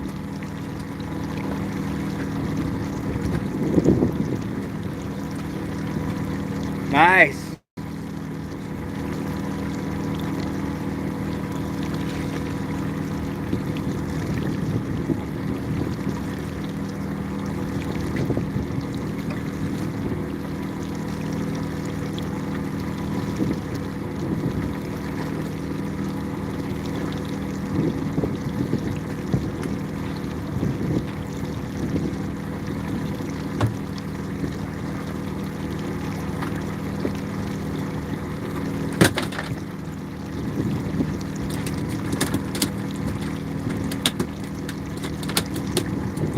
What's up, actionable intelligent?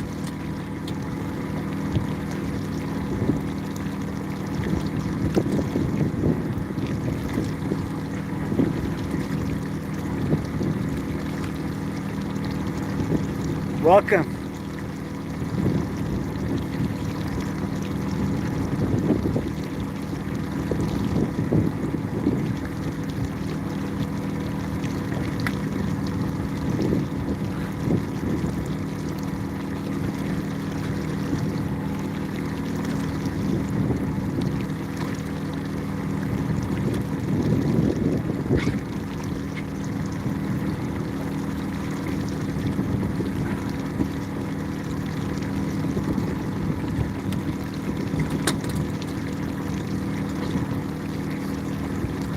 Oh, Bill's got some.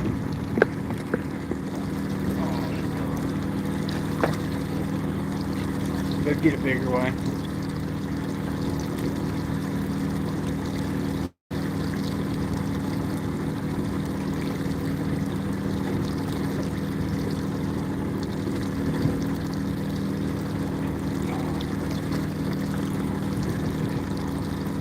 Yeah, we fish at night sometimes, not jigging, but halibut fishing, longline fishing we do sometimes. Crab at night a lot.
Hey, welcome, Michael.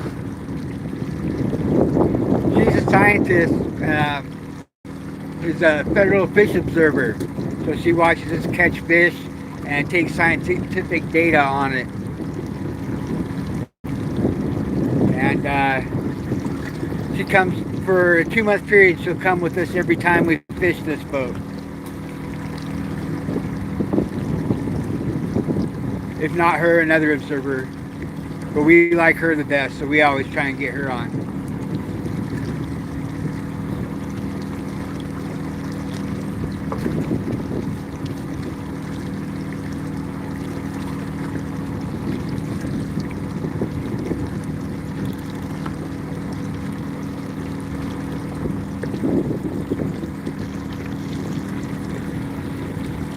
Hi, Venky, welcome.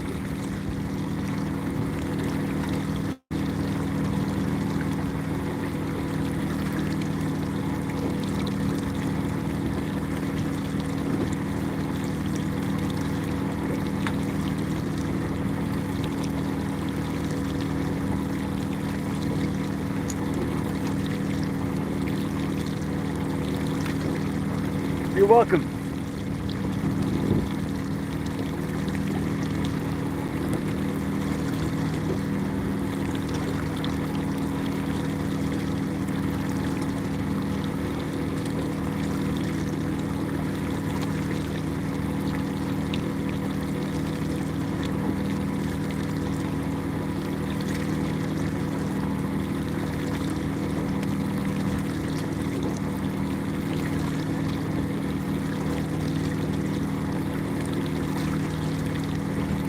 Yeah, she is an observer, Russell Batman.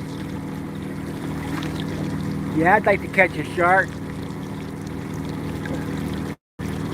We're from Oregon. We're fishing on the Oregon coast, and it is about 11 o'clock.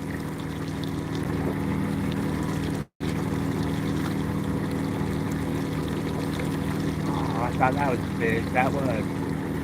Oh, there he is.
Thank you very much. 68 years old. I appreciate that. Thank you.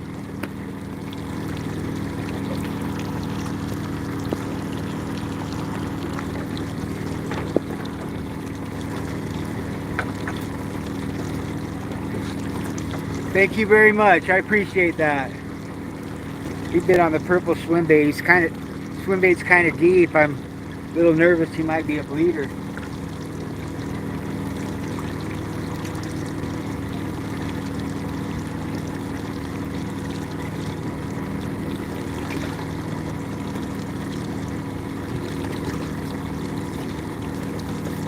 No, he's fine. It's the top of his mouth. Such cool fish.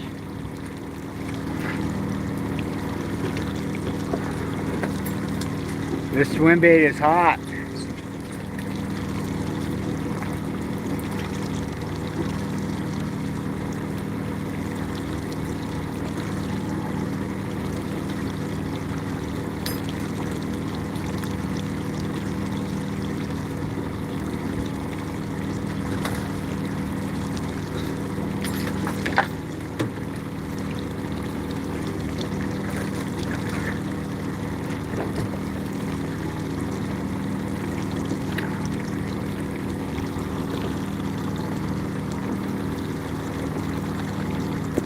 Right on, James. Yeah, come back anytime. We'll be probably doing this, I don't know about tomorrow, but we got lots of good weather coming up, so we'll be live streaming a lot this week.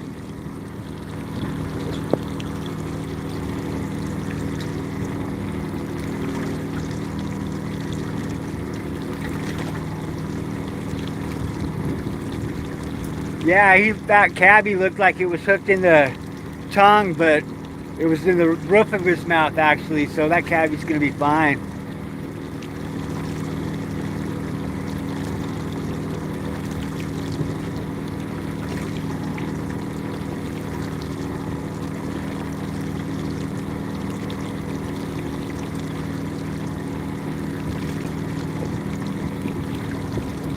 I think it's just gonna be scattered showers today like it has been. Looks like a little bit of rain is headed this way, but it's a ways out.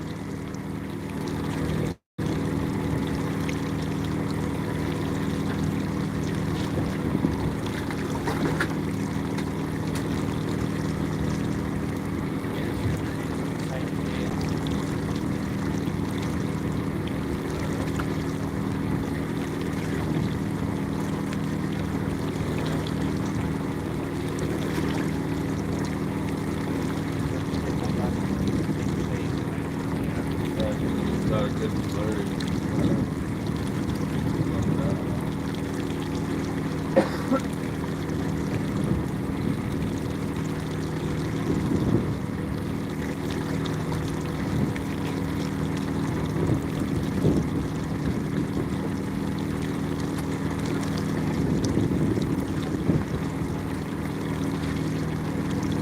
Rhode Island, is that where you fish out of, Russell?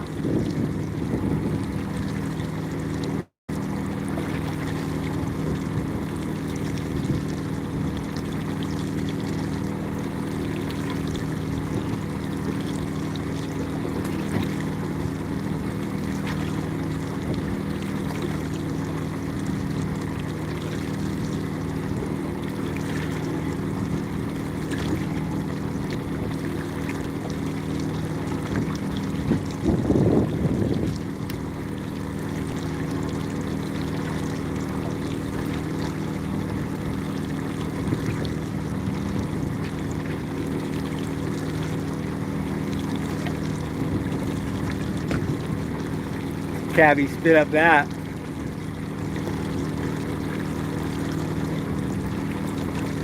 Then you want to know where you're from and what you did before this.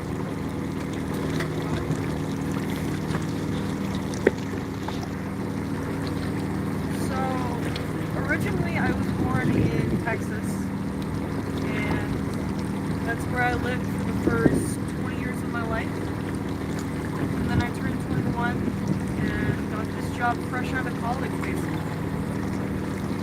Before this, I was a TA for plant science.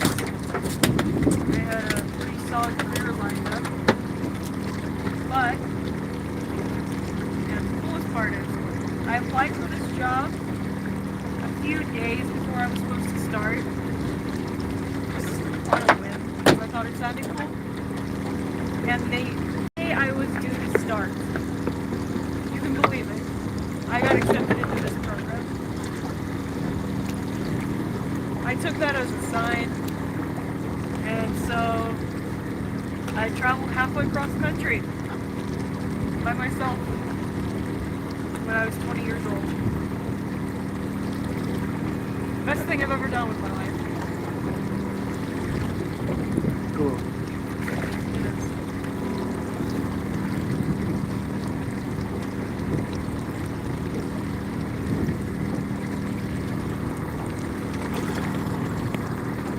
Hey, welcome Rank 35. As he says, I'm just starting off fishing. Have any tips or quotes? Watch this channel a lot. Yeah. Listen to people who know more than you do. Like, yeah, some people are full of it, but there are people that have been fishing for longer than you've been alive, I'm sure.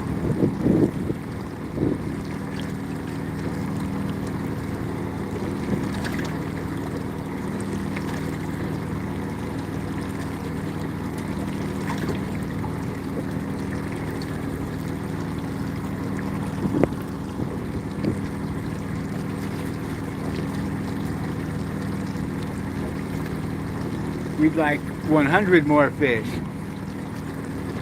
Welcome to the channel, Winky Nisai.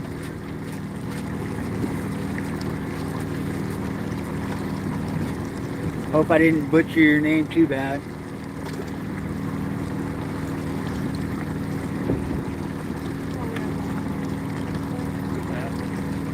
Nice, welcome. Yeah, about that.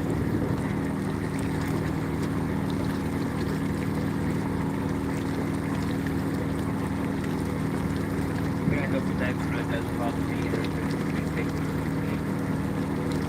that's just the word of me and stuff. Hi, all farming technique, welcome. Big lines are walking down because they line up in there all the way to the church, down around the border, down Jackson, sometimes all the way down to, or down, yeah, Jackson, almost all the way to Ohio.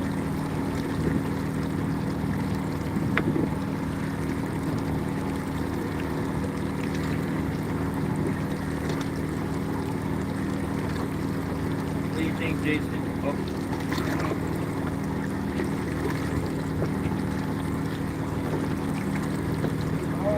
Deeper, shallower.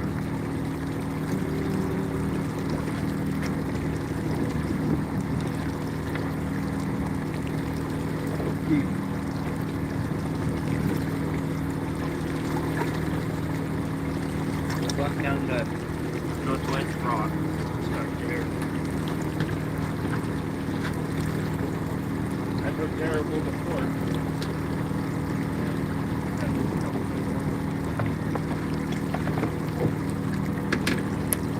Hi, Rakesh, welcome. We're fishing off the Oregon coast.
Thank you very much, Waking Sai.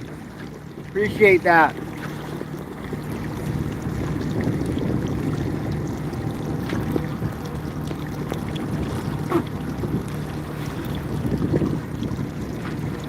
They make a couple $100 a day.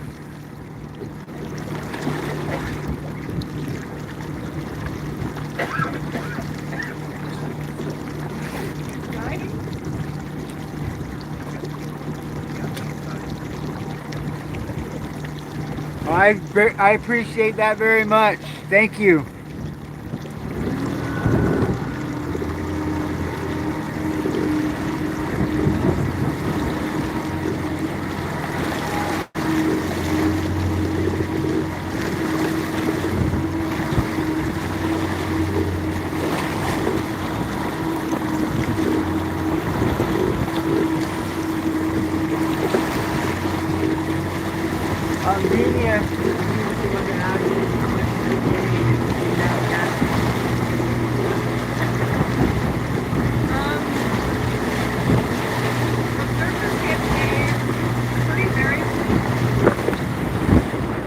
Bring you closer to it. So, observers get paid pretty variably.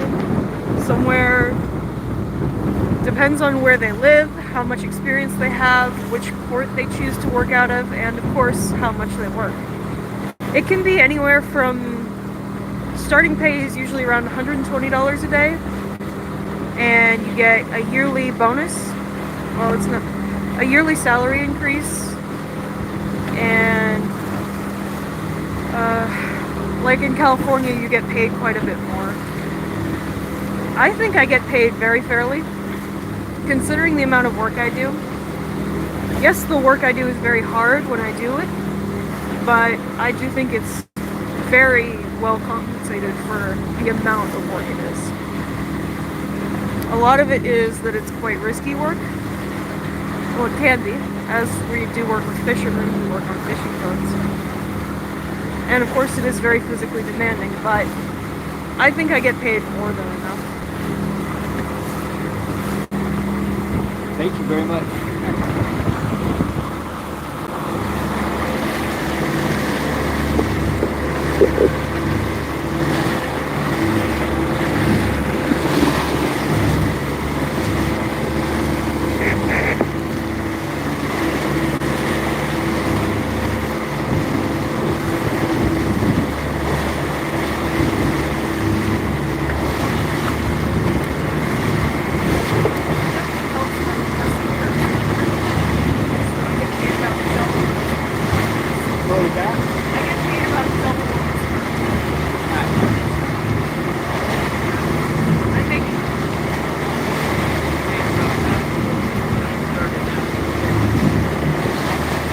Welcome, Tiago from Brazil.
We're using A lot of different swim baits and jigs.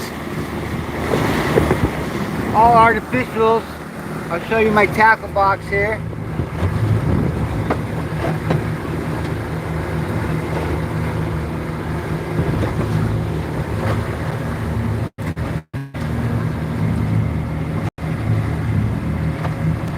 This is my jig selection.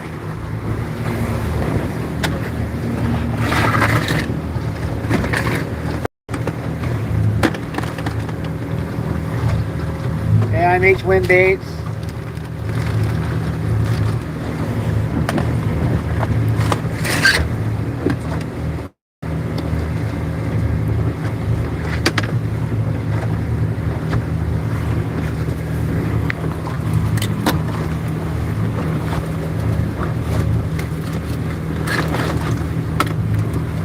That one's getting low there. I got tonight.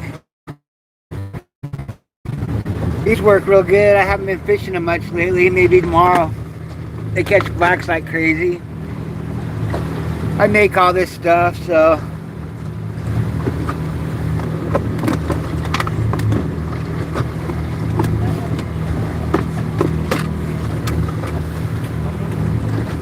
These worms, they work really good.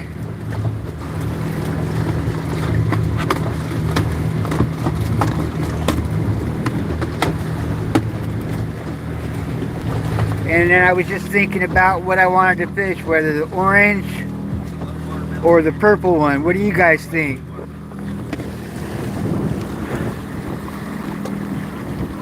I got more stuff. I got a lot more stuff actually. I have a tackle addiction.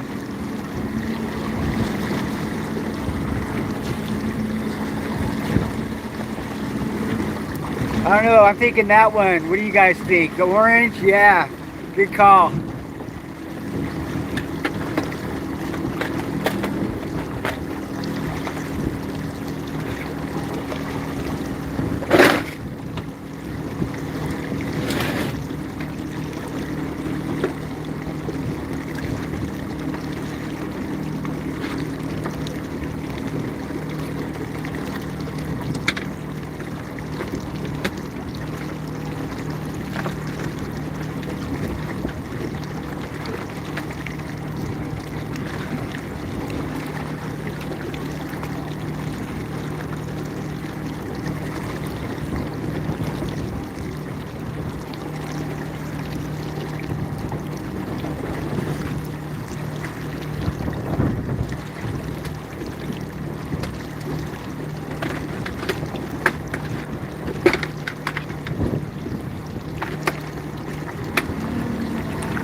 Crabs, they fish really good.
Yeah, I think you know the data that observers collect is real important. So I think they should be on all commercial fishing boats. You know, just like they do with the quota period. I don't think they need to go with them every day or year round on any particular boat, but I think they do a lot of good.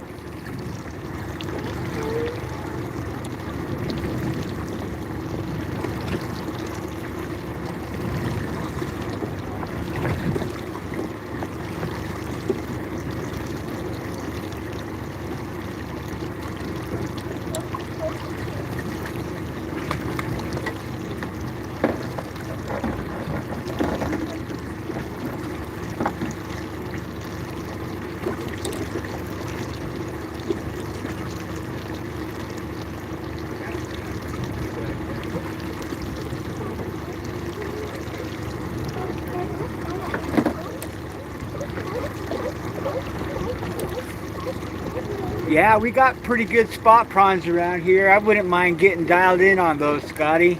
We always talk about it, but we're so busy we never get around to it.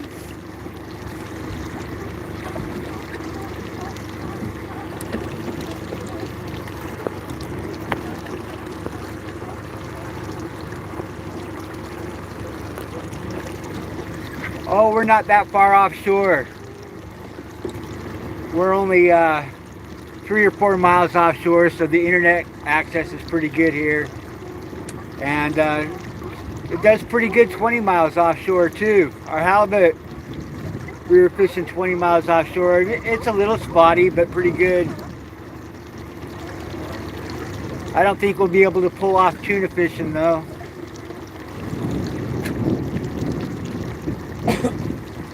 But I will try.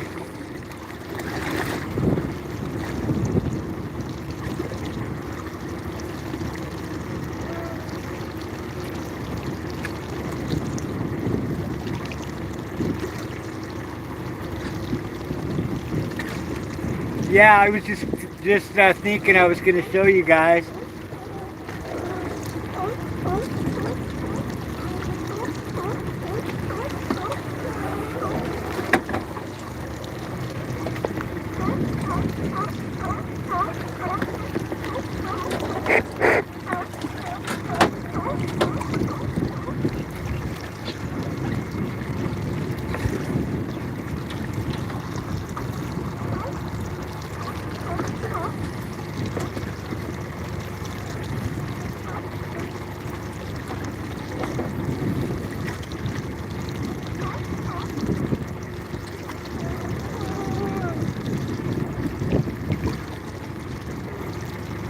The sea lions, Scotty, are they good?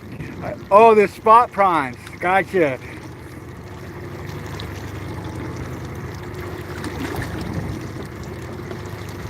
Yeah, I could do some damage on some spot prawns.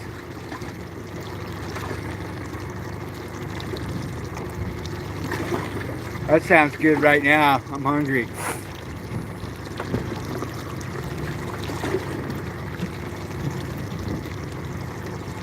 There's at least 50 sea lions on top of that rock.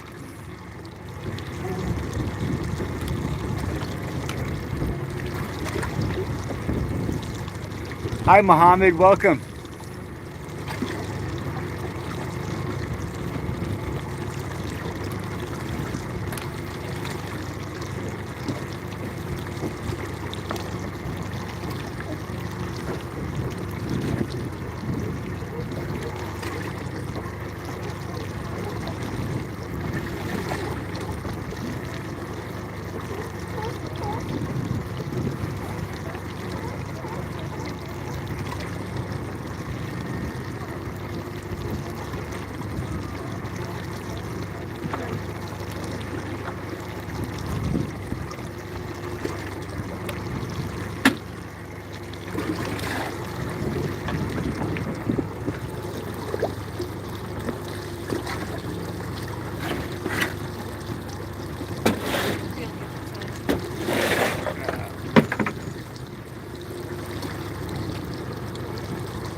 You got a little female sea trout. Kelp green wing. Look at the colors. Beautiful fish.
Nice, Scotty. That's cool.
Hola, Maria, Jose Diaz, Olivares, welcome.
Welcome, Madman Pup. We are. It's a nice day.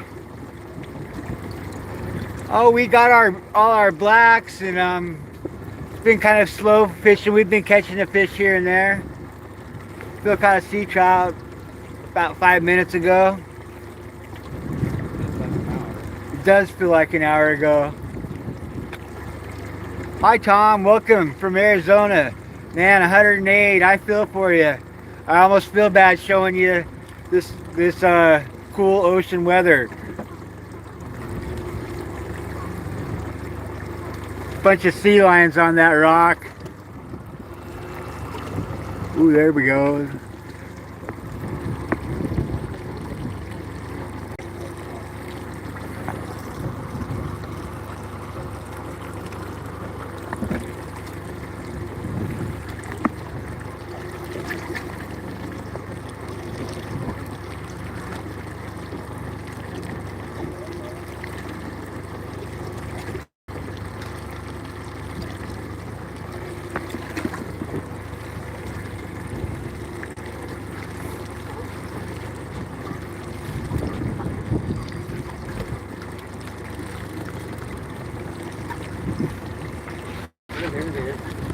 Oh, I've lost a few fish.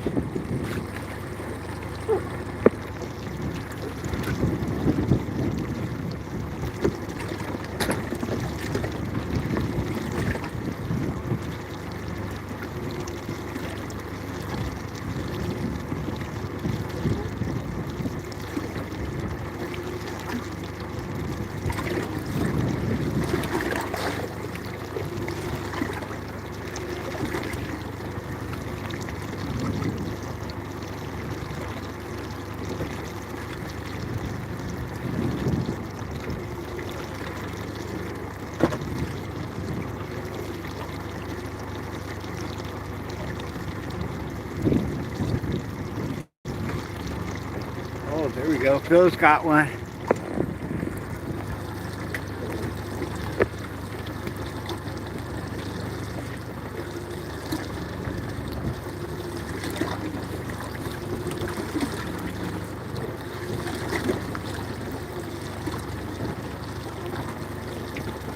Oh, that was a good fish.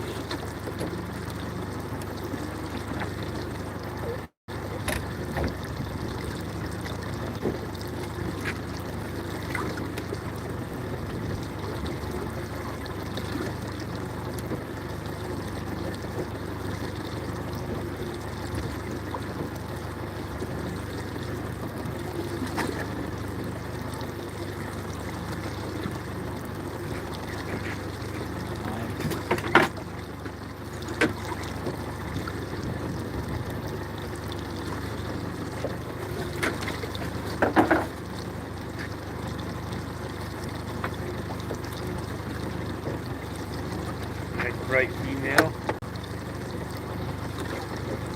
What a color there.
Oh, this got one. Nice.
Send another fish back on him.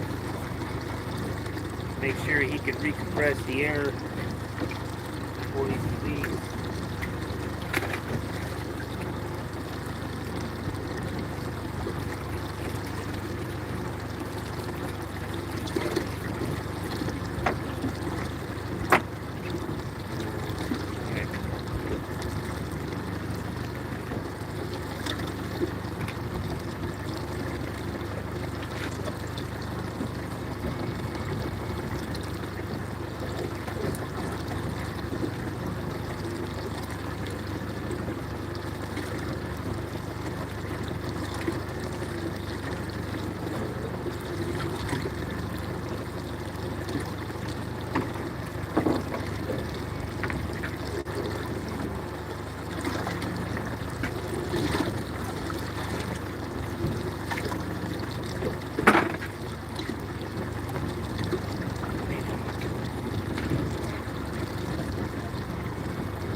switched it up. I did hook into a monster with this, and it's just not quite heavy enough. So I got one of these back on there.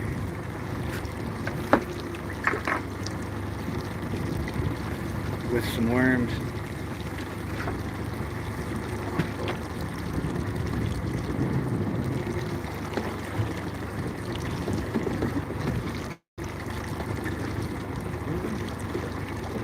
Yeah. I know I seen the better stuff just when we first started. But we haven't reached shallow yet. Everybody's moving around everywhere but us.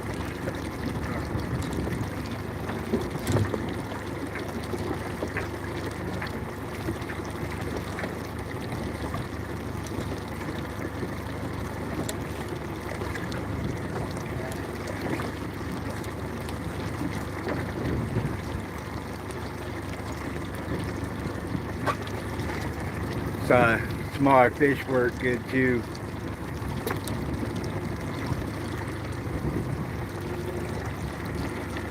Got something funky. It's just like a broken squid that I put on there. Looked fishy. Welcome back, Winking Sai. How do you say that, man? I know I'm butchering that name. Wakey Nasai.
Try that a little bit later.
GoPro?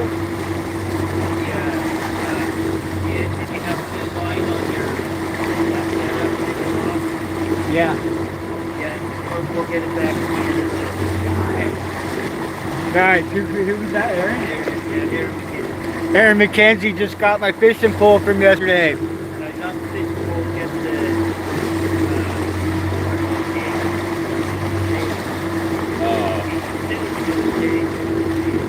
Yeah. It didn't get the pole, it's not the jig. I thought you got the full. Yeah, that was a little more rough than the rest.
Right on, Rain. Hi, FJ. Welcome. Wankinsai. Okay. Nice.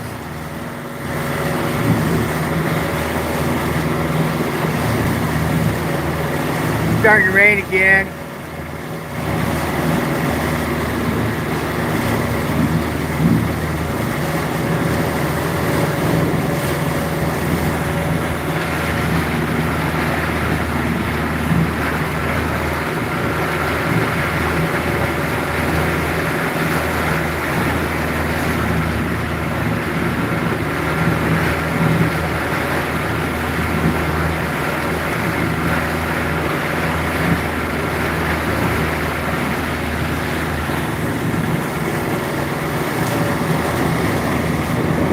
Thought they got my pole for a minute yesterday, but it's just a jig I lost this morning.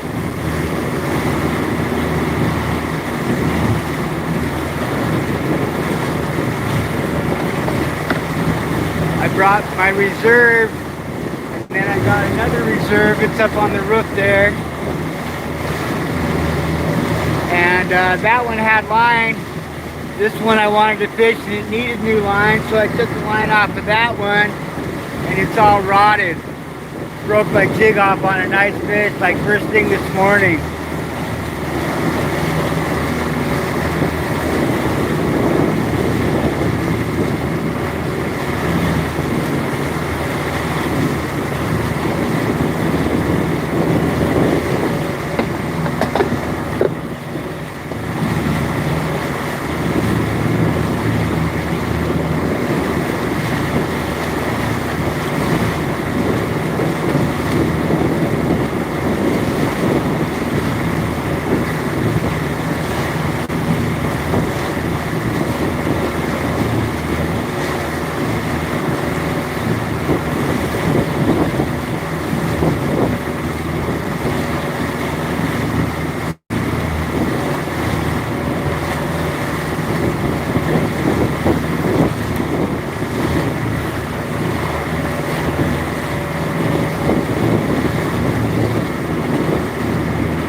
Yeah, halibut is not as chill as this.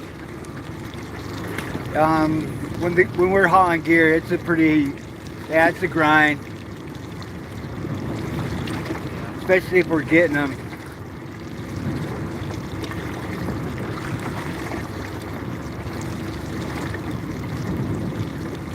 We do long line fish for these. We just got some trailer issues that we're getting fixed.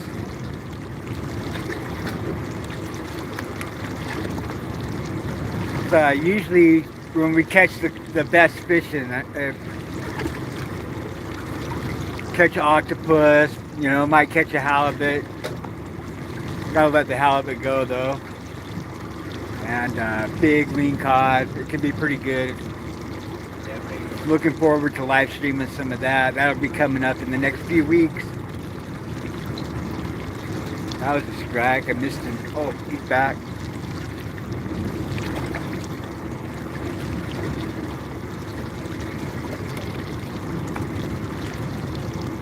I think it's blue rockfish.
Yeah, I hope so. I just heard Phil on the phone thinking about calling it.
Hey, have a good one, Rob.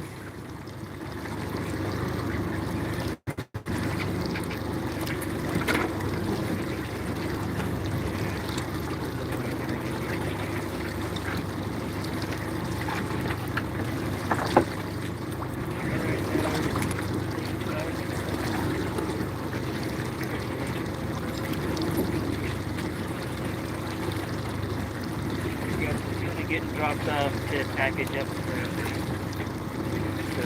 to get it tonight and get that all boxed up and get filed.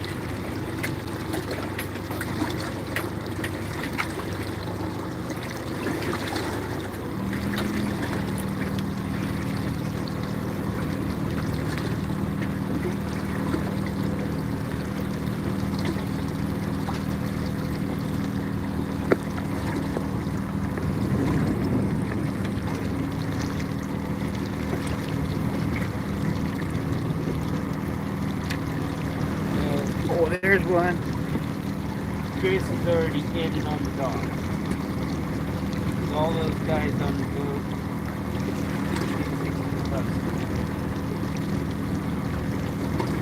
Came off. Will you say that again, Phil? Chris has already gone in. 24 bites for him. Go ahead and take it. So he already taken $600 with all those guys on the boat.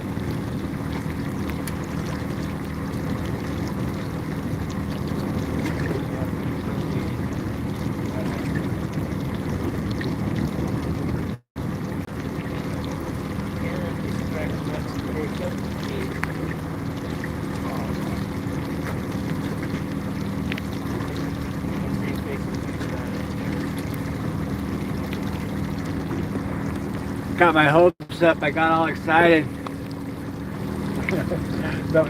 felt my rod when. Oh yeah. And I was like, man, I could not believe that they found me. Yeah, Phil blue line, see? Yeah.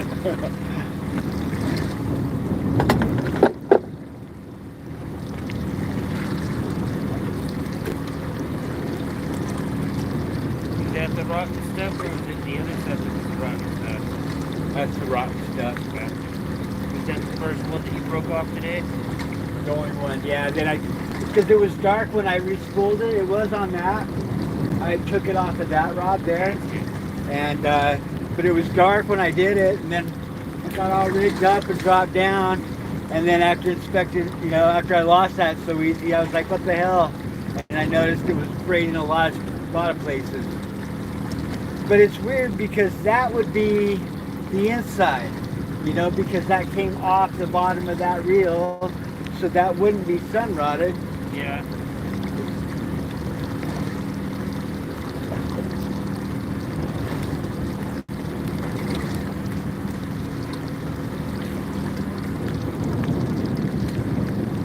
Welcome back, Lord Star. Welcome, Broken Catos. Yeah, not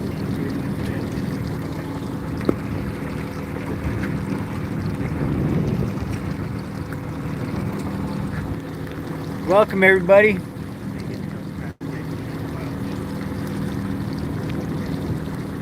Raindrops are getting bigger.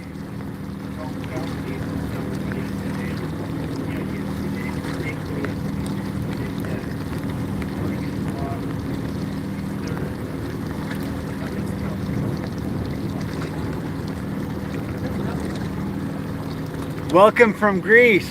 We're on the Oregon coast. Got people from Greece, Bill. right on. Welcome, you guys. Thanks for joining us.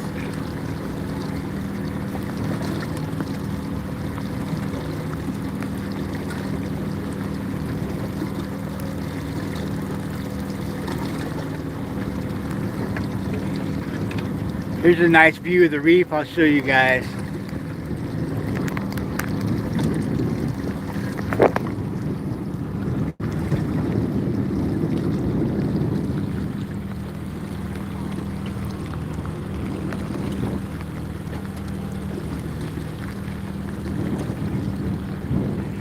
That's called seal rock, and that's large flat rock. Or no, that one's seal rock right there.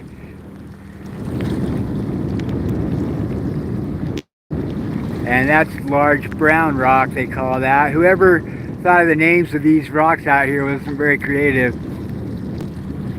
And the one in the distance is arch rock. You can see the hole in it.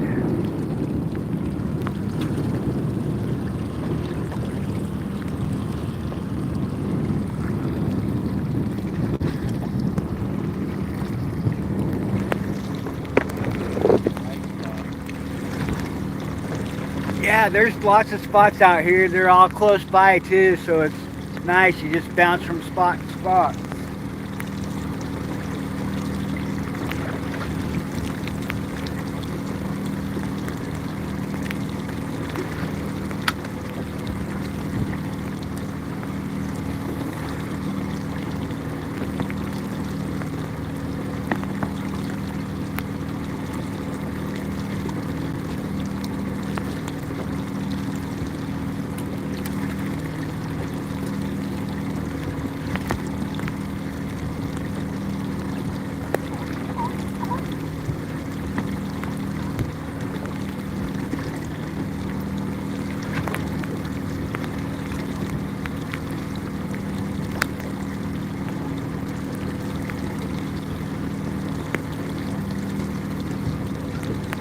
Just outside of it, Scotty.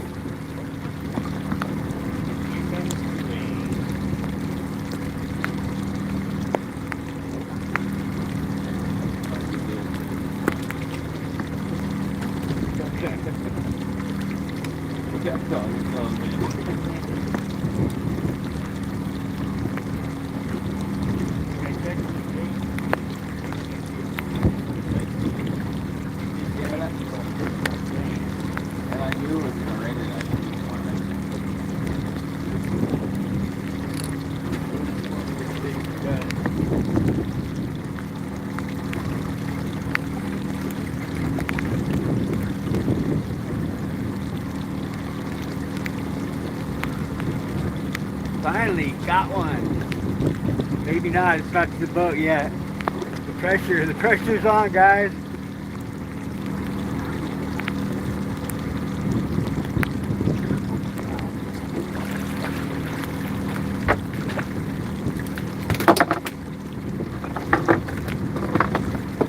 Nice big blue.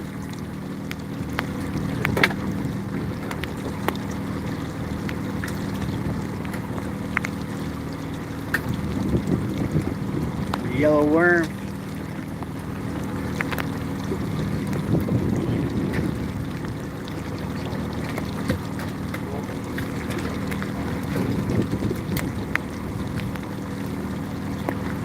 Bluefield's got some action happening over there.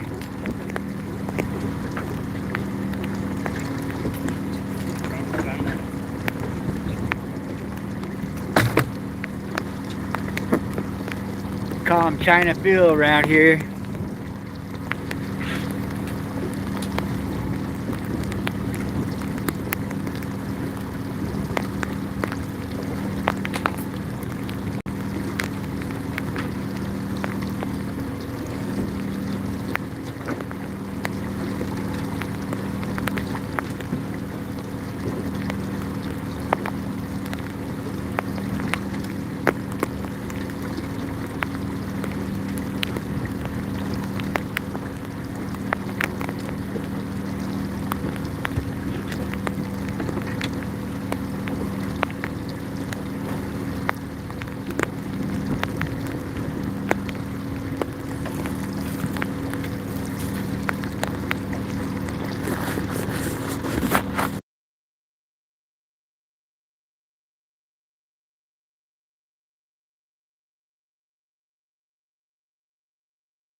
It's just because it's wet.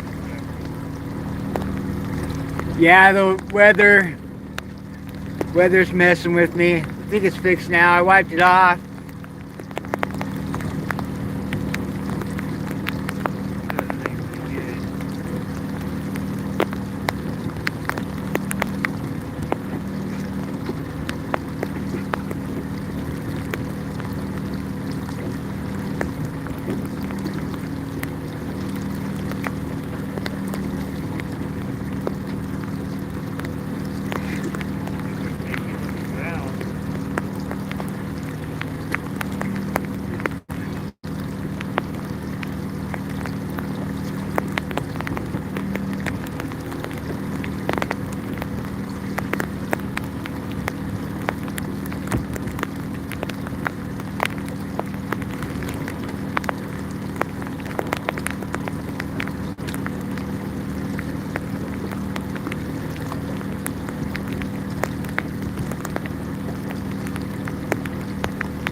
Can you hear the rain?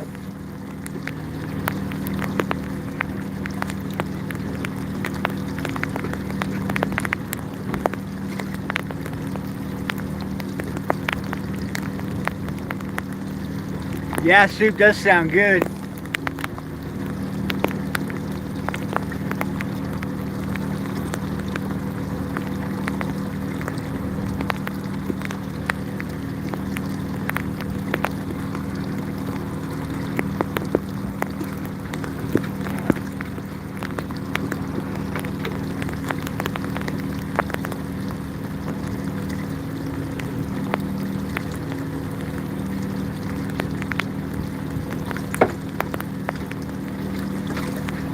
Really nice male sea trout.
Yeah, my chat's stuck. It's not scrolling at the moment. And my hands, so I can't really read what you guys are saying for a minute.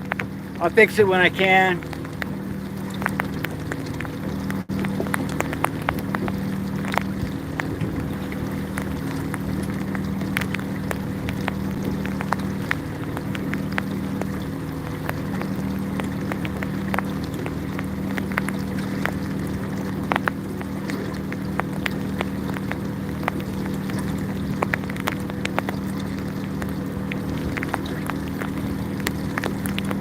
I'm not doing news here. The fucking rain's not making it very fun for what little fish are catching right now.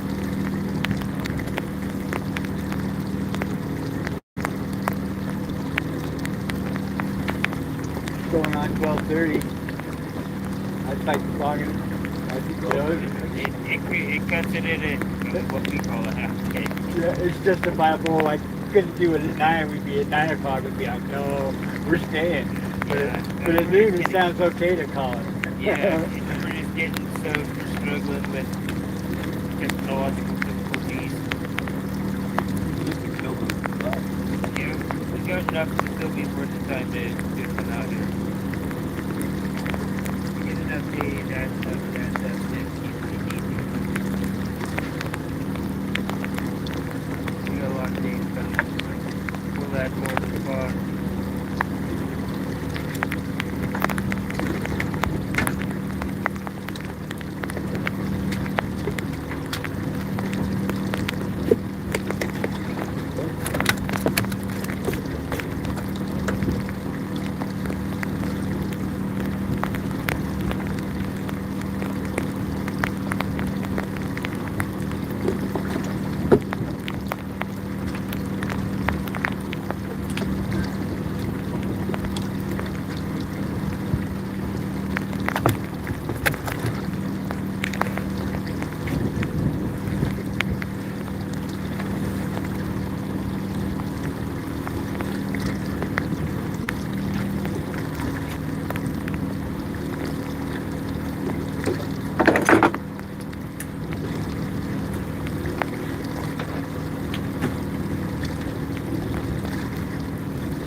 yeah, chat, we're gonna call it.